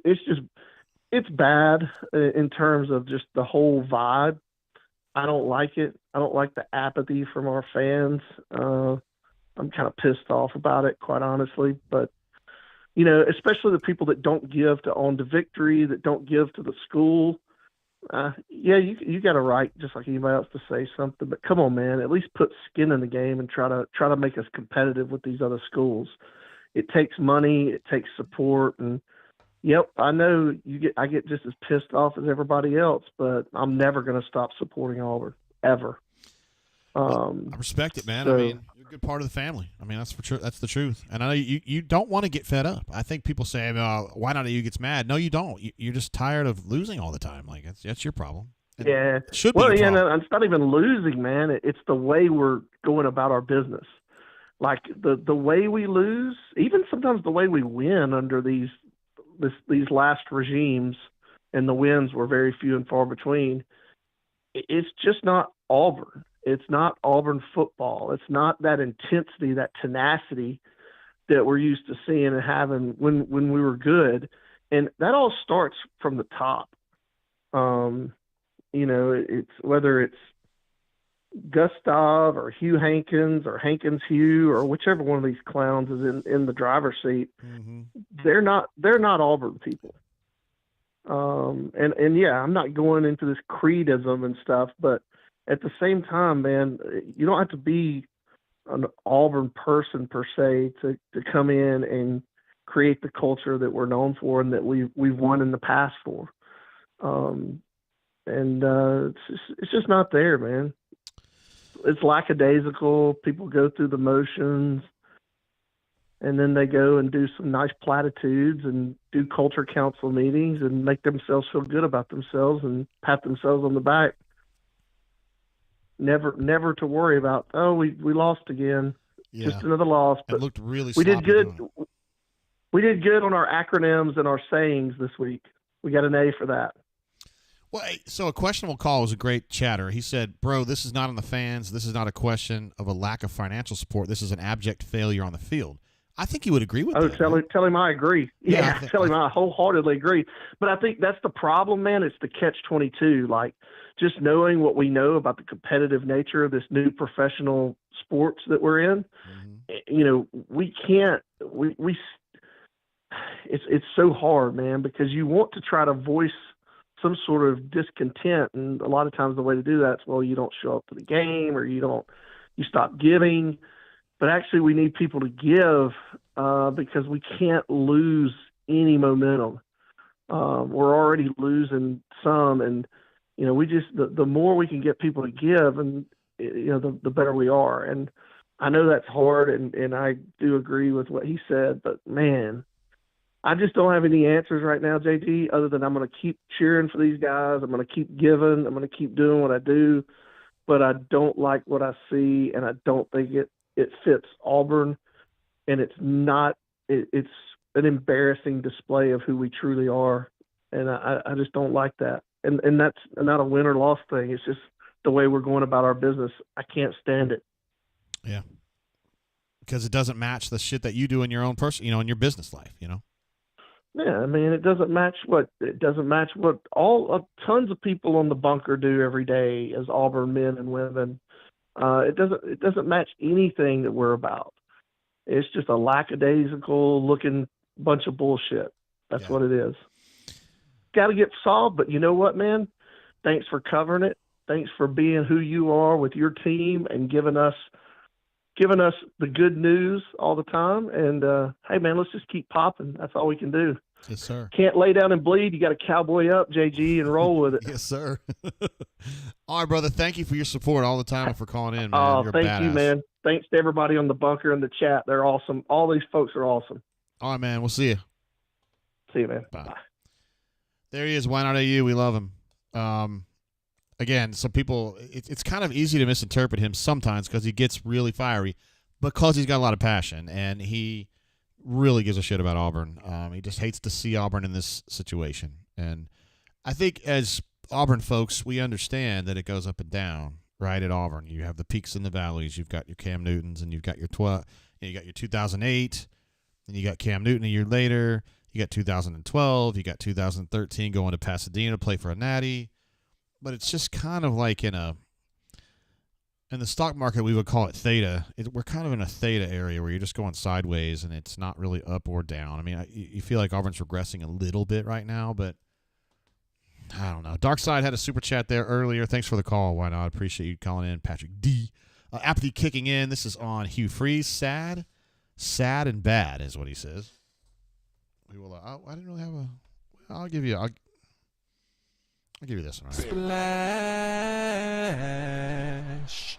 There it is, Dark Side. Thank you. And Brandon J jumps in with a super chat as well. Sorry it took me a little while to get to you, but I want to take those calls. JG, you're the voice of calm in a river of poo. You're the man. Thank you, Brandon J, for being here with me and being part of what we doing here at the Drain de Brain. There's been a ton of chats. I think we're about to set a record for chats. 4,300 now. Have been messages in the chats today. Hayden jumps in with a super chat as well. Says we bad. It's short and to the point. I like that. Short and sweet. Short and sweet. Thanks, Hayden. Hayden came in with us, I think during COVID, maybe a little bit before, and he's been with us too. Chip was relaying some comments that Hugh had made. Well, actually, Stoltze had posted to the bunker about the game and whatnot. This is post-game notes, which I don't have in front of me. But I think he said something along the lines of, Peyton looked pretty good today. And, yeah, I don't agree with that. Maybe there's some stats that I'm missing. We got another one of our channel legends on the line now. It's War Eagle 0008. What's up, man? Hey, what's up, Jay? Word. Tough one today. Just a terrible watch. What an awful game. Yes, it was boring and sucky and all of that, man. Yes, second straight game with 5 turnovers. So is that right? I forgot. Yes. Going to be tough to win any game against a team with a pulse, turning the ball over 5 times. And we've proven that you just can't do it. And what about Hugh saying post-game that he thought Peyton played pretty well? I mean, I don't know. What is he supposed to say? I mean, like... What am I missing here? He didn't play well. He played terrible, and I thought it was I disagreed with you. I thought it was the wrong call to pull Hank. I know he wasn't playing particularly well, but Hank's in his second game. Yeah. And Peyton is a fifth-year senior. He's 23, I believe. He's played in the Big Ten, and he's played 2 years of SEC football. He's gotten blown out against New Mexico State. He's gotten blown out against Maryland, and he's turned the ball over 5 times against Cal in his last 5 games before this. I didn't see how there's a scenario where he is the savior to the problems when you're down a touchdown at halftime, getting the ball back. I just didn't understand it. I thought it was – I mean, I can understand going to senior leadership, and I could have understood the argument. I was watching the game with my dad where he's like, well, Peyton can run the ball. Maybe they're going to run some more zone read concepts. The RPO has a little bit more to respect. And then we didn't see any of that. He comes out and throws the ball 3 times in a row. That's a coaching problem. I just don't understand how that makes any sense. What did you think? I mean, I thought you were thinking, it felt as if you were thinking it was a good time to put Peyton in. What do you think now? Yeah, I still don't know. I thought that Peyton played incrementally better than Hank, and I don't think Hank's a long-term solution here. I don't. I mean, maybe he's like Aaron Rodgers, who didn't have a lot of offers. He had to go to JUCO not because he's a bad student, because he had no offers. And he goes to Cal because he had one offer, really, and it was Cal. And so I mean, I want to give Hank a chance, but fuck, is he really the future? No, I don't know that he is, but I know that it's not Peyton. No, that's fair. That's fair. Enough to know that we can go 4-8 with Peyton, and we could go 4-8 with Hank Brown. I just feel like if we're going to put Peyton in the game and then he's not going to do the thing that really he's best as a runner, which is shocking. You just would never have thought that. I know. When he came in as a transfer, but right. That's kind of what he does best. Yeah. And then you put him in the game and he doesn't do any of that. That was what was more surprising to me, is that you're running the ball pretty well. I mean, Jarquez was averaging 7 yards a touch at one of the points of the game. Yeah. I don't know what he finished with. But so then you're like, well, maybe we're going to augment that with some just traditional high school football zone read concepts, and we don't do that at all. I just didn't get the game plan. But I really called you to talk bigger picture. I'm still really convinced that he's the right guy for this job. I think he's a total cultural fit. I think he's gotten the people who matter at Auburn on the same page for the first time since Bobby Louder was the main man making those calls at Auburn. And I think it would be a disservice to him to underplay how bad this team and culture was that he took over. So I totally hear why not AU's point on this isn't the culture I want to put up with. And I think Hugh Freeze would agree with that. I think this is a work in progress. I think what's more concerning is on the background, I have muted the Vanderbilt Missouri game where Diego Pavia is going to overtime against the number 7 team in the country while he's the quarterback at Vanderbilt after he kicked your absolute ass with New Mexico State. And he was there for the taking, wasn't he? Yeah, he was. I mean, I'm pretty positive we could have outbid Vanderbilt since they don't even care about football pretty much at all. So, if you weren't going to go spend the money on Cam Ward and you weren't going to outbid for the kid from Duke who went to Notre Dame, Riley Leonard, you don't think bringing in Diego Pavia and just go, look, Peyton, you can stay or not, but he kicked your ass last year. You can run away if you want to, but it'd be disservice to the team and recruiting class that we've brought in to not bring in some competition.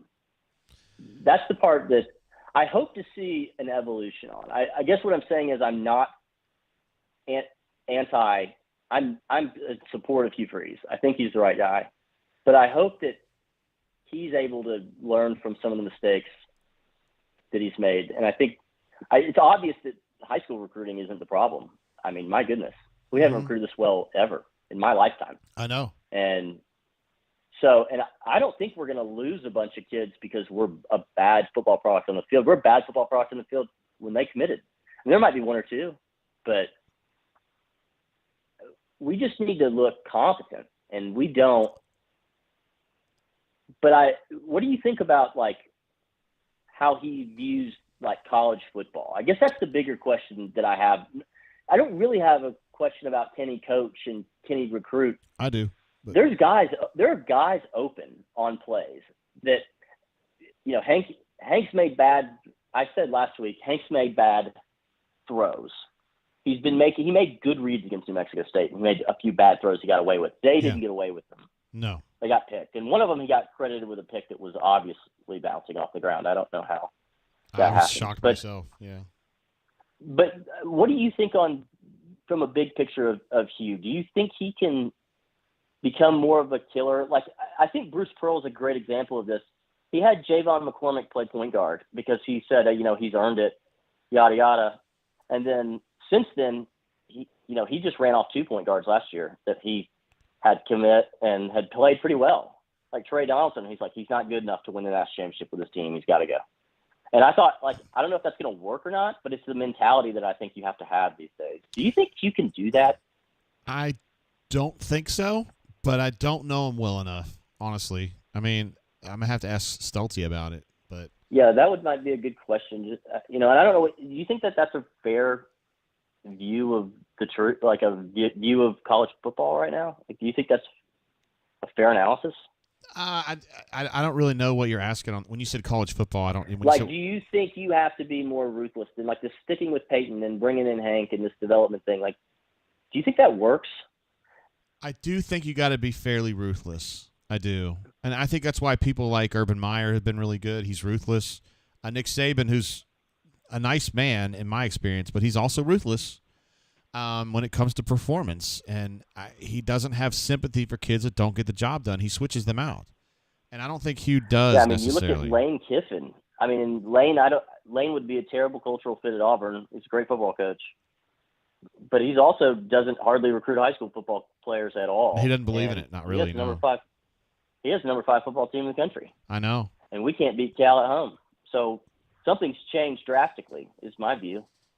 And I just hope you can adapt, because I really, from everything other than that, I just think he's the right guy. I think he does a lot of things that are so great in the context of how Auburn operates.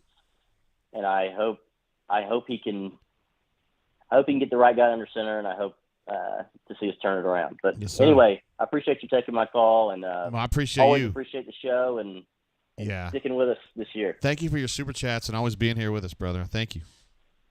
All right, man. See ya. Bye. He brings up a great point about BP, because BP is both a virtuous person and he's also a pretty cutthroat coach. He's not someone who's mean to players. I mean, it depends on your definition of mean. I have seen him go on rants at Bryce Brown that I would not feel comfortable him having done that to my son. I don't have a son, but if I did, if he was talking that way to my son, I probably would have a problem with it. He wasn't like going over the line or anything, but he's a very harsh coach, and it's because he knows what it takes to win a title, and he really holds players to that accountability. And like what 0008 was saying, Trey Donaldson, a guy he absolutely adores and loves. I wouldn't necessarily use the verb he ran him off, but he was okay with Trey leaving, knowing that Trey probably wasn't good enough to get them to where they wanted to be, and now he's at Michigan. Like, you kind of have to be cutthroat like that, and I don't think Hugh's like that, and I think that is the reason why this Peyton situation decayed as it did. An Auburn fan 123 is saying right here, Diego Pavia is a damn baller. I wish we had him. Like, he would be better. Like, Auburn would be 4-0 with Diego Pavia. There's no doubt about it.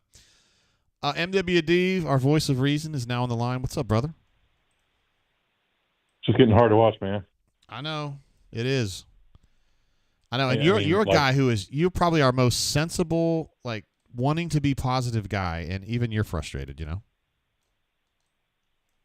Yeah, but I mean, kind of seen it coming for a long time.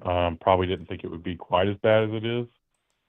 But, we talked about it in the December recruiting window and bowl prep, that they just had to go out and get a quarterback, right? And you and I kept saying that to each other, and they didn't do it. And now you're paying the price. The chickens have come home to proverbially roost. That's what I'm seeing. Yeah. And I think the whole plan, the vision is, winning in year 3, we're year 4, putting things together for that. That's why we didn't bring in a quarterback. We wanted to recruit other things.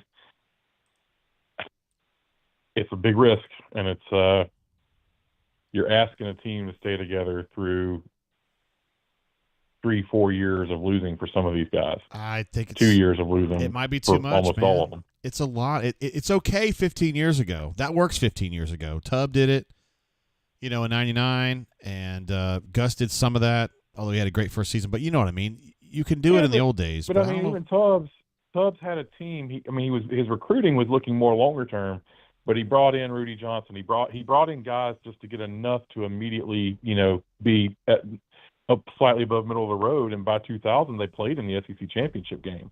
I mean, that was his second year. Like, it wasn't a wait through 36 games in 3 years, and when you guys are seniors and have put in 4 years of the program, then we'll start beating the Arkansas and Cows. And I mean, it's one thing to say I'm going to build to be competitive with Georgia in 3-4 years, but buddy, you don't get to 4 years if you don't beat Cal and Arkansas year 2, year 3, et cetera. I know. Like, I'm not saying he's going to get fired, but I mean, there's a realistic scenario here where this team is a 3 or 4 win team. Yes, and I don't know what that does. I know. I think it's going to hurt. Everybody's saying, "Oh, they're not going to fire him this year." Well, folks were saying that 24 months ago about Harsin, and it changed in about 3 or 4 weeks. They're not firing. It just looked like the team was gone. I promise you, they're not firing him unless there's some kind of a scandal, which I would be shocked by. I mean, they're not firing him over performance. Yeah, I understand what you're saying. I know you're not calling for it. I know. Yeah, everybody always thinks that until it changes. It's that kind of thing. And it's I just don't see good decision making going on. I don't see scheme. I see things that, I mean, for 100 years, football has fundamentally worked that unless you're getting into a shootout, you win the game by running the ball, playing field position, getting points on the board. This staff does not know how to do that. It is fundamental football 101, and they're, trying to go to, really pass it 3 downs, or, you might get a run to cut it to, 3rd and 6, but then you're forced to pass. Like, he swaps out, he puts Peyton in, it virtually takes away the deep passing threat, and we become, I would say, 0-dimensional, because I'm not even sure what dimension we were trying to go to. That's right. But you go back and look at week 1 base offense playing Alabama A&M. They threw a lot of slants, a lot of quick hitting stuff. None of that's there. You tried it some with Hank. Of course, I've never felt more accurate about when Hank Brown throws the ball, somebody's band's going to play. That's where he is right now. It was today. I would have made a change, but after Peyton didn't. If you're not even going to try to throw the ball downfield, you really needed a big hit to break this game open. I would have put Hank back in, because we know what Peyton's going to give you, and it's just not much. At least with Hank, you got a chance of somebody breaking one. Yeah, he made some nice deep. It might dig you a deeper hole. It might dig you a deeper hole, but it might also get you points on the board. Neither one of those are good options. We've talked about it, though. I know. I feel like you and I were ahead of this. Yeah, I remember I went back and listened when I called in the bowl game, but you and I talked about it separately. Like, we both, even with the bowl game after the early recruiting window, you and I both believed they were going to bring somebody in. We were sure they were going to do it. Sure of it. And they just didn't. And he kept. Part of it is a failure. Part of it is that they pursued some guys and didn't get it done.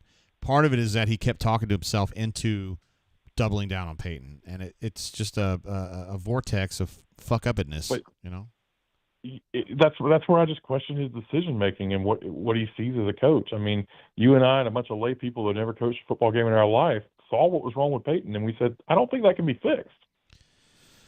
I think he's average, and he was average tonight, just average. I don't know. What do you think about the? Go ahead. If they do go 3-9, 4, and 8, what do you think happens with the recruiting class? I think it loses some stars. I still think it would be pretty good. It would probably be top 10, but it wouldn't be top 2. Because I think they're still selling these kids on the idea that we need you to stack classes. We need you to make Auburn great because it's not there. And we need great players like you to make Auburn great. So the pitch doesn't really change. And I think the guys that have already signed on knowing that this team was troubled. You know what I'm saying? So if I'm a dad of a player, a recruit, I get the pitch, but I'm sitting there and I'm watching the game and I'm saying, these coaches just fundamentally aren't doing basic stuff they should be to win a football game. I think There's I no agree sense with of urgency, no motivation. On the offensive side, I agree. I'm not trying to, send a message out there. I don't think any of those kids are watching this, but maybe, who knows? But it's like,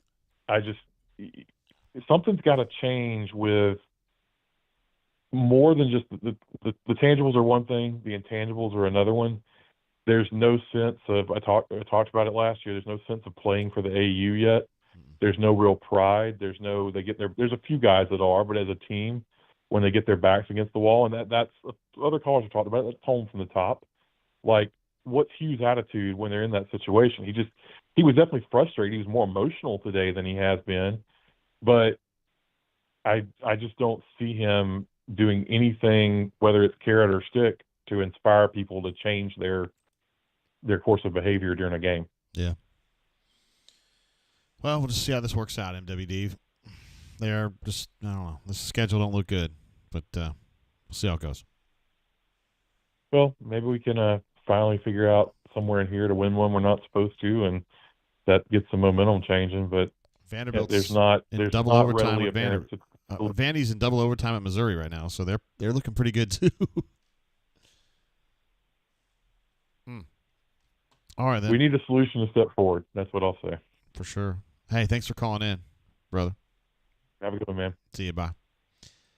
Love having him on the air, MWD. I think he posts on the board as MWDvers, but I just do MWD. You all know who it is. He's a badass. We did have some super chats coming through I want to get to, and thank you for that call. It was, he's always very reasoned. I don't want to go too much into detail, but he's a smart guy for a living. AU88 says freeze is worthless. I would say this in response. Sometimes may be good, sometimes may be shit. Yeah. I don't know about worthless, but frustrating day. There's no doubt about that. And, boy, some really good points being made in the chat. I want to get to those, too. Runner 24, we love. Auburn football is gross. The drain is great, though. Smash the likes. Thank you. 51 likes is all we've got so far. But I understand people are frustrated about the result today, which is nowhere near good enough. Leave it to Chris M.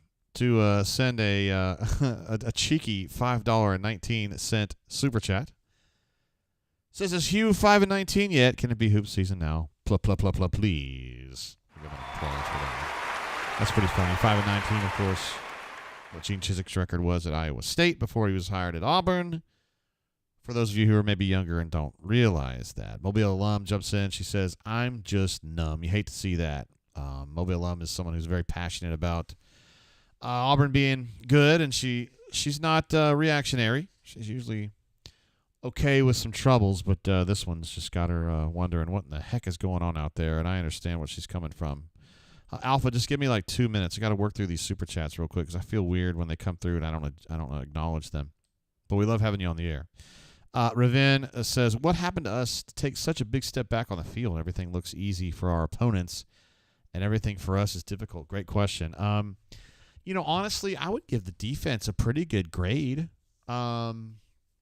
Just in a general. I'm not talking about today. I mean, they were pretty good today, but a little slow to react. I think like first quarter they have trouble, and then they tend to get better. Kind of let up a little bit late.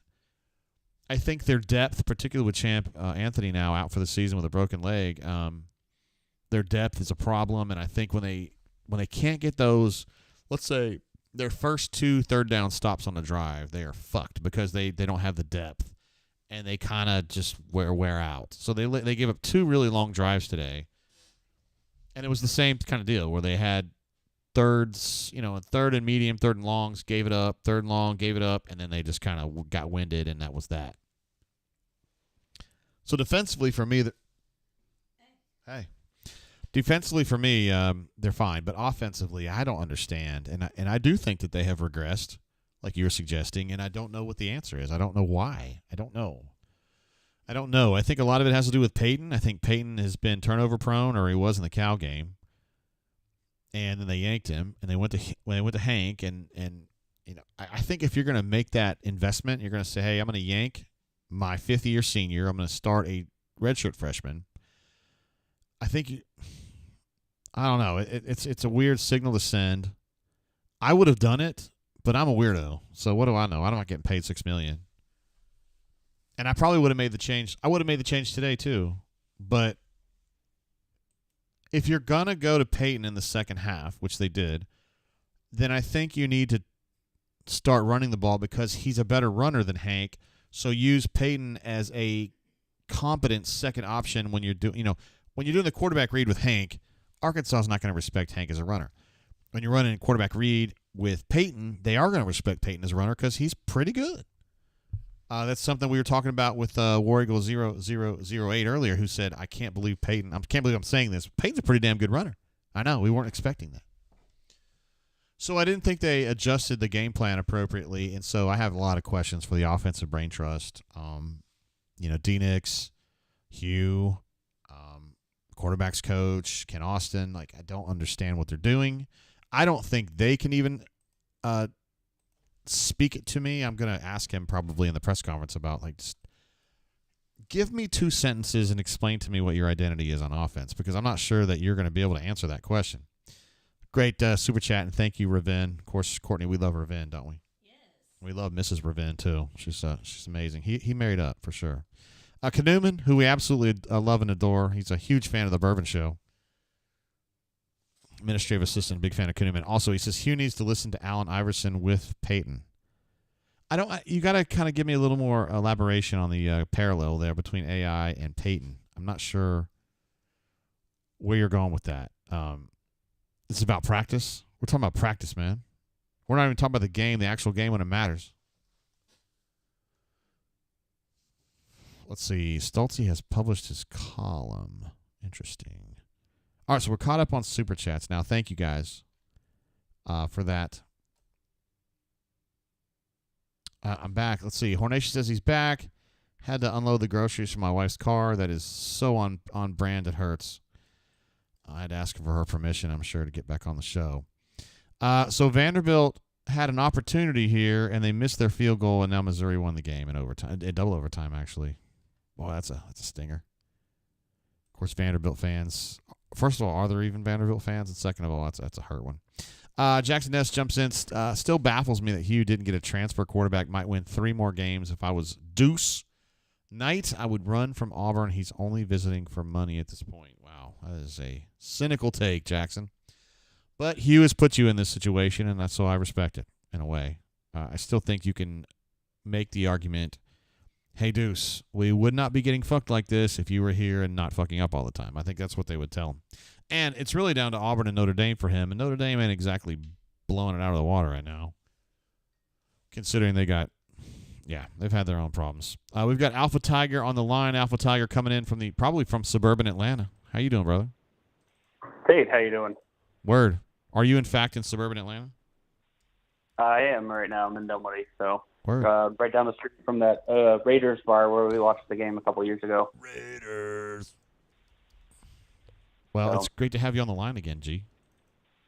No, I thought we should have stuck with Hank today. Obviously he looked like shit in the first half. He was making some poor decisions, but I think his headspace was in a lot better spot than Thorne's is. I think he is in a better headspace after 3 picks than Thorne is after taking a sack, and I think we should have just stuck with that. I was listening when you said, if you're going to go with Thorne, you got to, emphasize the run game. And if we were going to put Thorne in, we should have gone with the read option. But if you're going to put Thorne in, why stick with the same offense? No, I agree completely. He's actually a pretty good runner, which is weird to say because I didn't really think of him that way when he came in, but he's a pretty good runner. He is, and Hank did even have a couple good runs early on. I think there was like a 3rd and 1 or a 4th and 1 where nobody's expecting him to run, so therefore he's more successful. I think that's kind of where Thorne had some success early on last year. I think particularly against Georgia when everyone knew when you put Ashford in that it was going to be a wildcat and Ashford was going to be running. and so they didn't expect it with Thorne. That's why he had success in the run game last year. But no, I mean, I thought it was a frustrating day. I think a lot of Hank's mistakes, I think a lot of his mistakes are overconfidence, not necessarily poor reads. I think one of his picks was absolutely a poor read. But I think for the most part, when he's failing, it's overconfidence. Whereas Thorne, I just think he's clueless out there. I think his head is, I think mentally it's just not there. Yeah, I think there's a gulf between his practice performance and the way he is in the game. I just think he's like shattered. I don't know why. I don't really know the details of it, but I think he plays well in practice, and he goes out there and he just gets gun shy. I guess the Cal game just fucked him. Yeah, and I think the defense did a good job today. Obviously, those early drives that they're on the field pretty much probably 12 or 13 minutes of the first quarter, which obviously puts a little takes a little hit to your stamina. But I thought for the most part they did well. If you think about their first touchdown, if we get off the field that 3rd and long instead of taking the rough in the passer, they don't score that first touchdown too. But I think the defense is further along. But I think at the end of the day, I understand the frustration with Hugh, and he's not looking like a great game day coach so far. But I think whether or not Hugh is successful at Auburn will be whether or not he can hang on to this first recruiting or this recruiting class. I think if he is able to convince these guys that the future's bright, if you will, I fucking hate that saying with Gus, but I think if he can convince these guys that there is the path forward and sell them on this is why we need you. If he can keep these guys together, I do think we have a lot of upside towards the future. I do too. I'm not super. I mean, they suck today, period. But I'm not super worried about the program in a general sense because they are adding the talent level, like you've mentioned. I think they will have another good class. I don't know if it'll be number 2 like I was hoping for, but I still think it'll be a very good class. And that gets you a little bit closer to Georgia and Alabama, or a little bit closer maybe to the SEC middle class. I don't know. Maybe that's where Auburn's at. Maybe they're in the lower class right now. They kind of look like ass today. Well, and they did, and I think you've got a QB that's missing. You've got defensive line that you need to improve, and in the secondary you need to add depth and improve the talent. And I mean that's where this recruiting class comes into play. You've got to get Deuce Knight, or you've got to get somebody else who's superior, or somebody else out of the portal. But you look at these other portal QBs. You miss on the Notre Dame kid, Leonard or whatever his name is, Riley Leonard. Riley Leonard, yeah. Vandergriff at Kentucky, and these portal QBs aren't guaranteed to be successful either. So I know. I mean, the Notre Dame fans are not happy with Riley Leonard right now either. So right, and that's where it's you can look back all day. I don't think we had a realistic chance of ever getting Cam Ward. So you could say you missed on. No, they did. On Cam. It was just going to cost a lot of money, and Hugh didn't want to do it. Yeah, well, Hugh believes that if you pay a lot of money for a player, you fuck up the locker room, is what he thinks. He might be right. He is, and if that's the route we're going to go, and if that's the route that our boosters are going to support, then you have to have a realistic expectation that it's going to take 3 or 4 years. I think we have. I mean, I'm usually quick to jump ship on a coach, and I do think he's had a lot of poor coaching games so far, and getting this team ready to play teams that we should beat. But I think if that is the way to go, and he's got the booster support, then we need to maybe be a little bit more patient than we usually are. But it still boils down to keeping this class together. Because if you start losing this class like Florida did last year, then we'll be in the same boat as Napier this year, time next year. That would suck, dude. Although, hell, they got a win on the road today. They did, and I mean, I wish we were playing Mississippi State this year. I don't believe we are. No. It's but at the end of the day, when if you're not going to be behind the coach, you might as well go and get rid of him, because once that noise starts creeping up like it does Napier, even that win today, Florida fans are no happier than they were last week. Nope, not really. It's not a satisfying win at all. All right, G. So. Alpha, you're a fucking badass. I love having you on the board, and I love having you on the air, too. So thanks for calling in. I appreciate it. Have a good one. See you, man. Bye. There he is, Alpha. I like Alpha. He's got a little bit of an edge to him, but he's on the money as far as I'm concerned. And you guys may disagree. It's fine. You might be right. I had some super chats come through while we were on the air, and also AA came in. I was very stoked to see my wife. I like her a lot. SR71 Blackbird, I thought, I wasn't sure I wanted to post this one, but I got to. Just got home from the game. Falk Auburn in their booty. Sometimes may be good, sometimes may be shit. Thank you, SR71 Blackbird, who's a terrific bunkerer, and he's going to be in my book one of these days. Don't get any ideas, because Courtney's been telling me to write a book for a long time. Justin C. jumps in and says, JG, I just got back from sitting in that direct hot box shit show. Entertain me, Lord have mercy. War damn anyways. Thank you for the super chat, G, and I'm here to entertain. And the chat is, too. There was some really good stuff in the chat earlier, some really good questions. Let me get back to some of this stuff. First of all, Chris M. He says, I cannot imagine having driven to Auburn, tailgated, and then watched this unsatisfactory performance, then having to drive back home. Oh.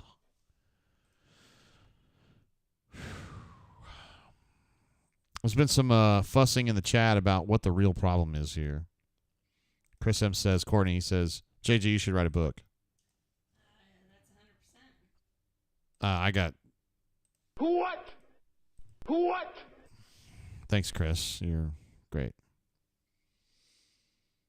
There was some really good questions on here earlier. But what happens is I get on the air with somebody calls in like Alpha is great. Everybody's been great so far. MWD before him.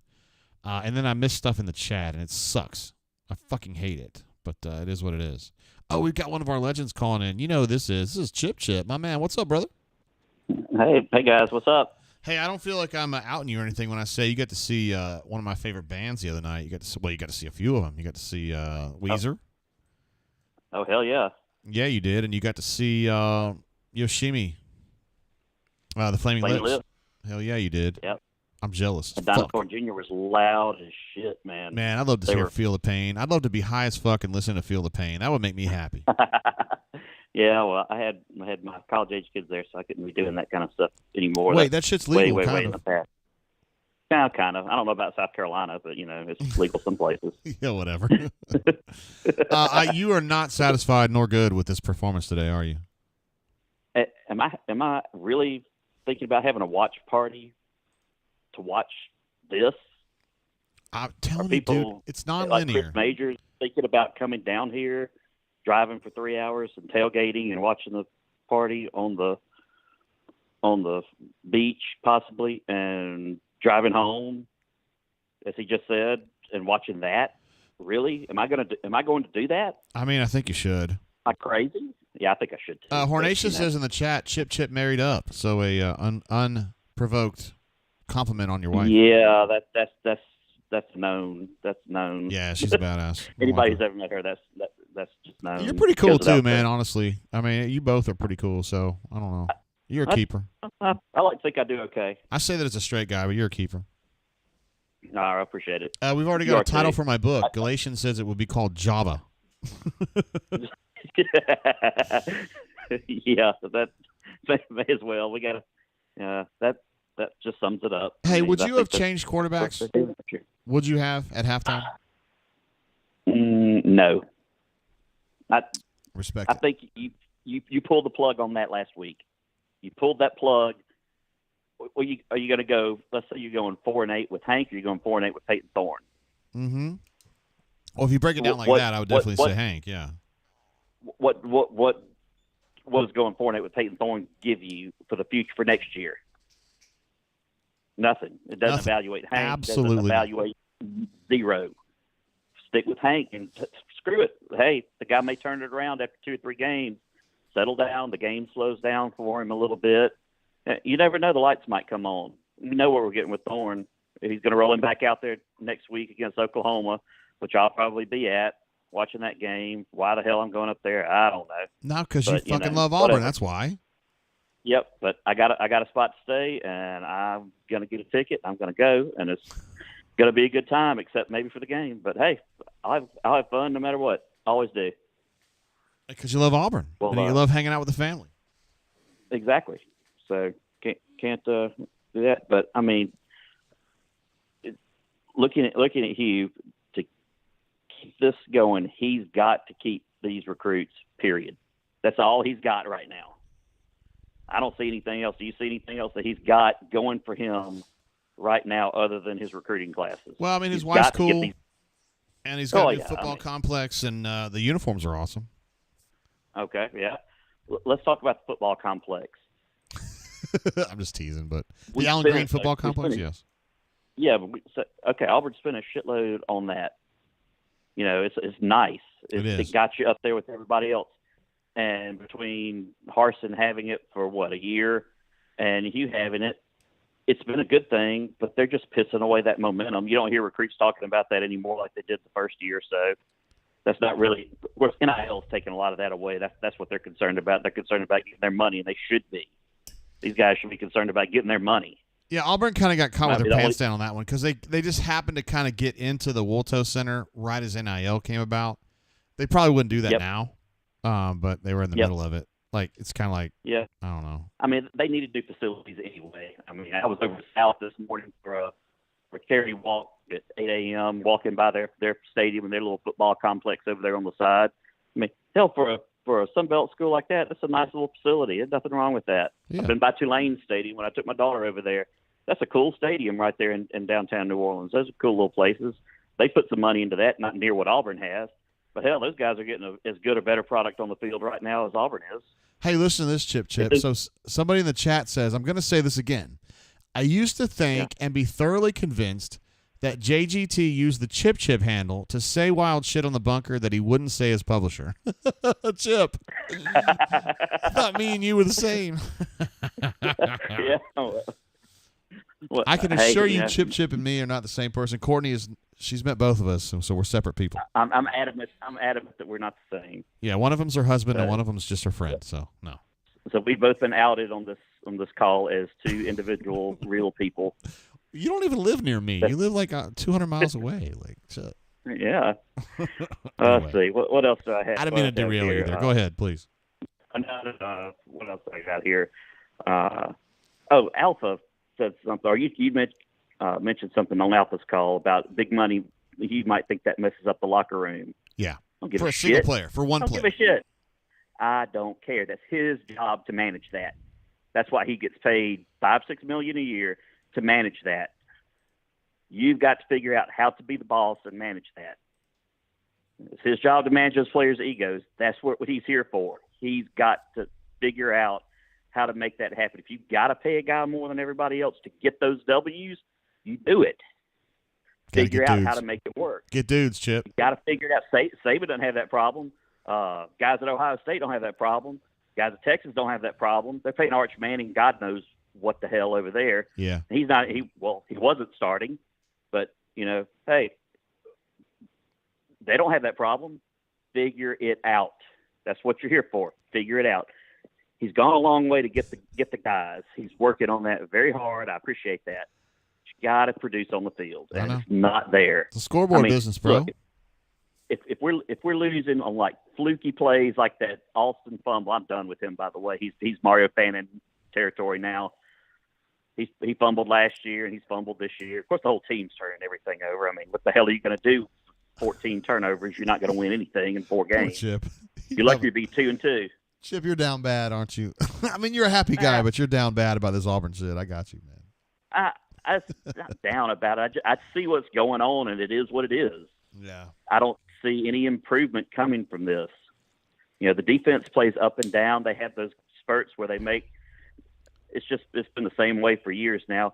Great play on first down, sack, 5-yard tackle for loss. Awesome. Everybody's fired up. Next play, get pressure, incomplete pass under pressure. 3rd and 15, 3rd and 17. They rush up field and everybody covers and the quarterback strolls down the field for 25 yards for a first down. Rinse and repeat. Rinse and repeat. That's what that's really. How many where we're times at. have we seen that over the last few years? A bunch, man. I don't know what to tell you on that one, but we all went into this with somewhat decent hopes for 4-0 headed into Oklahoma, and now we're looking at 2-3 coming out of that. I know. And you're going to Georgia after that, bro. And find me the SECW on the schedule. Vanderbilt. Just okay, we're gonna walk in and get that one. It's not linear though, Chip. Like they're gonna have great games and they're gonna have shitty games. Like it's not. I sure hope so. I know you do. I know. You're looking for 2 wins here, but jeez, I don't know. Yeah, I mean, look, I watched the tail end of that Vanderbilt game, and watching that, I sat through the kid rolling us for New Mexico State last year. Now we get him again this year at Vanderbilt. I know. Coming right back to the scene of the crime. If it happens again, holy shit, dude! Like I don't. I mean, he and that team absolutely abused Hughes' team there last year. I mean, I remember kickoff to zeros on the board. That was an ass kicking. Yes, it was. Up and down the field from the word go. If that happens again this year, like that. If he does that shit at Vanderbilt, I maybe just have to skip the last few games because I'm just gonna be fucked. I mean, I've been up there to see some real stinkers against good teams and some bad teams where it's just almost unwatchable. That was an anomaly, and I've been going up there since '85. I think was my first game. Damn, son. As a kid. You're old. Yeah. He's younger than me. Getting older, but I'm younger than you, so I got that going for me. But that was the anomaly for me is that New Mexico State game last year. I've never seen an Auburn team come out flat, dead, from the word go. I mean, it was like they ran out of the tunnel, just like, who cares? We don't want to be here. Yeah. And they played like it, and that's how it rolled the whole game. It was awful. And you got the same quarterback coming back in there, knowing he can come in there and beat that team. He's done it before. So, hopefully that's the W we're going to need. But I mean, I just don't see anything more than 2 if we get lucky. I know. And I don't see any surefire ones on there. Like Vandy would always be the surefire W on the schedule. But looking at the schedule, man, I don't see them. I think we can play some close games. Hell, we might go to Georgia and play them within a touchdown. Boy, it's been a while since they did that at Georgia. Yeah, but I mean, if you do that, great. You have a great game, you still get an L on the board. Yeah, that ain't gonna help. I mean, that doesn't help. Yeah, exactly. So I want the W's, and that's what he's there to get. So, hey, like we like to say, get dudes and win games, right? Get dudes, get the W's. He's getting the dudes. Let's get the W's. I mean, I don't expect. I still go back to Easterwood last week. It really got me thinking. Harsin just kneecapped this program for 2 solid years. Well, really 3 years, because you had to come in and clean up that first recruiting cycle the best he could. And I thought he did a very good job of it. So, but 2 years of Harsin recruiting, and those last couple of years of Gus basically coming in number 2 for anybody worth of shit that he wanted. You can't come back from that quickly. And getting all these guys out of the transfer portal this year, you had to get them to get guys on the field. But it's obvious you're taking other Power 5 teams, cast-off seniors, that they had better guys coming up through their program that were going to take their spots from Texas, from wherever they happen to come from. Yeah. They're upperclassmen. They got experience that you needed to get through this season. You needed those type of players on the field, leadership, all that good stuff. But they probably weren't going to be good enough to play at those high-level teams. So they came to you. You got them. Yep. So here they are, and you're getting probably what their ceiling is, and nothing against those guys. Hey, they're out there doing what they can do, giving their best effort, but it's not good enough for what you've got to get, and you can't. And you had to do it because you just didn't have the guys in the locker room to get where you needed to go. But it is what it is. Yep. And now the DBs are dropping like flies back there. I hate it for Champ. I didn't get to see that injury.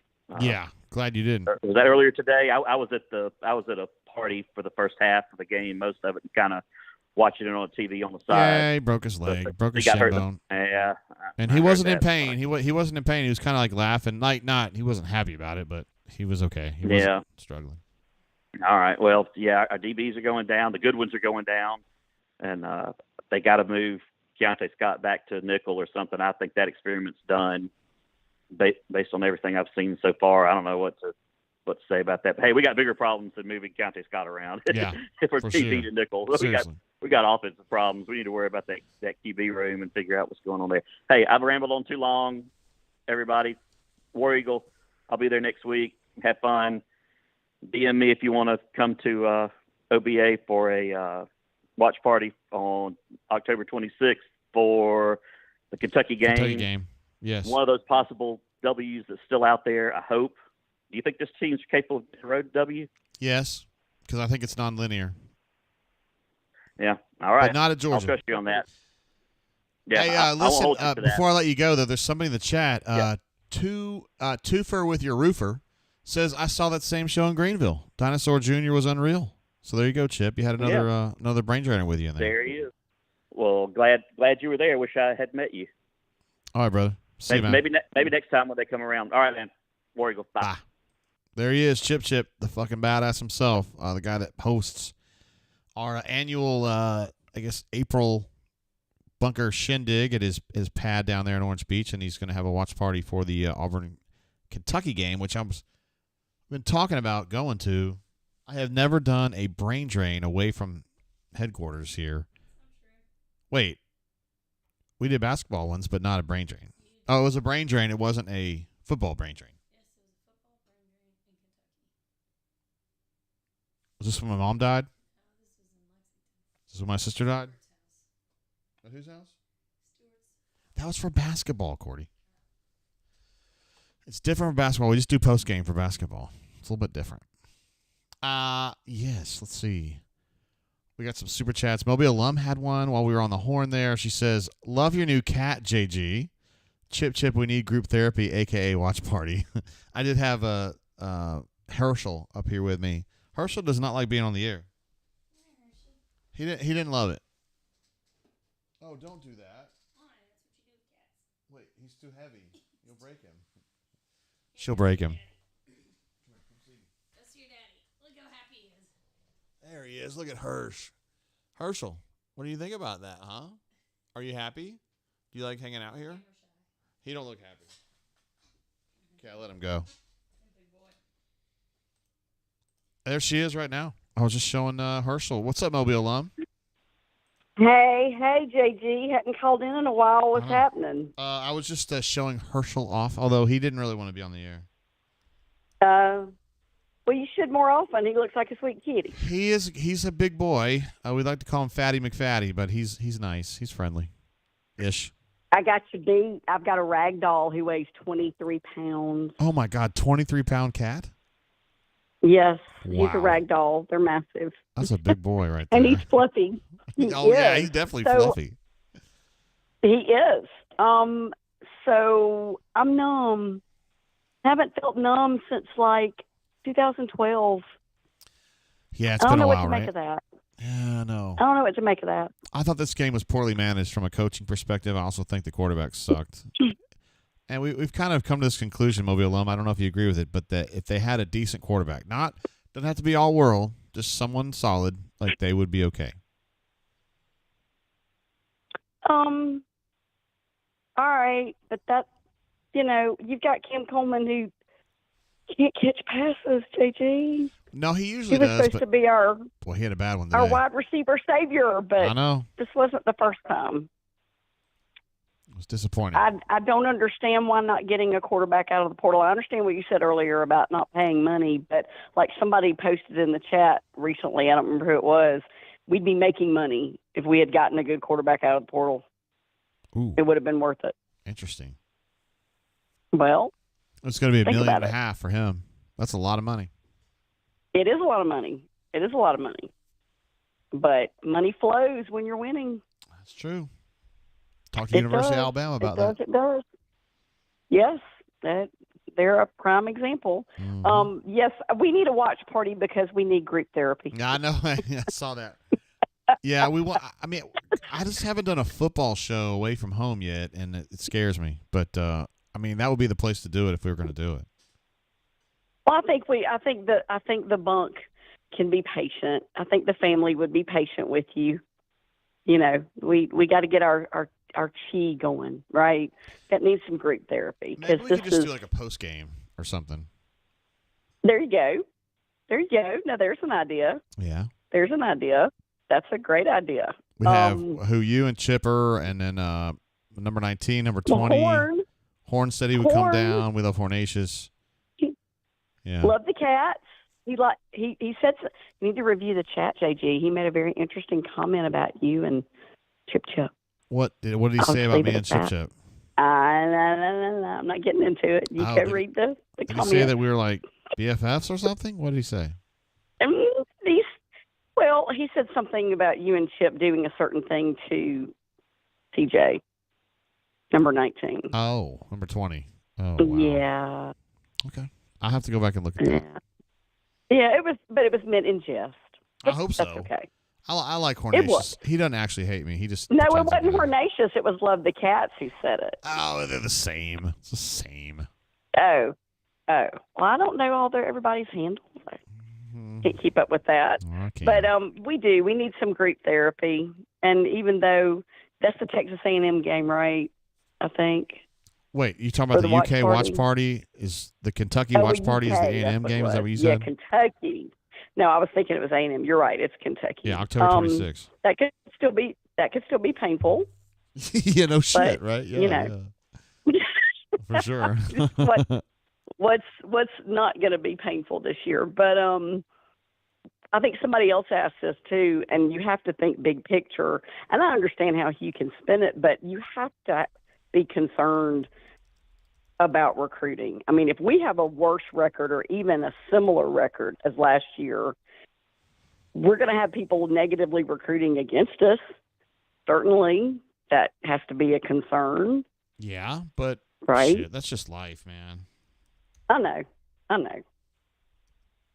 I don't think they're worried about negative recruiting. They've already taken it all. Yeah. But they might lose They might lose some of the pieces of this class. I mean, honestly, if this thing gets really bad, yeah. Sure. I think they'll keep the bulk of it, but that would drop it from like number 2 to number 12, which would suck. Well,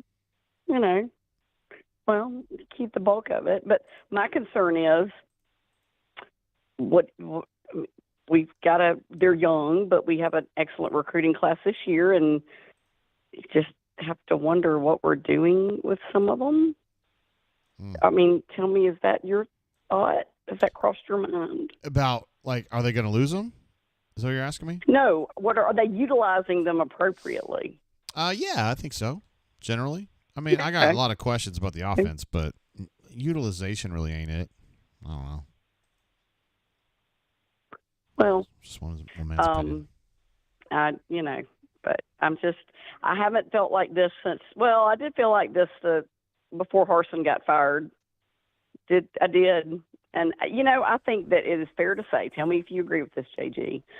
Auburn fans have a lot of PTSD going on. Yes.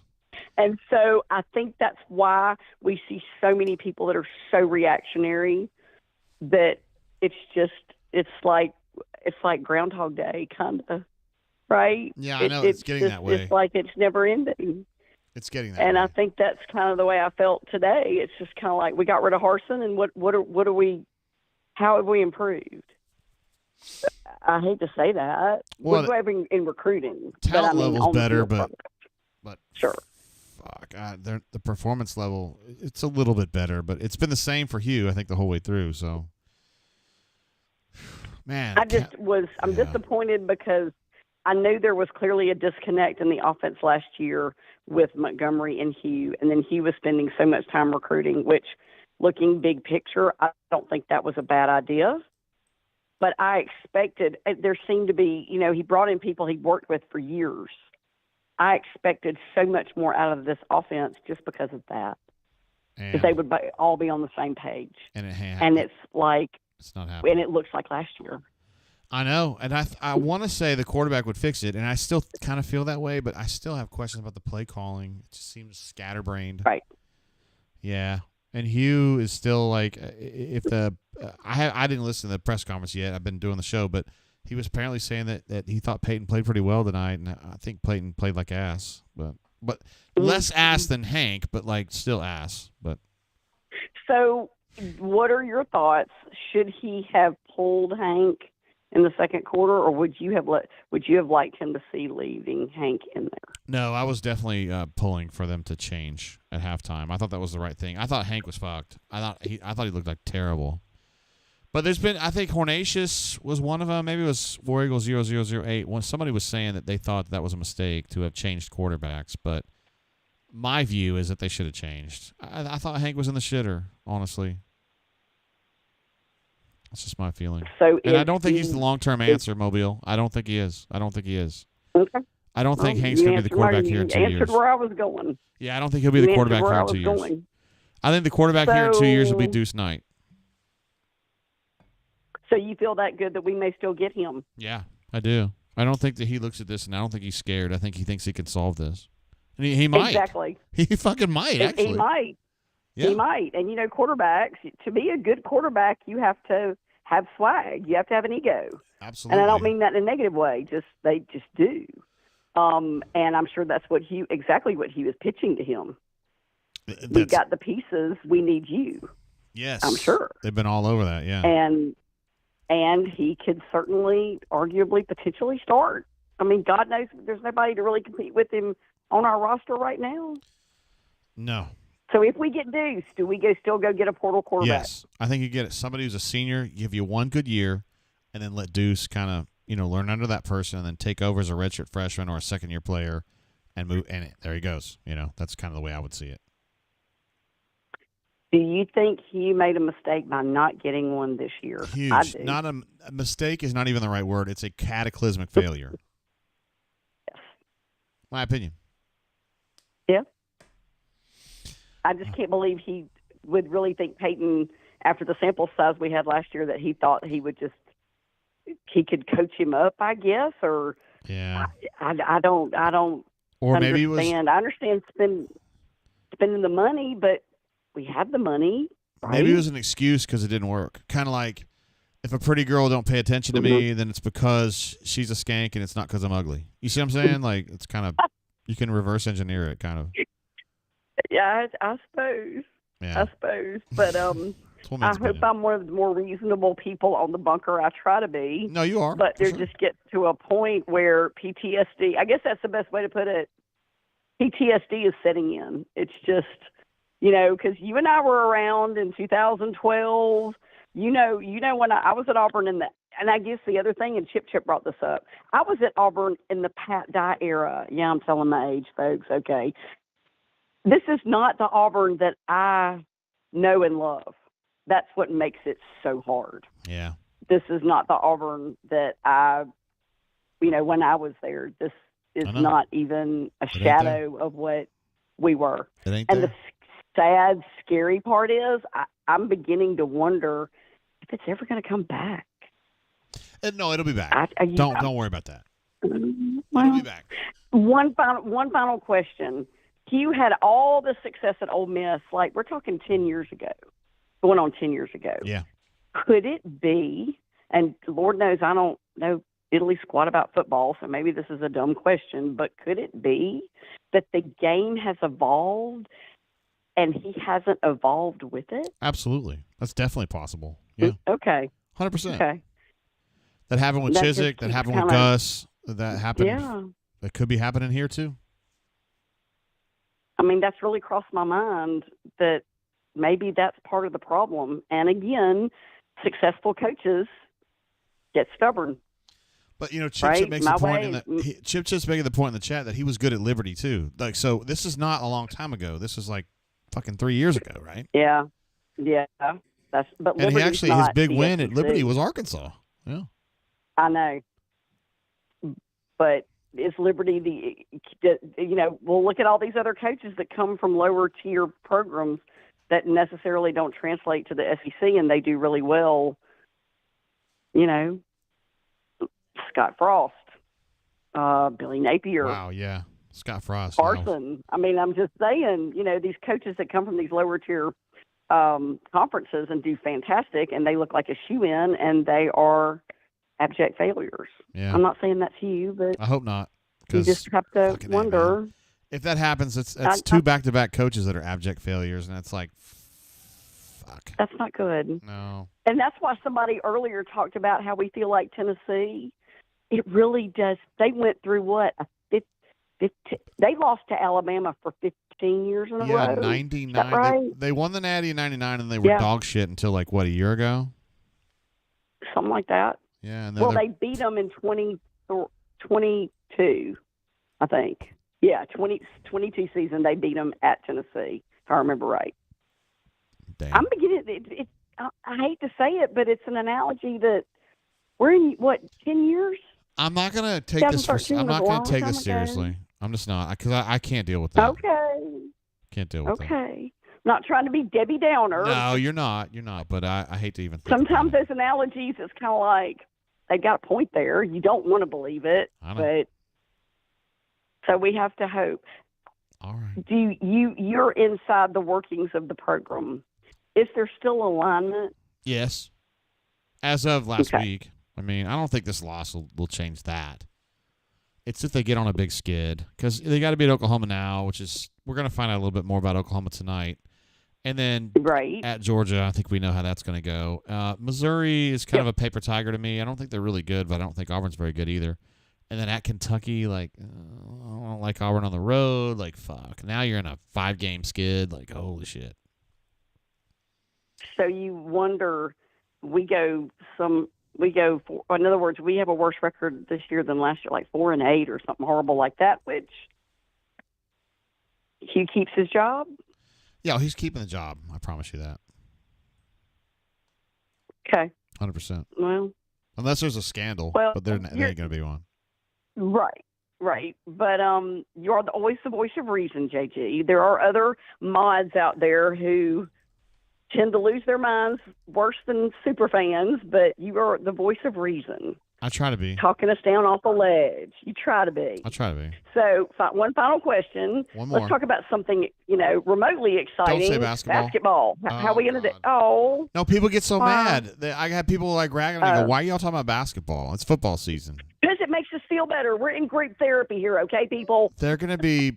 I think they're going to be pretty good this year, but we still got to process this Arkansas loss. There you go. We good. Thank you for the. You have a great evening. Thank you for calling in. Absolutely. I'm always supporting you with Super Chat. Hell yeah. And I look forward to. So you are definitely coming to the watch party. You just don't know about broadcasting. That's me and AA got to talk about that. No. Yeah, we're not sure. Okay. Well, I hope so. But you have a great evening and war damn eagle, my friend. Bye. Bye. There she goes. Mobile alum. Quality of this call, 5 stars. Hell yeah. We got people we've got to get on the horn, like right fucking now. But we also got some super chats coming through. Stoop Up says divorce and quarterbacks are expensive because they are worth it. I have never been divorced. I don't think Stoop Up's been divorced either, but I can see. I kind of see where he's going with that. Yeah, I don't want to get divorced. I'm really satisfied with my wife. My wife's satisfaction index is pegged all the. That's probably not a good word. Hornacious, don't start. It's all the way to 100. I really like my wife. She's pretty cool.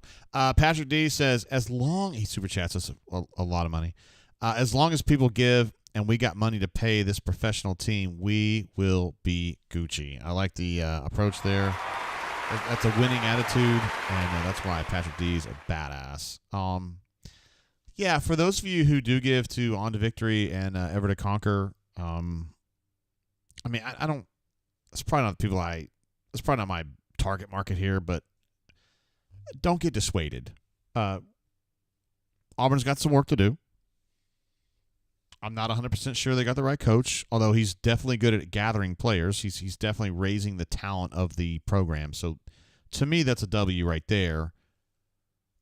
I feel like his management of the offense is not as good as it should be, but I think leaving Hugh in this position for at least another full year is a good idea. I don't really see any downside to that. Then there's going to have to be a decision made at the end of the 25 season, and we might know before that, but like at the end of the 25 season is really when we got to make a decision at that point. But for those of you like Patrick D, and I know there's others that listen to this show who are in a position who have been helping, please continue to help.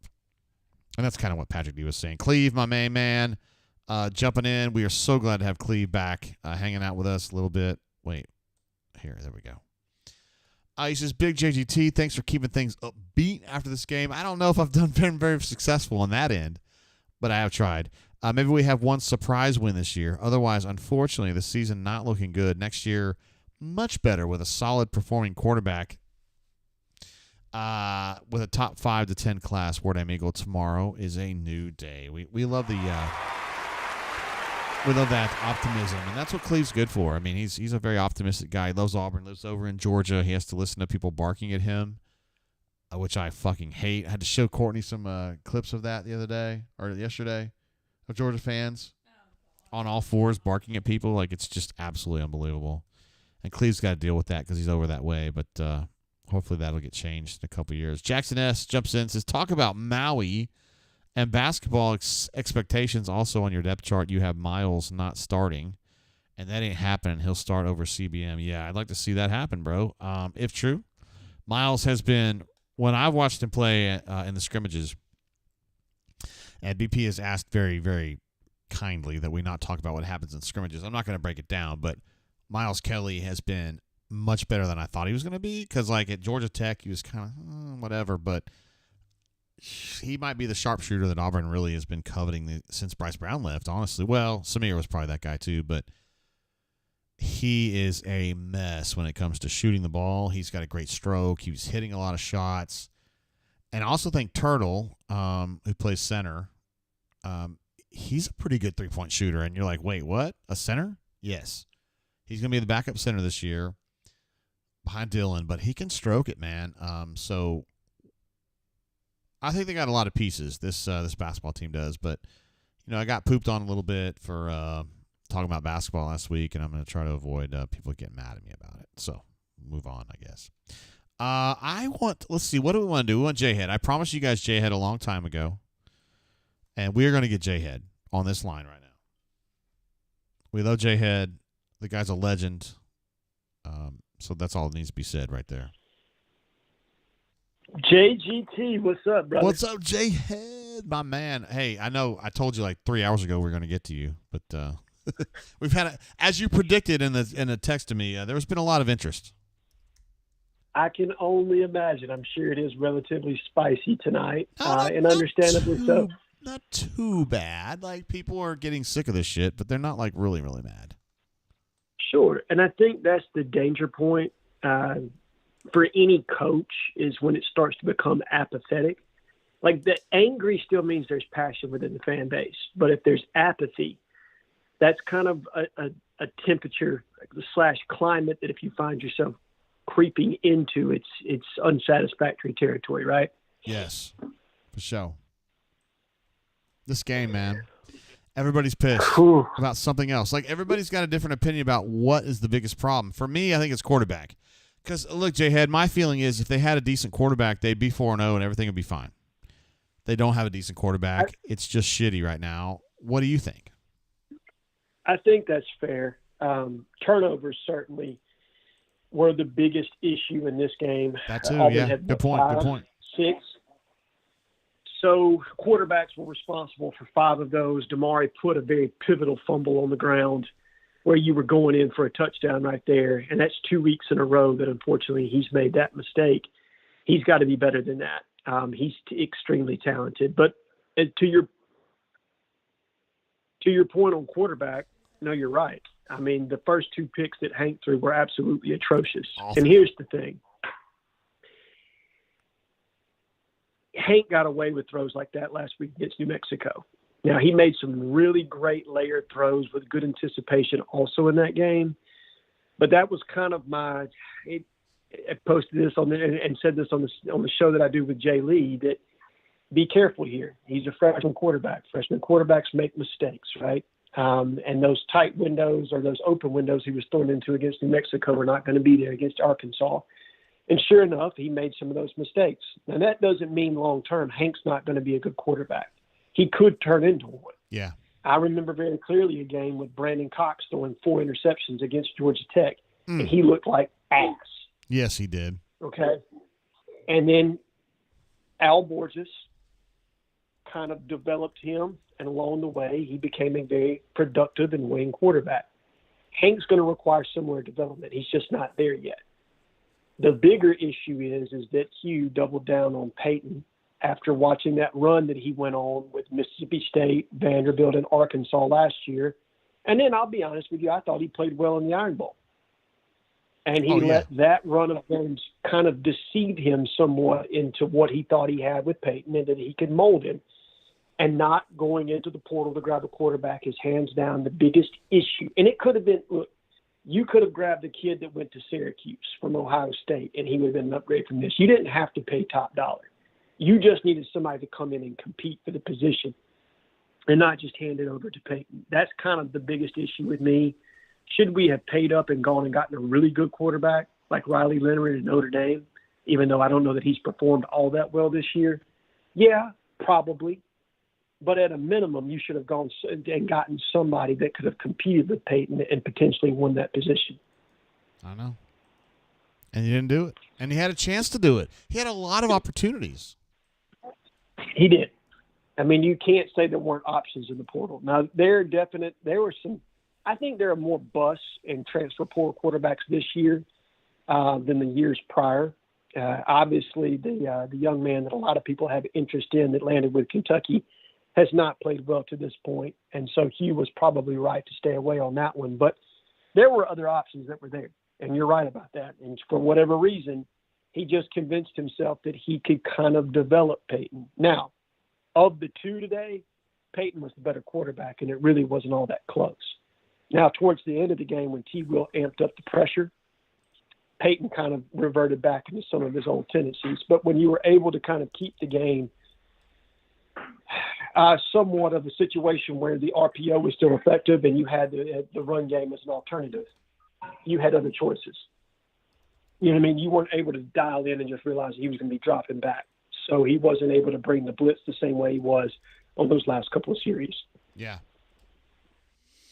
I don't know what the answer is going to be at quarterback, because now we're in a situation where it's like, okay, I was in favor, J-Head, of changing shit at halftime. I think that was the right choice.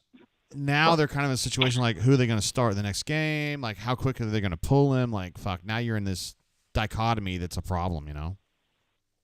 I think they'll probably go back to Peyton, if I'm being honest. Like, this is not what I would do necessarily, but I think this is what Hugh's going to do if I've got to read on this situation. And I think it's probably the right play because of how pivotal a game Oklahoma is.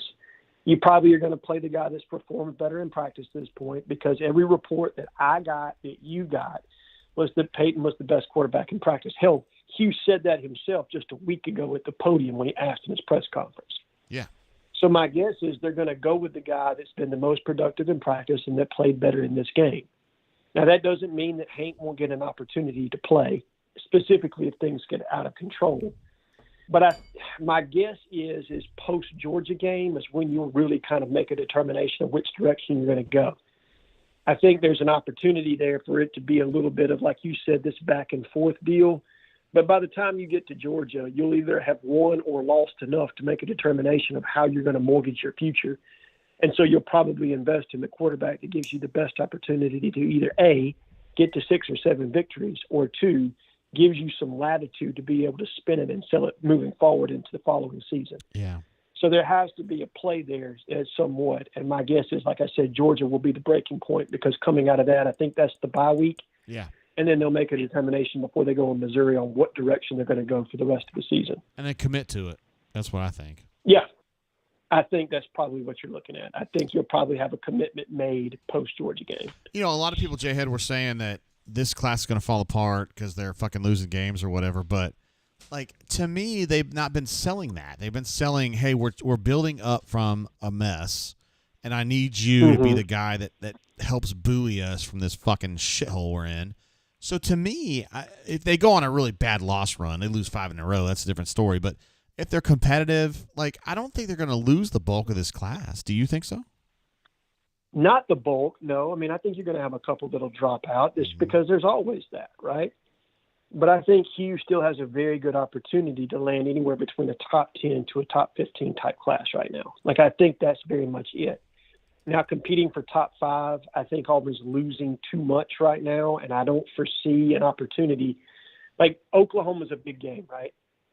If you can find a way, even if it's ugly, to go out and win that one, that can buoy you in a lot of these recruitments and kind of hold you afloat. But like you said, if you go on a loss streak of Oklahoma, then Georgia, then Missouri, you know, and it goes in that kind of a rabbit hole, yeah, I mean, you're in territory of it. really kind of coming apart at the seams at that point, because I know, it would be illogical for Hugh to get fired this year, and it would take a lot. I mean, it would take Auburn going 3-9 and probably getting blown out in the Iron Bowl for that to even be a legitimate conversation. Yeah. And I don't even know. I don't even know at that point. Like, I just don't think without a scandal, I don't think he gets fired this year. Like, honestly, I'm with you. I mean, that's what it took for Chiz to get fired, was 3-9, but that was also year 4. Yeah, a little different. But winless in the SEC for some of these guys. Now, the difference between Chiz and Hugh is that behind the scenes, they're much more aligned behind Hugh at this point than they were with Chiswick. Chiswick's, I guess, some of the investment in him had started to erode by that 4th year already. And so the foundation, when you got to 3-9, was just not where it needed to be. With Hugh, I still think it's very much aligned with him. So it would take a lot. And again, like I said, to even have it in the conversation, but I'm with you. I think he gets to year 3 regardless, and then there's kind of a referendum on Hugh as far as it. Probably halfway through the year, you've got something going on behind the scenes. You'll know one way or another, like, hey, which way this is going to go, which way this is going to blow. Yeah. I still think he's the right guy, because to me, he's stacking recruiting classes. This is still going to be a good class. I mean, is it going to be elite, or is it just going to be merely very good? He's still going to be fine. He's stacking classes. He's getting Auburn closer to the Alabamas, the Georgias, maybe even the LSUs in terms of talent. And somebody's got to fucking do it, and he's doing it. So I would say just let him keep going.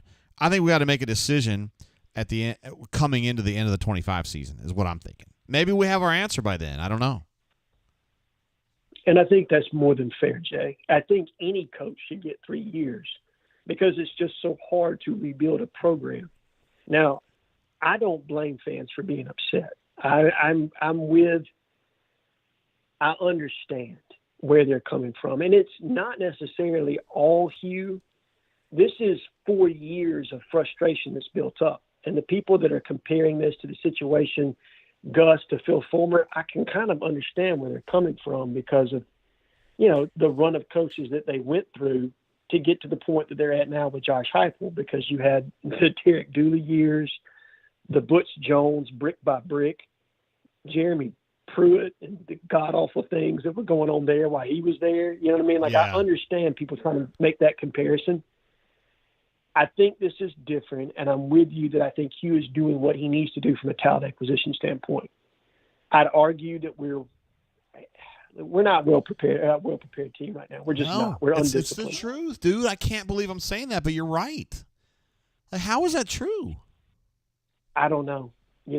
I don't know, but we play very undisciplined, and it shows right now. Now, I think it's correctable, and some of it is we're playing a lot of youth, and so with youth is going to come mistakes, right? Like, that's just going to happen. Like the loaf by Cam Coleman today on the drop slant pattern, that's something he's going to learn. Like, hey, when I run half-ass on a route,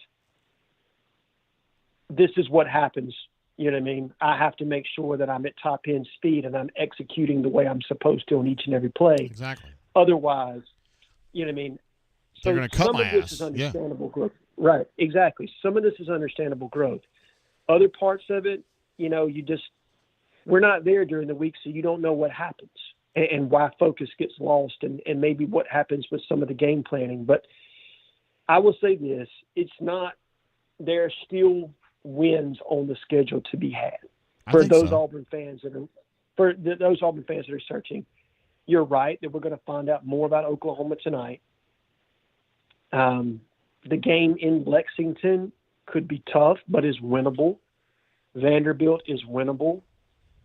I think Vandy had Mizzou at one point like 19-20 in their game today. I don't know what was the final on that. Do you have that, Jay? Yeah, Vanderbilt lost in double overtime. So all they had to do was, I think, all they had to do was score a touchdown in the last possession. They didn't get it, but I mean that's an achievement, dude. I mean, like, Missouri's top 5.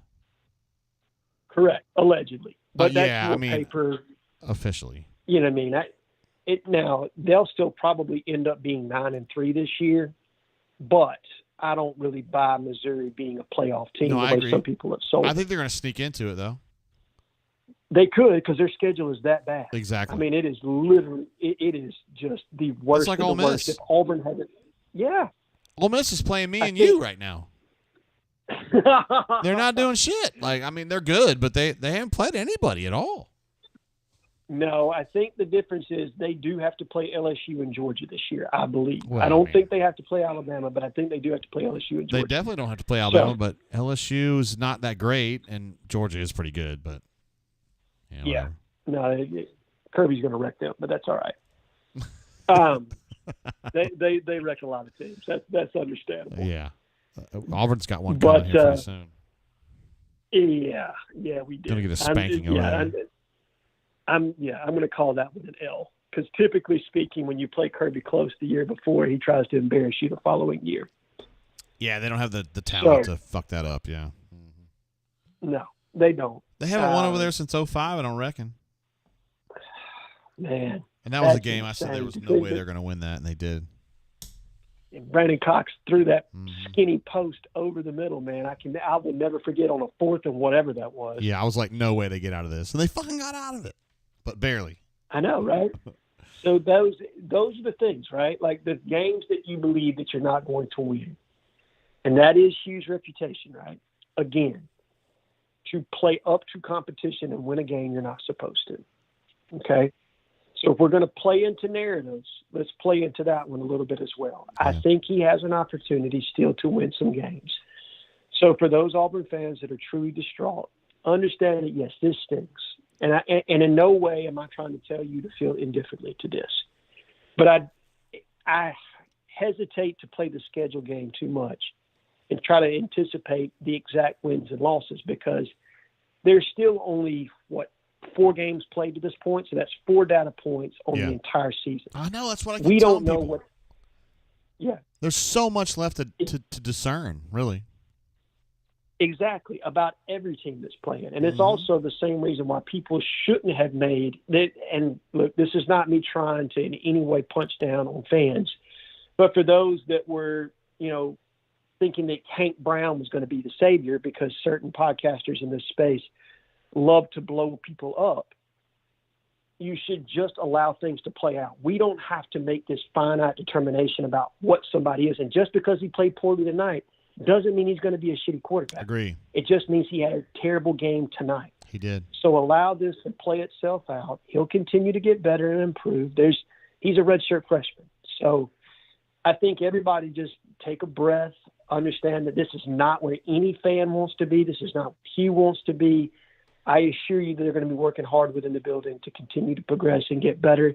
And we'll see, right? I mean, once the losses occur, then we can apply criticism. But before you get there, let's just see what the rest of the season, kind of how this is going to go. Because now I will say this, Oklahoma has become a much more important game now than it was this time last week. Absolutely.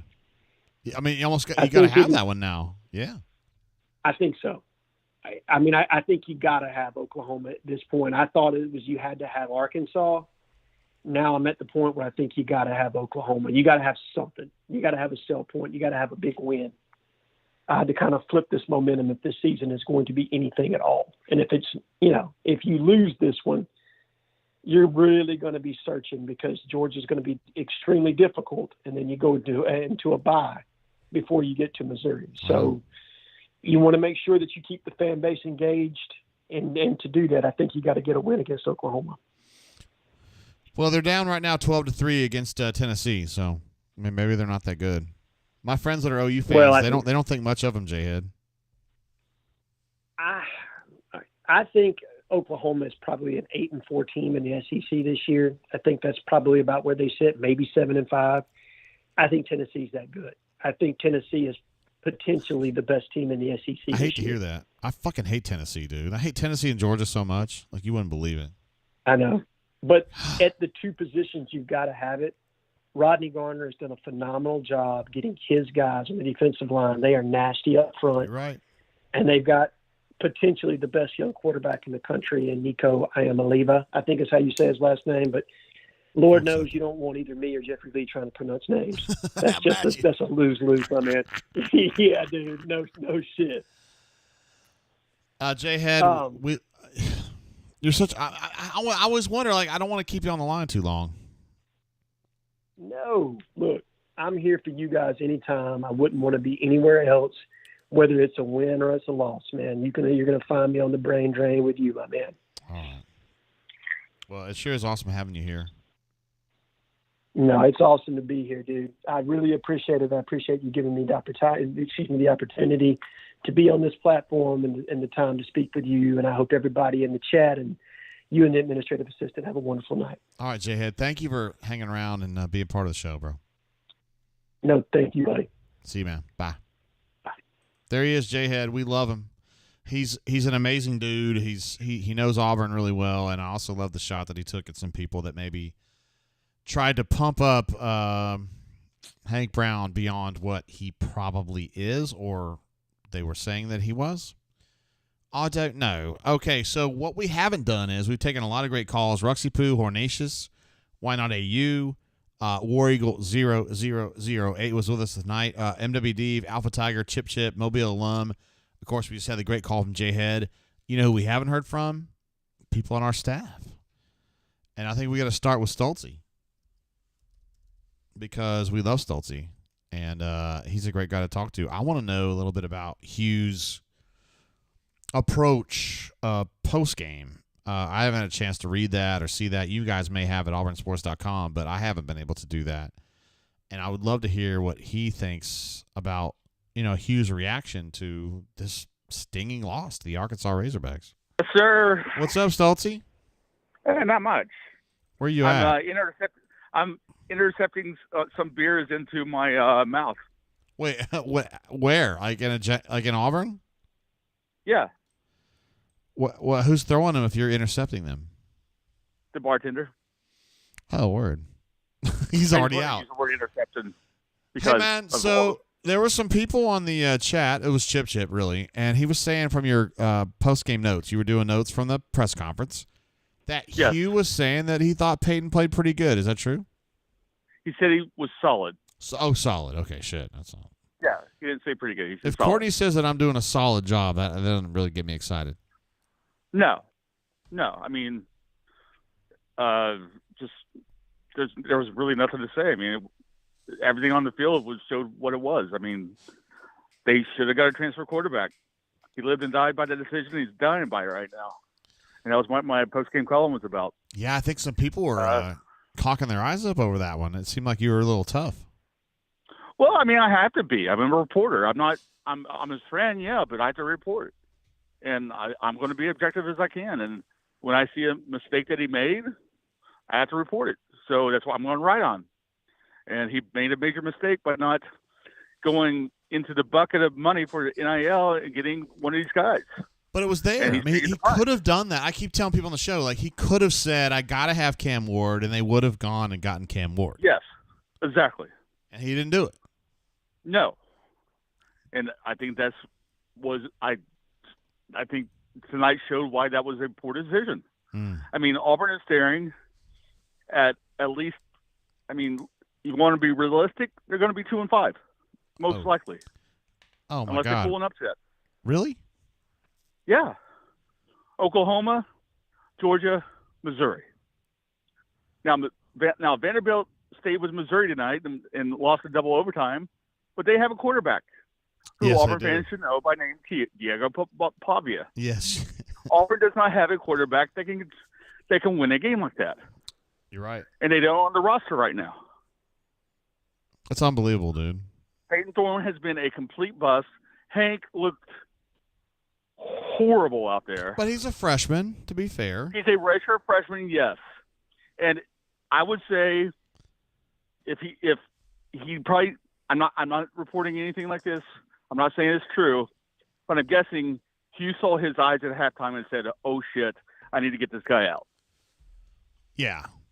Well, otherwise, he's sticking with his guy because he can come back from that. He's poised, he's confident, stuff like that. But there had to be something that said, "Oh crap, he's done for tonight. Bench him, and we'll stick with Peyton for the rest of the game." Damn. Because there could have been a time in the second half when he could have taken Peyton out easily. And I'm getting a lot of crap for it, because I said that Peyton Thorne's throw on the interception that was tipped by Cam Coleman. Sure, Cam Coleman should have maybe caught it. It was still not a good throw. No, I would argue that it was a good throw. I thought that was a pretty good throw. Everyone. There's an entire thread on it started by I don't even know who, and they're shitting on me saying I'm trying to whitewash for Hugh, and I'm sure. How am I whitewashing? I'm shitting on the quarterback that he stuck with. Yeah, no, you've been fair. But anyway, that's their problem. I think the defense played well enough, except on 3rd and longs. Yeah. And then they just make stupid mistakes. They did, yeah. And Damari Alston's fumble, holy shit, dude. Like, how does that even happen? Yeah, I don't know. That is, they have the fumble-itis, I guess. So yeah. Jarquez in the Cal game was a stinging fumble, and then this game, I would argue that changed the whole game. I agree. So did that long touchdown on 3rd and 19. Oh, shit. I haven't thought about that. Oh, my God. There's so many grievances in this game. Holy shit. It's amazing. It's amazing this continues to happen with this coaching staff and this team. I know. Because they should be better. They should be better than 2-2 right now. Yes, for sure. We all thought they were going to be 4-0 going to the Oklahoma game. I did too. Yeah. And if they had a quarterback, they would, and some smart, common sense on defense, they would be 4-0. But they haven't. That falls on Hugh, too. That falls on everyone on the coaching staff. They're not getting the job done with these guys. Was Hugh, did he take some accountability after the game? Yes, he did. He said it falls on him. Okay. So I was very happy to hear him say that. But at the same time, this is not a good look for Auburn. It's not a good look for recruiting. It's not a good look for the future. It's not a good look for the rest of the season. Well, fuck, Stoltzy. Now you got me all down, bro. Got Oklahoma coming in here next weekend, and I don't know. Do we have any reason to be optimistic? Take over the stadium. I think they'll be like Penn State 2 years ago. Oklahoma? Yeah. It's their first SEC road trip. Who gives a shit about them? I know, but it's their first SEC road trip. They've never been to Auburn, I don't think. Why not? Why not just come and shove it down Auburn's throat? This is going to piss me off, Stoltzy. You know what? You went to high school in Oklahoma. You know that, right? I know that. And my friends are OU fans, right? You know that. I'm very aware. I don't want to take this shit, yeah. Well, I don't want to take this shit if they lose to Kentucky, but it looks like they're going to. Yeah, you and I are both Kentucky boys, and I don't want to see that either. No. So, but if they don't change anything real quick, fifth straight losing season. You just can't do that. It's Auburn. This is a good program. Yeah. And Stoltzy, why you got to be so real, bro? I'm just real. I know. People say you're ingenuine. I'm like, this guy's as genuine as it gets. I'm fed up with this shit. Yeah. I'm also fed up with people texting me from random numbers saying that he's an alcoholic. So fuck that guy, whoever said that. Is that even true? Yeah. I'll show you this screenshot. Oh, that's bullshit. It's wrong Kansas City number of all cities. Wow. That's Caleb was sitting there right beside there when I got it. Damn. Yeah. Anyway, that's all my thoughts for tonight. Okay. Well, I would like for you to please behave responsibly tonight, Stoltzy. I'll be home early. I had a long day yesterday. Oh, okay. I did too. Yeah, I got you. I understand. Yeah. Yeah. So anyway, love talking to you. Love you. All right, Stoltzy. Can't wait for the podcast on Monday. All right, love you, brother. All right, see you, buddy. See you, bye. I love Stoltzy. I love him being on our team. There's some people out there who say Stoltzy this and Stoltzy that. I fucking love that guy. I love all of our guys. There's a reason that they're here. You know, I love them. We're going to try to get, let's see if we can get B-Matt on here. We love Brian Matthews because he's a fucking badass. He's our ace team reporter. He wrote some stories about this game. I haven't read them yet because I've been with you guys nonstop now for almost 6 hours without a pee break, I should add, despite drinking bourbon all night straight, no ice, don't give a fuck. So we get B-Matt on here and see what's up with what B-Matt thinks about this. What is up? Hey, what's up, B-Matt? Just made it home, about to crank out some more content. For our awesome subscribers at auburnsports.com. Wonderful, it's a wonderful performance by Auburn tonight. Hey, before we get into that, though, I do want to mention, and I think this is open for discussion about Ashley. Can we talk about that a little bit? Oh, yeah. How about that? BMAT's oldest daughter, his middle child, got engaged today. Yep. She did. We're going to have another Tyler in the family. Both are graduates of Auburn's master's program in accounting, and they're on their way. So we'll see when, the wedding takes place and all that. But, yeah, it was an exciting day, engagement, and we're going up to Birmingham tomorrow with some family to have like an engagement party. So that's I'm excited exciting, about dude. That too. So let me ask you this: Did he get with you beforehand and ask for your permission? But he got with me and Yvonne. He got with Tyler, our oldest son. Oh shit! Really? Cassidy. He took care of business. Absolutely. Set it all up ahead of time. This was a special day. My daughter loves that song "September" by Earth, Wind and Fire. Yes, right. 24th of Different September. things have happened in her lifetime on this date. So that was kind of a big date for her. So we've had this kind of plan for a while. That's amazing, man. So did you tell him that if he ever did anything bad to her, you were gonna fucking cut his balls off? Like that's what I would say. No. He's a good dude, and I'm really happy for him. All right, cool. All right, let's talk about this Auburn game, Brian. What pisses you off the most? Okay. Well, before I get into Mad Brian, let me just say I thought Jalen McLeod played his ass off. Philip Bleedy played his ass off. Some other guys up front on that Auburn defense played their butts off. Condre Lambert-Smith was incredible. Was really one of the few, I guess Jarquez played well too, but one of the few guys up front. Some of the offensive linemen I thought did well. But what a disaster it is for this program right now, for being honest.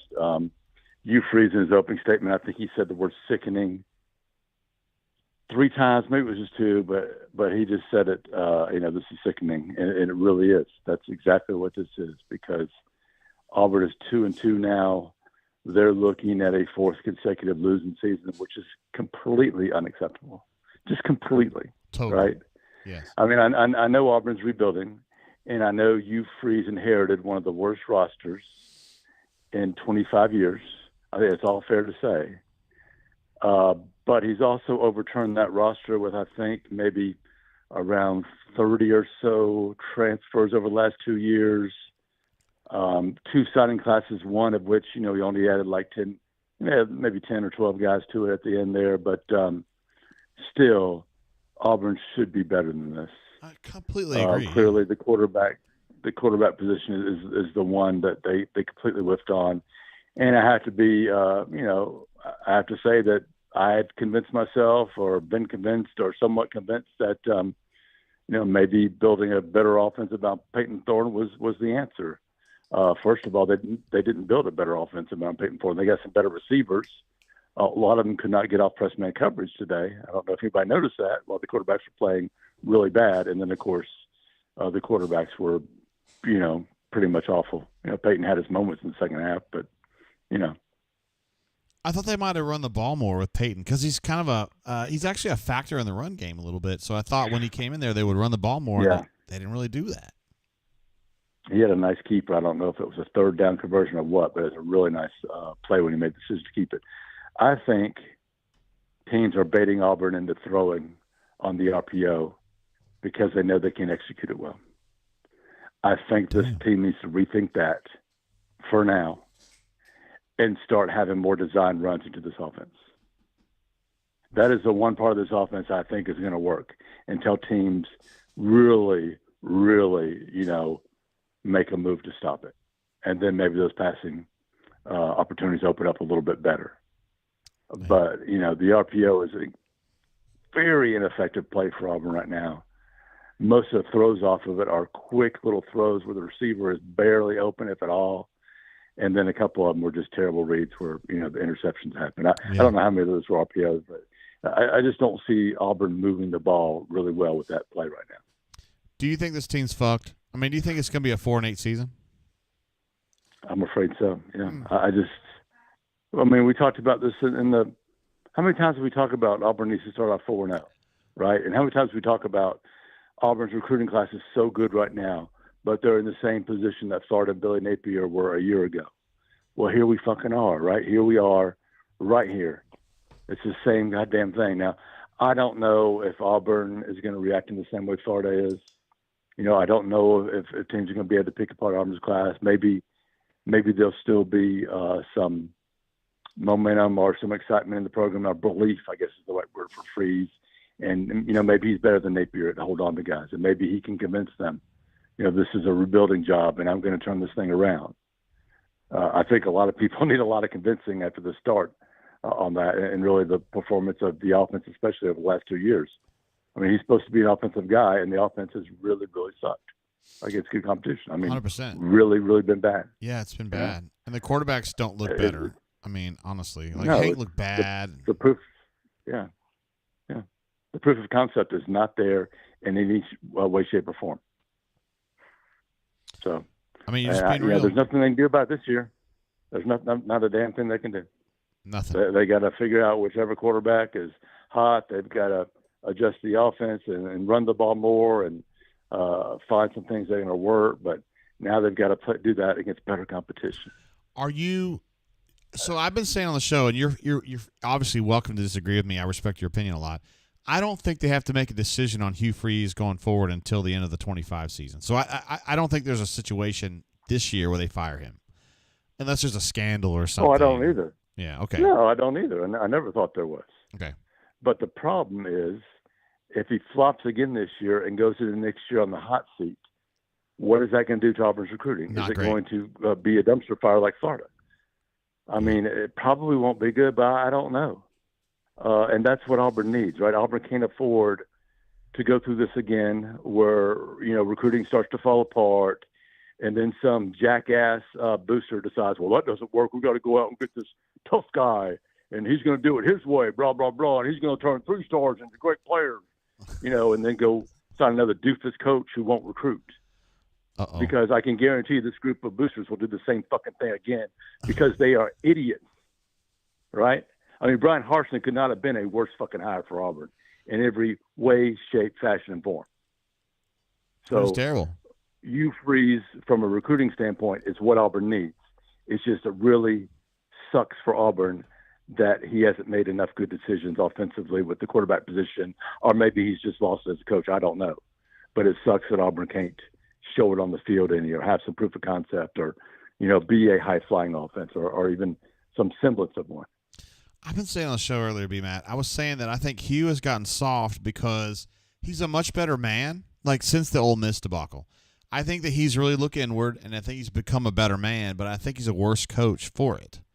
I think You might be right. I think he lets people kind of make too many mistakes. Like with Peyton, I think he overlooked Peyton's performance problems because he likes him as a person and he's trying to use Christian principles, which is a great idea. But as a coach, it hurts him. Is it? Do you think there's any meaning in that? No, I think you're absolutely right. I think that's part of it. I'm not saying that's the answer. Yeah. But I think that is part of it. You gotta have that ruthless streak in you, right? And you don't have that. He's a great recruiter. He's very personable, but right now he's not getting it done in that area. Not at all. I mean, I thought he made some good moves in the offseason. I thought he made some right moves. The way he handled his coaching staff and brought in more guys that wanted to run it his way or whatever, but it's just not happening. No. But here, another thing I want to say is, if he had the right quarterback, it doesn't have to be an all-world guy, just like Diego Pavia from Vanderbilt or whatever, from New Mexico State. Would have been such a fucking upgrade for See what I mean? I know if they considered him, but would have been such an upgrade. I think they'd be a dude that makes plays. If they'd be 4-0 right now with a functioning quarterback, and everybody would be fine. This other stuff is just kind of kvetching about shit that doesn't really matter. If the quarterback was better, they'd be good. Yeah. I mean, 14 turnovers is one of the worst in the country. Unbelievable. And I can't imagine there's worse. I think, yeah, or 9, 10. I don't know how many. It's terrible. It really is. That quarterback position is just plain awful. The offense is terrible, and I just don't see any answers for Auburn right now in the middle of the season. Damn, man, you're making me feel bad. I know it sucks, man. It sucks for Auburn. Auburn doesn't deserve this. I mean, Auburn deserves better than this, right? They really do. They should be better. But this should be the season they win 7, 8 games, take a step forward, sign this top 5 class, and everybody's excited as hell for the future. And, right now they're tanking. And I don't know how people are going to feel about the future. Their turnover margin right now is 132nd out of 134. Yeah. That's not like the bad breaks. Okay. That's because of coaching and because of lack of talent or lack of decision making at the quarterback position. I know. But it's team wide. It ain't just quarterbacks. I mean, I haven't seen the replay, but DeMar just got stripped at the goal line. But you're going in for a touchdown on a great run. I know. Hold on to the dang ball. Hold on to the ball.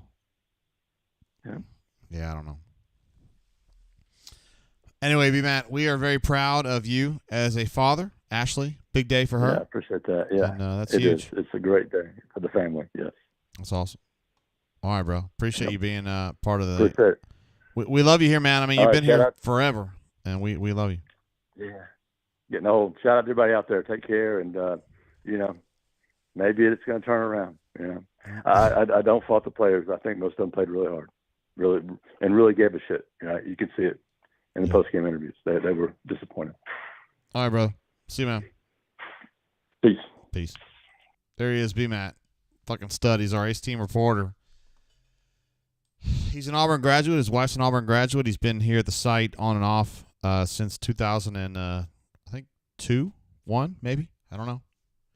We're meeting him in the baseball press box going, wait, you work for a website? There's a website? What? This is when I was working for a newspaper. And, yeah. I always like B-Matt. He's really cool. Let's see. Tommy says... Where'd you go, Tommy? Oh, reunite B-Matt and Jaylee, and Auburn sports will rule the Auburn Infoverse. We love the idea. Obviously, B-Matt, hopefully I can keep him here for life. He's expensive, but he's worth it. Obviously, I love keeping him here. I do everything I can. And Jaylee, I was up against forces that I didn't have. I didn't have the... didn't have the ammunition to fight against the forces that were taking Jay Lee away. I love Jay Lee. Actually, I was texting with him during the show today. So Jay Lee is one of my favorite people ever, professionally and personally. So you guys, I've been very open with you guys how I feel about Jay Lee. He's a fucking badass, and hopefully we'll have an opportunity to all work together again. Because it was not easy getting those two back together, but they were both great about it. And we were glad to have Jay Lee here, and he's obviously at another site now, but we still love him. I don't feel any consternation about that at all. He did what was best for him, and we love him. Who is this? Hornatius says, bring Hoke back. Look at you, Hornatius. What are you doing, bro? I've actually spent more time talking to Hoke in the last 3 weeks than I have probably in the last 3 years. I like old Justin. He's cool. He's trying, man. He's out there just doing an honest job, and he's over there on 3. Cole Pinkston, who we really like. Cole's a good friend, and Jay Lee. You guys know how I feel about Jay Lee and Hoke. We're kind of working on that a little bit, but he's a good kid. I like him. What else we got? We've had a lot of legends on this line today. I think we really need to have Caleb on here. Honestly. He's our recruiting guy, and we've had a lot of questions about, the recruiting class and, can they keep it together and all that kind of stuff. But, I mean, Caleb is the one out there talking to him. He's the one that's communicating with them, so I think we should have them on. We should have him on. We have a chance to sit down and talk with Caleb and see what he thinks about the recruiting situation. I mean, because he's talking to, Deuce, he's talking to A-Train, he's talking to Alford, all those guys, and so he knows more about it than I do when it comes to individual recruits. Got the phone ringing right now, but may not be able to get him right now. He could be in a transition period where he's driving from one place to another or whatever. I miss the old days when you guys could hear the phone ringing. SR71 blah blah blah blah Blackbird says, should I call in JGT? Yeah, this might be a good time. We weren't able to get Caleb, and he's usually very available. So let's see. Tim the Toolman says, Clemente sounds like a radio show host, but looks like he got stuffed in a locker in school in a literal sense. Cristiano? We love Cristiano. That guy's a badass, man. He's easily my favorite person I've ever met from Montana. Like, not even close. Well, I'll call Caleb again. We'll see what happens. Wait, Steven, what? That was worse than the first time I watched Two Girls, One Cup? Like the World Cup? Like Carly Lloyd and Lindsay Horan when they won the World Cup? Hello? Caleb. Hey, what's going on? This is JG. I work at auburnsports.com. Hey, JG. I know that site. Have you got a minute? Yeah, I got a minute. I have some questions for you. All right, go for it. What'd you think about the game today? I thought it was a game. There were two teams. Did you say it was a game? It was a game. There were two teams. One team scored more points than the other, and therefore that team was the winner of the game.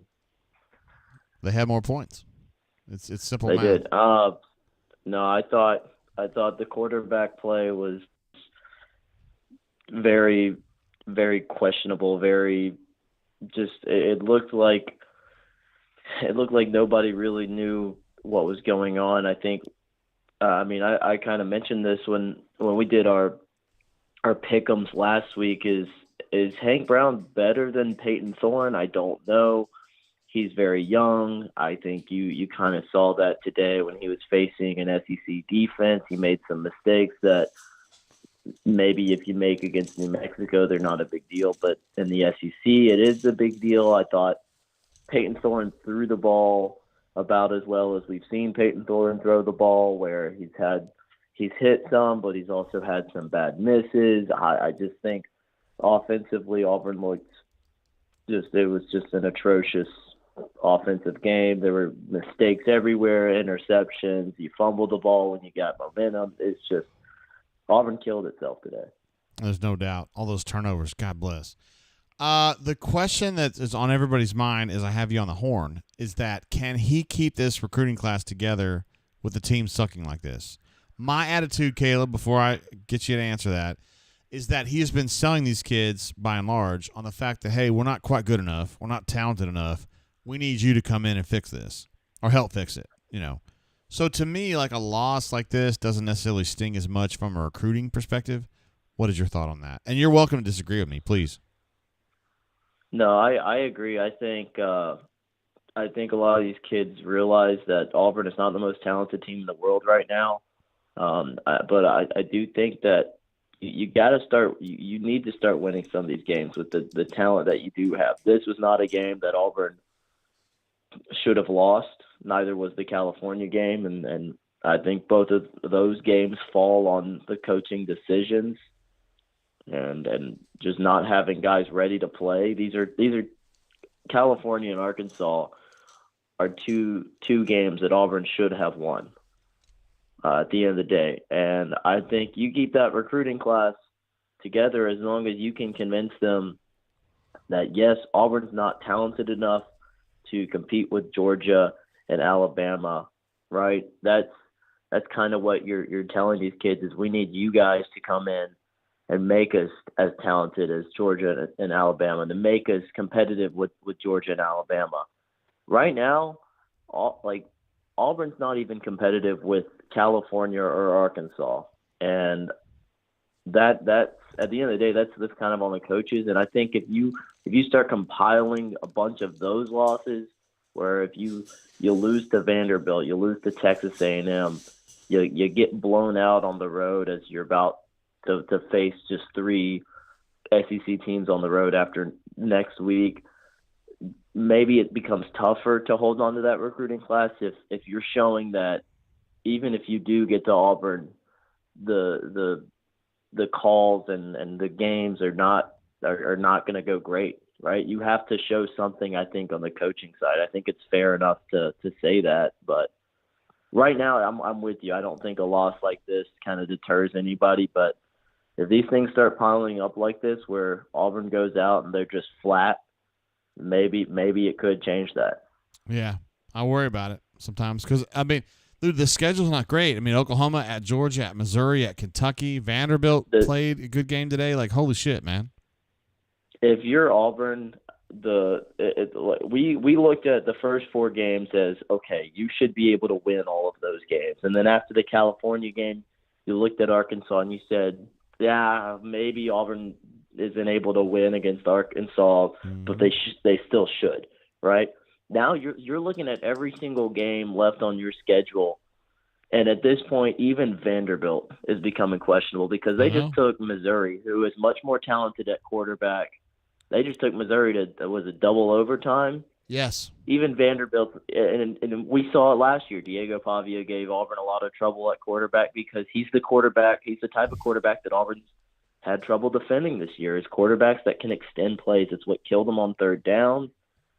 And it's just the schedule does not favor Auburn. You could be looking at a potential 5th straight losing season if they cannot figure out this quarterback situation.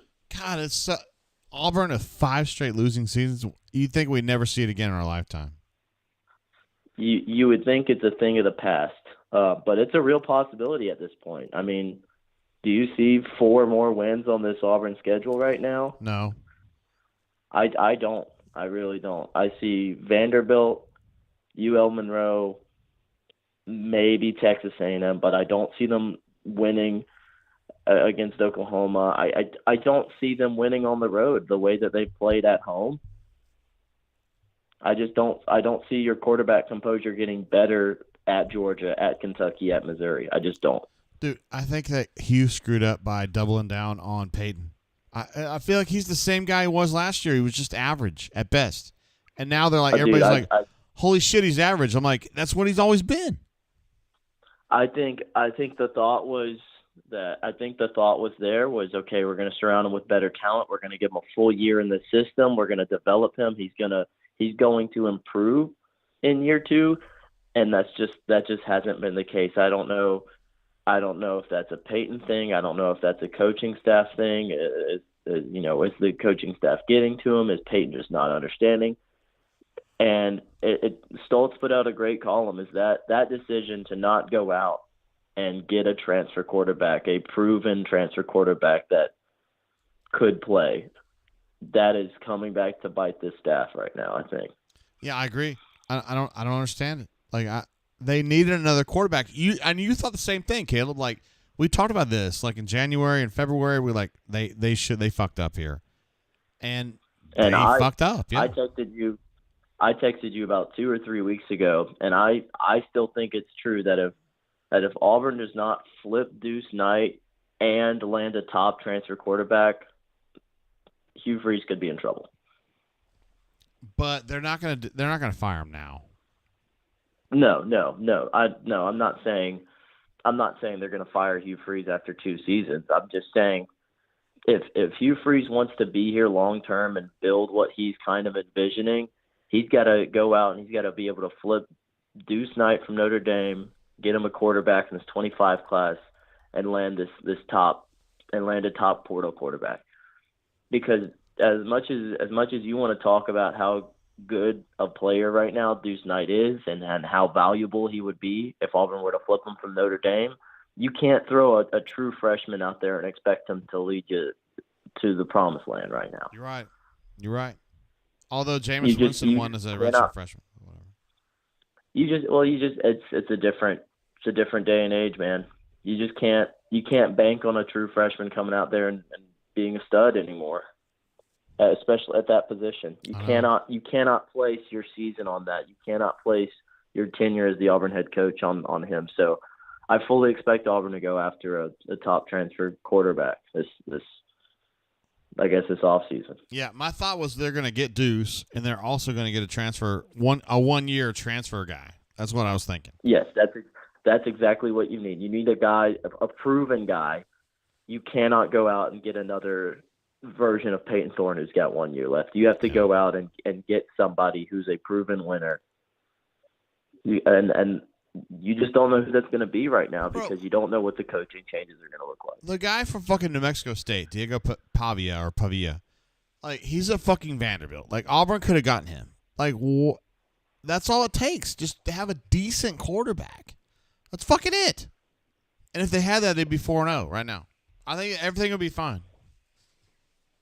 Yeah, everything would be fine if you had a proven quarterback that kind of knew what was going on at a higher level than Peyton does right now. And I don't know what's going on with Peyton Thorne and Hugh Freeze and Hank Brown is just, I mean, he's a redshirt freshman at the end of the day. He's a redshirt freshman. I know. So, people think he's like Aaron Rodgers. I don't know. I mean, everybody, like, you don't want to get ahead of yourself after the New Mexico game because at the end of the day, like, you're playing New Mexico. You're playing one of the worst passing defenses in the country. And Hank Brown goes out and has a really good game. And we talked about it. Like, Hank's got some good signs, but that doesn't mean he's going to be able to go out and be really competitive against the SEC this early on in his career. No, I know.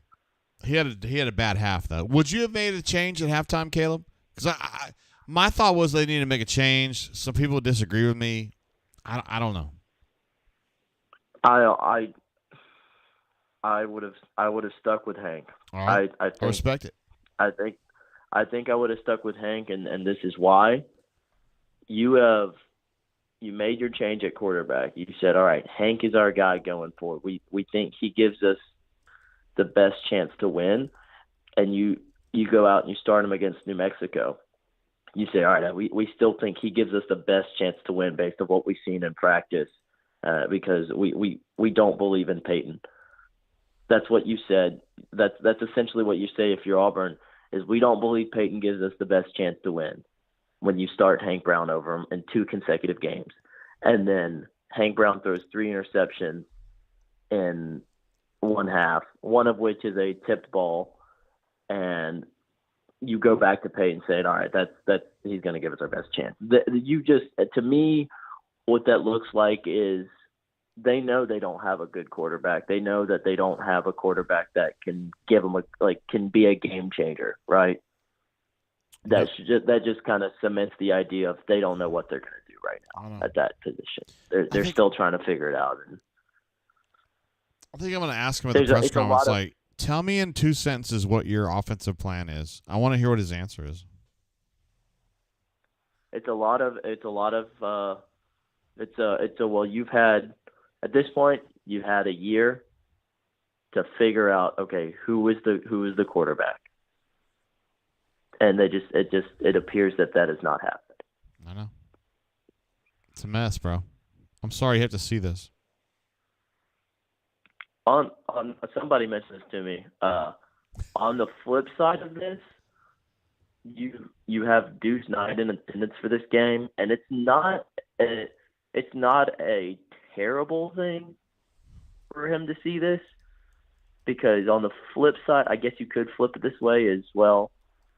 There's not going to be much competition for him if he's able to, if he goes to Auburn, there's not going to be much competition for him. But Notre Dame, I wouldn't want to go to Notre Dame. It's cold up there. It's a long way from home. I'm just telling you how I feel about it. It's in a very weird spot of the state of Indiana. See? It's at a very tippy top. Yeah, this is the very top. It's just basic geography. This is, yeah. Caleb, you're an absolute stud. We'd love to have you here. Everybody was clamoring to hear from you, and I'm glad that you had an opportunity to, show that they were right. Yeah, and it's always a tough game to talk to recruits afterward, but I'm sure we'll be able to get into it on the rundown this week. Yes, sir. Monday afternoon, right? Maybe, I don't know. We'll see. Probably, yeah. Yeah, we'll see. I'll have to check with my boss. I'm not sure. Wear a helmet if you're riding your onesie, okay? My the one wheel. Yeah, I just don't want you to fall down and hurt your head. I only do that if I am delivering flowers. So I like that story. That was pretty clever. I think it's a good story. Some people don't. It's a rather hot topic apparently. But okay. All right, Caleb. See you, brother. All right, bye. Bye. There he is, Caleb, our recruiting ace. He is similar to me, although I told him he's welcome to disagree with me. He knows that. These recruits have been sold on the concept of we don't have enough talent, need more talent, and I think in a game like this, you're looking at it going, yeah, they need more talent. So I don't necessarily think it dissuades a lot of players, but there's going to be some players that kind of say, hey, that's bullshit. But Caleb was kind of backing me up on that. And he's the one talking to him, so that's kind of how I feel about that. Lots going on in the chat. Obviously, our chat's been amazing tonight, as you would expect. Drew Kahn, who is probably not related to Robin Kahn, our outstanding photographer, says, who is next at head coach? Hugh Freeze is the next head coach at Auburn, because he's the current one. And also SR71, to give him a super shout out. His invisible wife has given him 3 beautiful invisible kids. That's huge. Who do you guys think is let me rephrase that. Who is gettable and also somebody that you guys think will be a much better head coach, major upgrade at head coach over Hugh Freeze? Like, who is it? Who is it? You tell me. I mean, at least half, probably 65% of fan bases out there right now are not happy with their head coach, because you got half of them have a losing season, so they're pissed. And then you have like people like Oklahoma fans who are like, they don't know how they feel about Brent Venables, and they're getting beat by Tennessee right now, and they're going to get pissed off. Urban Meyer is what Donnie says. Yeah, Urban Meyer's.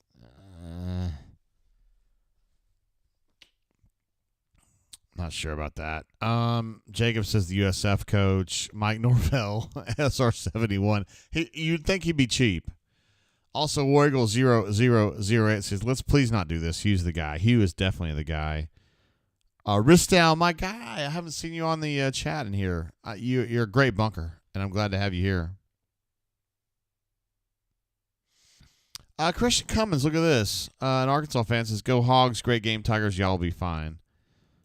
I love that. I love fans that are like cool like that. And by the way, they deserve their win. Man, Arkansas played a good game, or good enough. I mean, good, better than Auburn. Like, let's be honest.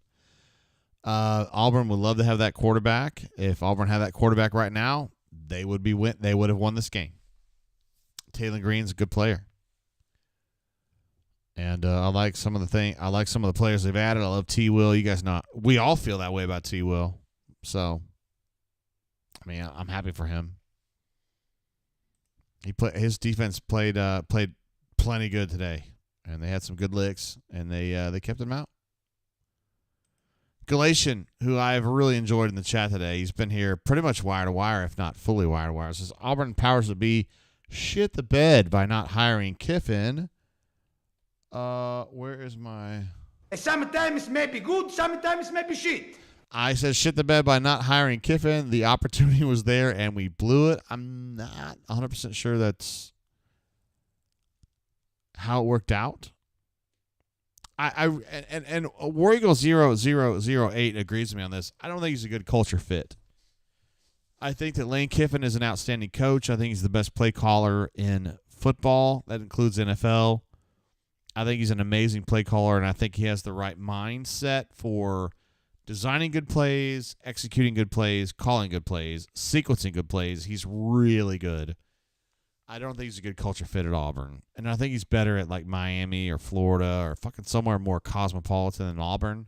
And I don't mean that as a rag on Auburn. I like Auburn. I love Auburn. I love being in Auburn. I love hanging out in Auburn. I've been there since 98.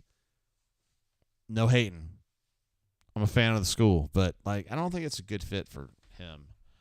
There's other guys though. There's other guys.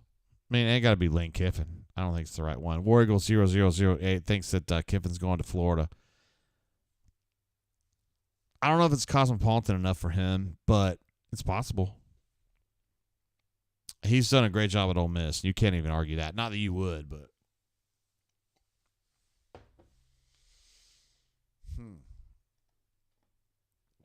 Joseph says Kleeman, who's the coach at Kansas State, who came from South Dakota State, and that guy, or North Dakota State, I don't know what the fuck it was. I like him too, but like Kansas State, like. So when he got hired at Kansas State, I told my wife, I was like, if you're going out there to hire a coach who knows how X's and O's and knows how to scheme people up, that's your guy. But I wonder about his recruiting. And Kansas State has been kind of okay, like, since he got there, but they haven't been really like a threat. And it proves to me a point, which is that being a great coach has a certain value now, but it's not the value. You got to be some kind of we're going to recruit well, we're going to coach well, 50-50. That's how you get it done. Saban, great recruiter, great coach. Hugh Freeze, great recruiter. Not sure he's a great coach. And I'm not out here hating. I'm not trying to be a hater. I like Hugh. He's fine. And if he was doing great, I would love to praise him. I don't like the way this offense is running right now, and I feel like it's a fucking mess. I mean, that's just how I feel about it. Like, I don't like what they're doing. I mean, you go out there, at the end of this game, you end up averaging almost 6 yards a carry.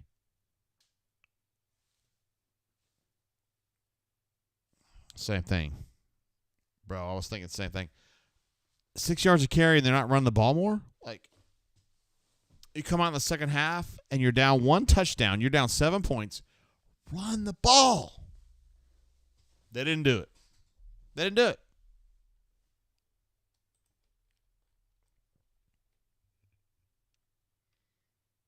Matt Barber says, yeah, it just seems like a great recruiter. He's at least that.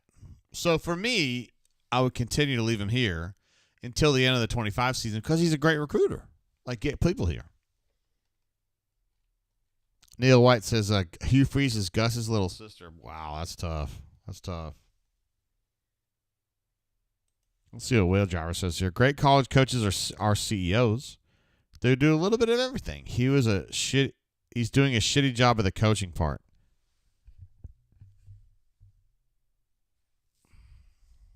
You said it, not me, but if I thought you were wrong, I would probably correct you.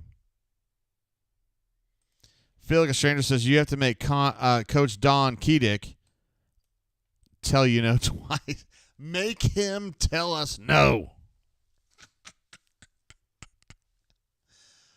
Guys, I can't help you from libel. Once you guys get accused of libel, there's nothing I can do.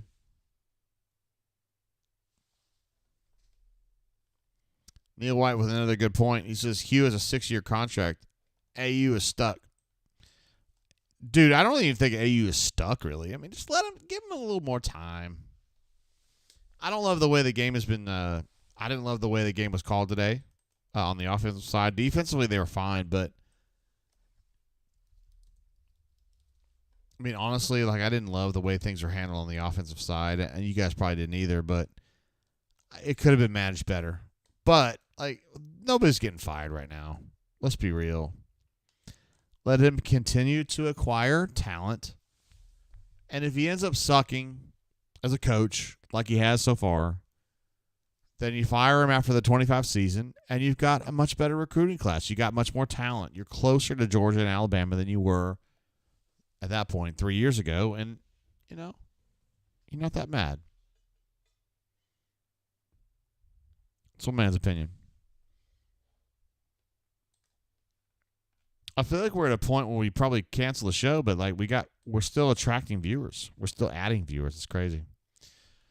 Grind says Bowling Green about to go up 24-20 on Texas A&M. Wow, that shocks me a little bit. Yeah, I mean, I don't have a lot of respect for A&M right now as a football team, but like, damn, Bowling Green? Sure about that. And to be fair, like, I know we're dealing with an Auburn team right now that's not great. But, like, outside of Georgia and probably Alabama, although we still need to see a little more data on Alabama, like, are these teams really that good? Like, Oklahoma's okay. They're middle class, in my opinion. Georgia's really good. At Missouri, like, I'm not sure they're as good as they've been touted. Kentucky's middle class. Vanderbilt's middle class. ULM, not really worried about that. A&M's middle class.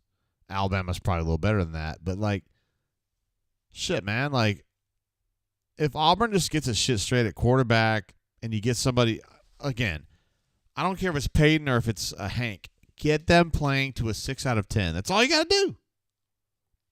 I don't need Aaron Rodgers. I don't need Dak Prescott. I don't need Patrick Mahomes. I need 5 out of 10. That's it. 5 out of 10. Don't turn the ball over. That's it.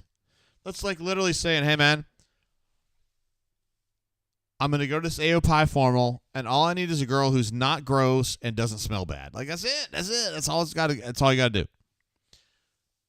At my school, the AOPIs, that would have been like 80% of them or 90% of them. I don't know, whatever percentage. I haven't really calculated it. But, like, that's all it takes. Don't turn the ball over a bunch. Fuck, that's it. It's really one thing. Alamo Tiger grad update. Cal is up on Florida State 9-7. I'm sure that's a very exciting game. Michael A., I know you've been here with us all night. That's a good comment right there. He says, it's so bad that I don't want to it's so bad that I don't want to sip bourbon. Bro, I've been doing it all night. I love the people on the wait, hold on. CJ says, wait, why would CJ has an opinion on AOPIs? AOPI, no TF. So my wife's a KIO, but I liked AOPIs. They were fine. I don't have any problem with that. I party with some AOPI chicks. I mean, that was at my school. AOPIs are different everywhere you go, but you know, I like AOPIs. They're fine. At my school, they were a little granola-y. Not really my type, but you know, that's cool. It's all good. I think I hooked up with an AOPI one time. Wasn't a big deal.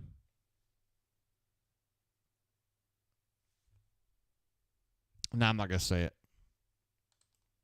Thomas W. says, just give us Chris Todd and we're 4-0. That's probably true, actually. That's the thing. The threshold is not high. Like, it's just okay. Just don't turn the ball over fucking 4 times, right? Like, that's it. It's not a high threshold, guys. And I think I think Hugh might be able to get Peyton or Hank to the point where they don't turn the ball over all the time. That's all we're asking. Chris M says, who or what is TF? Yeah, who is this person? Is her name Tiffany Francis? She might be great. SR71, who I don't think is married, says, my wife's favorite is the cream pie. That sounds delicious. I'm sure it's a French silk pie or a chocolate cream pie. Sounds great. Uh-oh, we got some problems, guys. We've got a chat here. It says, from Courtney T, last name redacted, says, it's getting to be about that time, Mr. Tate. Splash. There she is, my wife of some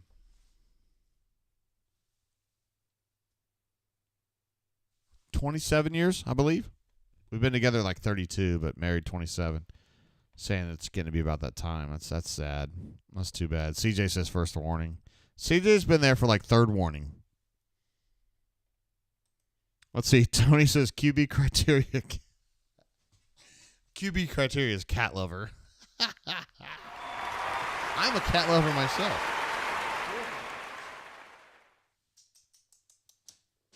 Herschel was here earlier.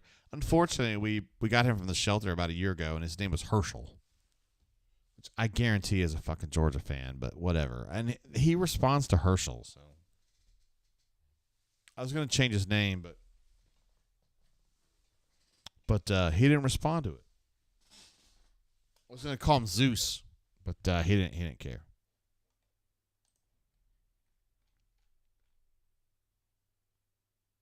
Hornatius, he's right on the money here. Nah, only first warning. Yeah, you're true about that.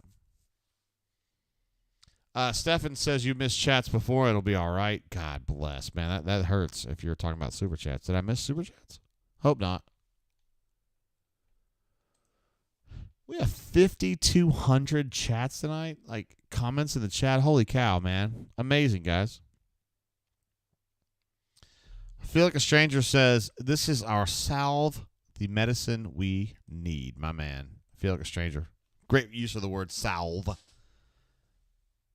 lot of people Don't know what that is. Donnie, who's been with us wire to wire today, says, can we get a cuss counter next week? For me or for Coach Hugh Freeze? I don't know. He had a few. He let a few go.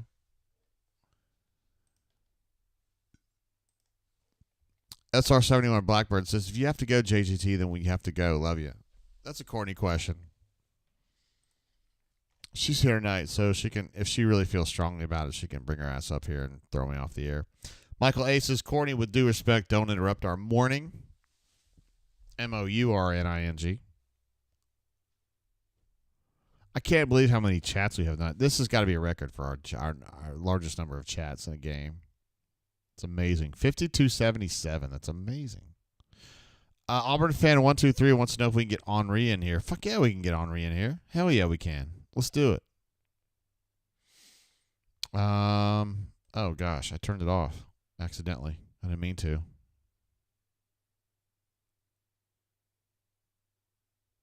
Takes a while for that to pull up. I wonder what's going on there. Why would it take that long?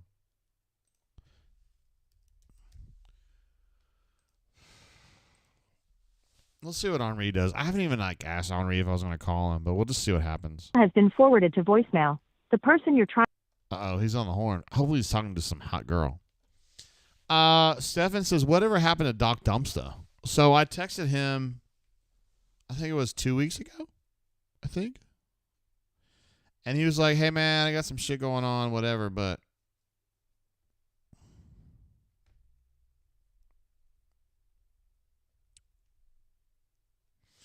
All right, I texted Doc a request. I don't like to call people like that unless they know that I'm calling. I don't want to be that guy. But we'll check with Doc and see what he says. He's usually pretty good about answering. Let's see. Somebody said, let's see. Donnie says we have basketball drains too. Let's see. Dan W says, anonymous regular here. I was a Freeze guy from the start. Never did like the notion of Hugh bringing bed buddies in with the great Zahn. Oh, being. He probably means being bed buddies with the great Zahn. Yeah. I mean, they're friends. Like, don't get me wrong. They are. But, like, Hugh's different than Gus. They're not the same person at all. Stephen L. says we need someone hammered to call in. How about somebody hammered to run the show? Would that help? Oh, I don't have the splash on here. Damn. Where's my splash sound? Wait, do I? Yeah, I do. Splash.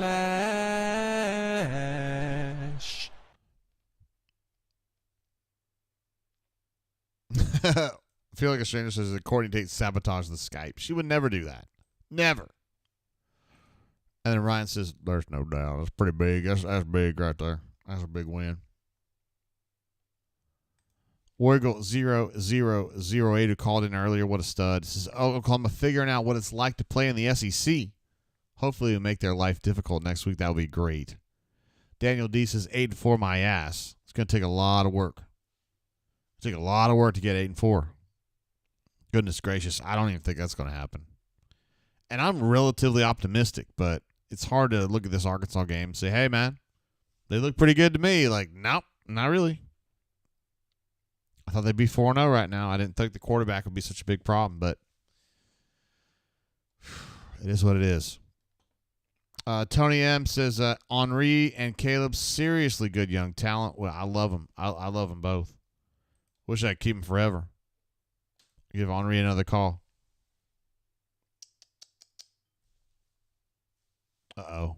Oh, it's ringing this time. Let's see what Henri. Let's see if he's available. We love Henri. See what basketball recruits are talking about. Still ringing. He better not be late on answering this bad boy. Forwarded to voicemail. No. No. How can you do that? Michael A says, you ain't hammered yet, JGT. Wait, what? Hey, man, who's calling in? This is an unknown number. Let's see who this is. Hey, this is the Brain Drain. Who am I talking to, yo? That's a good question. Who'd you just call? Henri. Oh, well, you've got him. Hey, what up, Henri? What's good? How y'all doing? Where are you at? I'm in a car right now. Like, I'm getting some food. Like, are you close to ordering or what? We already ordered. Who's we? Me and a friend. Is it a girl? No. Why do I feel disappointed? I don't know. Maybe that is disappointing. I'll fix that next time. Did you talk to some basketball recruits today? I did. I talked to a couple. How'd it go? So I talked to Chris Cenac. He's a center. He's top 5 player, I think, on Rivals. I might have gotten that. I might be off on that. And his main thing was he's kind of that Jabari mold, and like kind of a skinny forward. And his thing was like, yeah, they put guys like me into the league, and that's a big thing. I think he probably talked about Auburn's development 3 or 4 times in the 2 minutes that we talked to him. Other than that, nothing really groundbreaking. He said that he's going to take his visits and then make a decision off of that. Didn't really say like any leaders or anything, but liked Auburn. And then I'm going to butcher this last name. I'm going to try my best. Shauna Bibe was here as well. His thing was Auburn's been on him forever. Auburn's put again, wings like him into the league, and that's something that really stuck out. So between that and the fact, again, that Auburn has been on him forever, and also he mentioned being from Israel, that was kind of a connection him and Bruce had, and that he kind of wants to put on for his home country. Damn. Is he a big time recruit? Which? Sean. I'd say they both are. But yeah. Sean. Yeah. I think he is our number 46 player. I know he's in the 40s. That's pretty good. Top 50 at this point, or bust. Yes. Yes. So recruiting's going pretty well on the basketball front, is what you're telling me. Seems to be going well. Again, we've talked about this before. I'm really intrigued by what they do there. They could take a decent number of high school guys, or they could go portal heavy because, again, they're going to have to replace the whole roster. Well, except for 2, right? Except for 2, right? They'll have Jakai and Tahad, we think. Obviously, anything can happen, but but we are projecting them to have Jakai and Tahad Pettiford next year. Which quarterback did you want to see open in the second half today? I thought Peyton made the most sense. I think this is Peyton's show to run until, I don't know I don't know how you go back to Hank. I mean, I guess I see the vision, but it's I just think Peyton is very clearly better. And I know Peyton's had his own rough game. You look at the Cal game, but I thought in the second half I wouldn't say he was great by any means, but he's not why they lost in the second half. He was okay. I think the one interception was off of Cam Coleman's hands, which something that that's the second time Cam's done that this year, and that needs to be fixed. That ball needs to be caught. It was a little off, but if it hits you in the hands, you need to catch it. Yeah. But other than that, I mean, it was just an overall stale offense performance that was that looks. I don't even want to say good. That looks better because Keandre Lambert-Smith got open a couple of times. He was really, really good, but that's the only positive from Auburn's offense today. He's a really good player, and people are like, oh, Auburn really fucked up by not getting Ryan Williams. And my thought is okay, we love Cam Coleman, and we love Dre, and Robert Lewis is going to play slot. Ryan wasn't going to play slot. So where was he going to play? I mean, my thought is that a talent like Ryan Williams is going to find his way onto the field regardless. But again, I don't think you're complaining a ton about the receiver room right now. I think Hugh said we're guys are getting open. It's just they're not being found.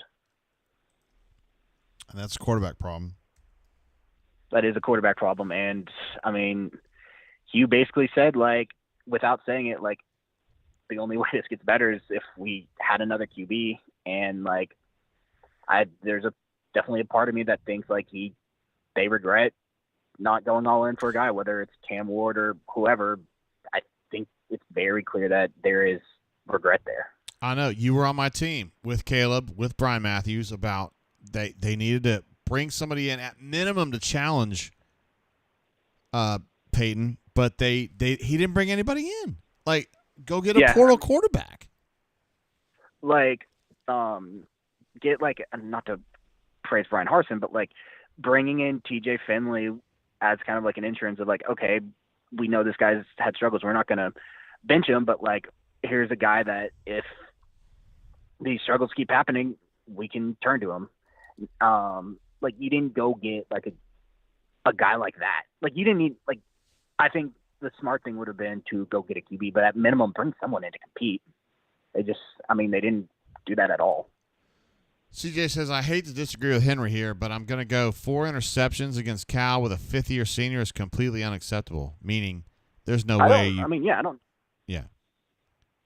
I don't disagree with that. I'm just saying, like, I think right now he is absolutely their best option. I think I agree with you. I do. Like, maybe Hank will definitely learn from this. Like, maybe he's better for it this season. I don't know. But right now, and especially I think the thing Peyton really has over him is the mobility, the ability to, like, somewhat extend plays and pick up first downs with his legs. Hank he doesn't have that. And, like, that playing behind this offensive line, I think that's fairly significant. Yeah. This offensive line is just, like, average-ish. Yeah. I think average is fair. I don't think they were horrible today. I thought they were fine. I would agree. Like, I don't think Peyton took a sack until very late, and that felt more on him because he stared down a safety that was coming on a blitz and just kind of did nothing about it. Dude, a run game of 5.8 yards per carry. Like, that's good enough. That's a winning number right there. And it was a very tale of two halves there because, like, I think Arkansas kind of decided, like, okay, we are taking away the run. You were going to beat us through the air. Yeah. We are not letting Jarquez Hunter beat us, which is, I think, is the smart play. And that's kind of what Auburn tried to do against Arkansas, but they're like, Taylon Green beat us through the air, and he didn't, besides the times on 3rd and long when DJ Durkin kept going to three-man rushes, which don't really understand that. I think you stick, and I get, like, dropping back into coverage on 3rd and long, but it's like, I don't know. I think you just stick with what's working. I know. That's what the smart coaches do. Yeah. Yeah. Henri, what are you going to eat tonight? I'm just getting some Wendy's. What did you say? Wendy's? Like, why? Like, what led you to choose Wendy's? Because it's late and I feel like cooking. Wait, it's only like 9. It's not that late. Yeah, but, like, I'm not gonna go sit down somewhere. And again, I mean, it's not like the option. It's fast food, and none of the options are going to be incredible. Okay. Are you going to go out and try to find some chicks tonight, or what? Not unrealistic. I might do that. Okay. We'll see. Okay. Does the fact that Auburn got beat today, does it change your approach? Not really, no. Because some people are saying that, like, nobody's going to get laid tonight in Auburn because Auburn lost. Do you think there will be people getting laid? I absolutely do. I don't think that's. I don't think it helps, but, like, if you know what you're doing, that's not a factor. I'm giving you a 30% shot tonight, bro. 30%? I'll take that. I'll take those odds. All right. Good luck then. Thank you. I didn't, like, I don't even know if I'm gonna go out, but if I do, then we'll see. You don't necessarily have to go out to get it done. It's true.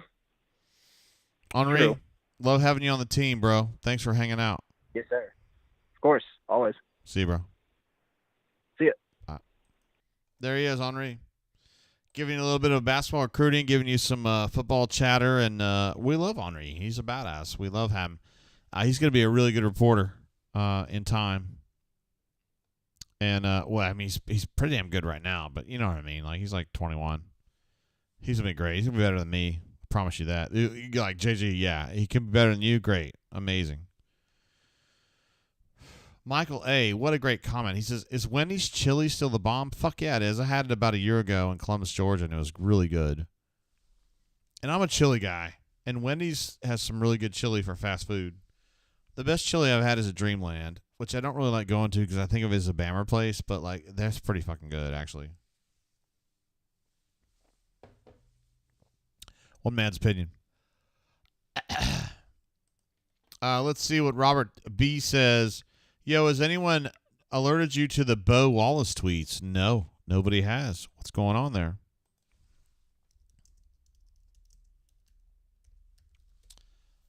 Let's see what Bo Wallace has to say on the Twatters. He's the quarterback's coach at somewhere I don't recognize. Let's see. Wow, he's been tweeting a bunch here. We're approaching the point that he's thrown so many quarterbacks under the bus. Talking about Hugh, I'm sure. Maybe no one wants to play for him. His offense helped me tremendously, but to put numbers up. But when I blew my shoulder out, but why is it someone else's fault every time there's a loss? But when there's a win, I watch the press conferences just to count how many times the word I is used. Appreciate what he did for me. My son wouldn't be playing for him, though. I got a story I'll keep in my back pocket forever until it's time. But that dude has never helped me a day in his life. It was always only about getting a win for him so he could collect his extra $100 racks per win. If y'all knew the medications and shots I was taking to get that man his money, you wouldn't believe they would let you walk on a field like that. And with all that, I still feel the tires from the bus. I think you get the idea right there. To be fair, Bo Wallace played for him, so I give the guy, he definitely knows the guy, for sure. Let's see, Chip says, Wendy's chili is fast food royalty. I really enjoy it, too. Ryan D says losing sex is still sex. I completely agree. That might be the quote of the night. Like somebody was saying earlier, nobody's going to get laid after this. And I'm like, there's definitely going to be people getting laid. Like, I promise. Not a bad deal. Michael A. says, wish Bo Wallace was wearing orange and blue right now. I love it. And then Tony M. says, Bo, bad take for an aspiring coach. Yeah, I hope he didn't have any aspirations for coaching at Auburn. That would probably be bad. Courtney says, and Courtney I've known a long time, says, second warning. She gives me one of these right here. Sometimes may be good, sometimes may be shit. Do we have any other sounds we could play for Courtney in turn? Is there any more we could do? Oh, this one right here? And how big a boy are you? Well, it don't make no difference. Just bring her on down. You're tough as hell on this phone. That's what Courtney's saying. Michael A. says, Courtney, please. We've got business to attend to here. Steven says, oh, Courtney T coming in hot with that one. Yeah, she comes in hot. She don't care. She does not care. That's one of the greatest things about my wife. She definitely brings it. I just some of you guys, and I don't know who I'm talking to here because I'm trying to think. The people in this chat that I know personally are not married to weak women. Chris M is not married to a weak woman. Chip is not married to a weak woman. As much as I bang on Hornatius, he's definitely not married to a weak woman. So I don't really know who I'm talking to here, but I don't know how you guys with weak women do that shit. I don't know how you guys do that. Because my wife's a baller, and she fucking tells me, like, what's up, and if I try to pull some shit on her, she tells me, like, I'm full of shit. Like, I just don't know how you guys do that. I would never like that. Like, every girl I've ever dated or been married to, which is only one, but dated before that, has been, like, a tough-ass chick. Like, I don't know. I think it's because my mom was, like, so soft. My mom was really soft, and I just didn't like it. If you guys are married to a soft woman, I'd like to hear from you guys in the chat about how you guys deal with that. Maybe you just tell her what's up and you just move on. I don't know. That's just not something I'm familiar with. It's just not my life. I don't know how you guys do that. It's just like, I don't know. I mean, everybody. There's the thing though. There's a chick I know of one who thinks that I'm pretty cool. I mean, I'm cross-eyed. I got bleached hair. Like, I'm pretty much a loser, but my wife likes me. It's about saying like your dog likes you, right? Daniel D says, do you think we can beat Kentucky? Yes, I do. if Kentucky plays down a little bit, Auburn plays up a little bit. I think Auburn can win that game, but it's going to take some effort. Like, if Auburn just rolls out there the way they did tonight, they're not going to beat Kentucky. Like, no chance. Whale D says my wife is crazy, literally. Wait, my wife's not. When you say crazy, is it like a good crazy or a bad crazy? I don't know. I feel like you could have both. But my wife's not. She's really like really grounded. She's pretty cool. Michael A says I love Courtney 6 days a week. Just because he wants to stay on the air, and I respect that. I mean, I'm still here. My goal tonight was to go 7 hours, and we actually went 7 hours. I haven't had a pee break or anything. Hey, this is the Brain Drain. Who am I talking to, yo? It's the one and only SR71. What up, SR71? How you doing, G? Good. Wanted to give the people what they wanted. The people did want you. They were clamoring for you. Tell me about your wife that is difficult to find. I mean, she's just amazing. Everybody's always hitting on her. I mean, everybody's always running into her too for some reason. Like, when you say running into her, what do you mean by that? I mean, they can't see her, so they're always running into her. My wife just showed up to the show again. She's concerned. She thinks I'm too drunk to be doing the show right now. I wish I was drunk, but like I said in the chat, I don't touch anything for like once or twice a year, maybe. That's probably a good idea, honestly. But no, I don't. How much am I allowed to cuss? How about 2 cuss words total? No, I'm not going to cuss. I'm more disappointed in the team and the coaching than I am anything. I get it. It's been the coaching was not good today. It's hard to watch. Yeah. It's hard to watch. Yeah, it is. But that's all I wanted to say. It's not as unhinged as I told people I was going to be, but I know you were like, I'm going to talk some fucking shit on here, bro, and then you show up and you go, hey, they suck. Fucking, I'm out. But it just sucks watching them lose and suck ass in person. I know. So what is like when did you start like watching Auburn like day to day? How long ago? Probably in high school back in 2005. Okay. Well, you came along at a good time. They were pretty good back then. Yeah. I was 14 in 2005, so yeah, watching them day to day.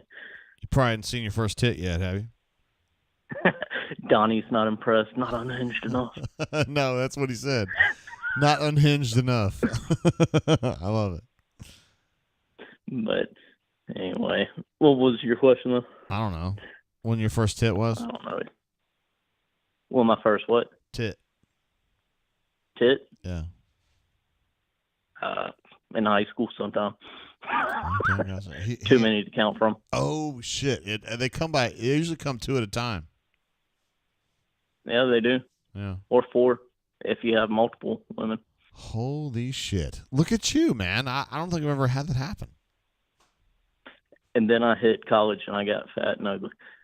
Wait, we think you're a badass though. I wish.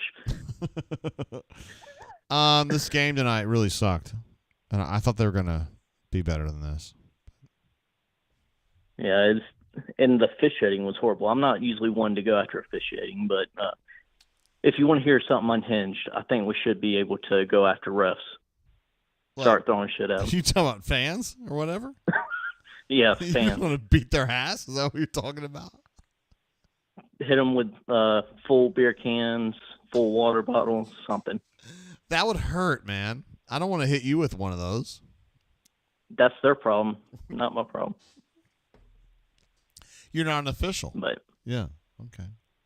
Yeah, I'm not an official, so it's not going to hurt me. Yeah. They should make better calls.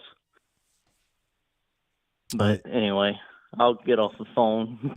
It sure has been fun having you on, though. I mean, if you have any other grievances, this is the great time to talk about it. Oh, D batteries. Chip was right. You can hit them with D batteries. Oh, don't do that. Don't do that. We don't want to give them concussions and lifelong scars. That is true. But anyway, I'll let you go. All right, G. I know Courtney T is. Yeah, she's right here, and she's pressuring. She's telling me to get the fuck off the air. Is what she's doing. She's like, some crazy person's on there. Nah, she ain't saying that. She's saying you're drunk as fuck. Is what she's saying. No, I don't drink. No, she's talking about me. Like I said, maybe once. I've been pounding this bourbon all fucking day, bro. They're not happy with my unhingedness. I know. I talk big game, but barely go through. I think you're doing good. Hey, you gonna call in next week if they lose? Probably. And if they keep losing, I'll get more and more unhinged. Okay. Thanks for calling in, bro. And hey, thank you for being a great member of the site too. Oh, you're welcome. All right, bro. All right. See you. Bye. That guy's a badass. We're glad that also our 71 Blackbird called in. And that guy, he's gonna be a big part of my book if I write it, Cordy. So my vision is to write a book about all the shit that happens on our board off the board. Like, you guys would be, it would literally blow your mind. The stuff that's been going on, like, and it's positive. Like, it's people helping people. It's Deezer. Like, the whole, the Deezer thing is like 4 chapters of an 8-chapter book. But, and SR71 has been, he's been involved in some of that stuff too, so. We have some really amazing people that do things for other members on the site off the board. Like, you guys wouldn't even believe it. Let's see. Donnie says, call J. Olive Sr. So, J. Olive, we love J. Olive. I would never call a subscriber without talking to him first. That's kind of bullshit, so I wouldn't do that. But if he called in, I would definitely take the call. There's no doubt about it. Courtney, you think we're about there? Wait, what is... Hold on. I got to go on mute.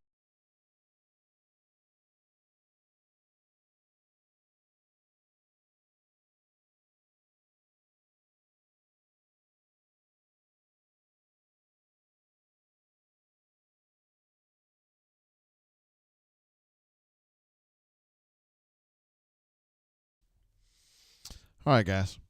SR71 says, sorry for sounding like some country bumpkin. That isn't even... Hey, man, you don't even sound like a country bumpkin. I didn't, Dave. I'm from Troy, Alabama. I'm from Pike County, and I didn't know that. SR71 says, now you have my number twice, JGT. Is that even true? When your number came in, it wasn't recognized, but I went ahead and added it, just so I know. CJ says, not just busting on him. I think he's getting Swooga number 33, nomination from me. Wow. Chip. Keep an eye on that, bro. And a Hornatius Courtney says, only second warning, Jay. Courtney's literally sitting here, like, giving my 3rd, 4th, 5th warning, like, face to face. And this chick, I don't know, Courtney, she's pretty cute, though. She don't look like your sister, though?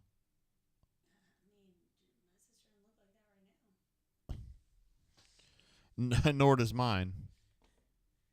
All right, Jay.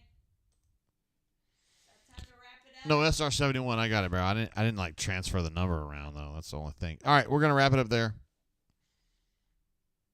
SR71 says I already have Swooga number 33. Got it last year. Look at there. There's the answer.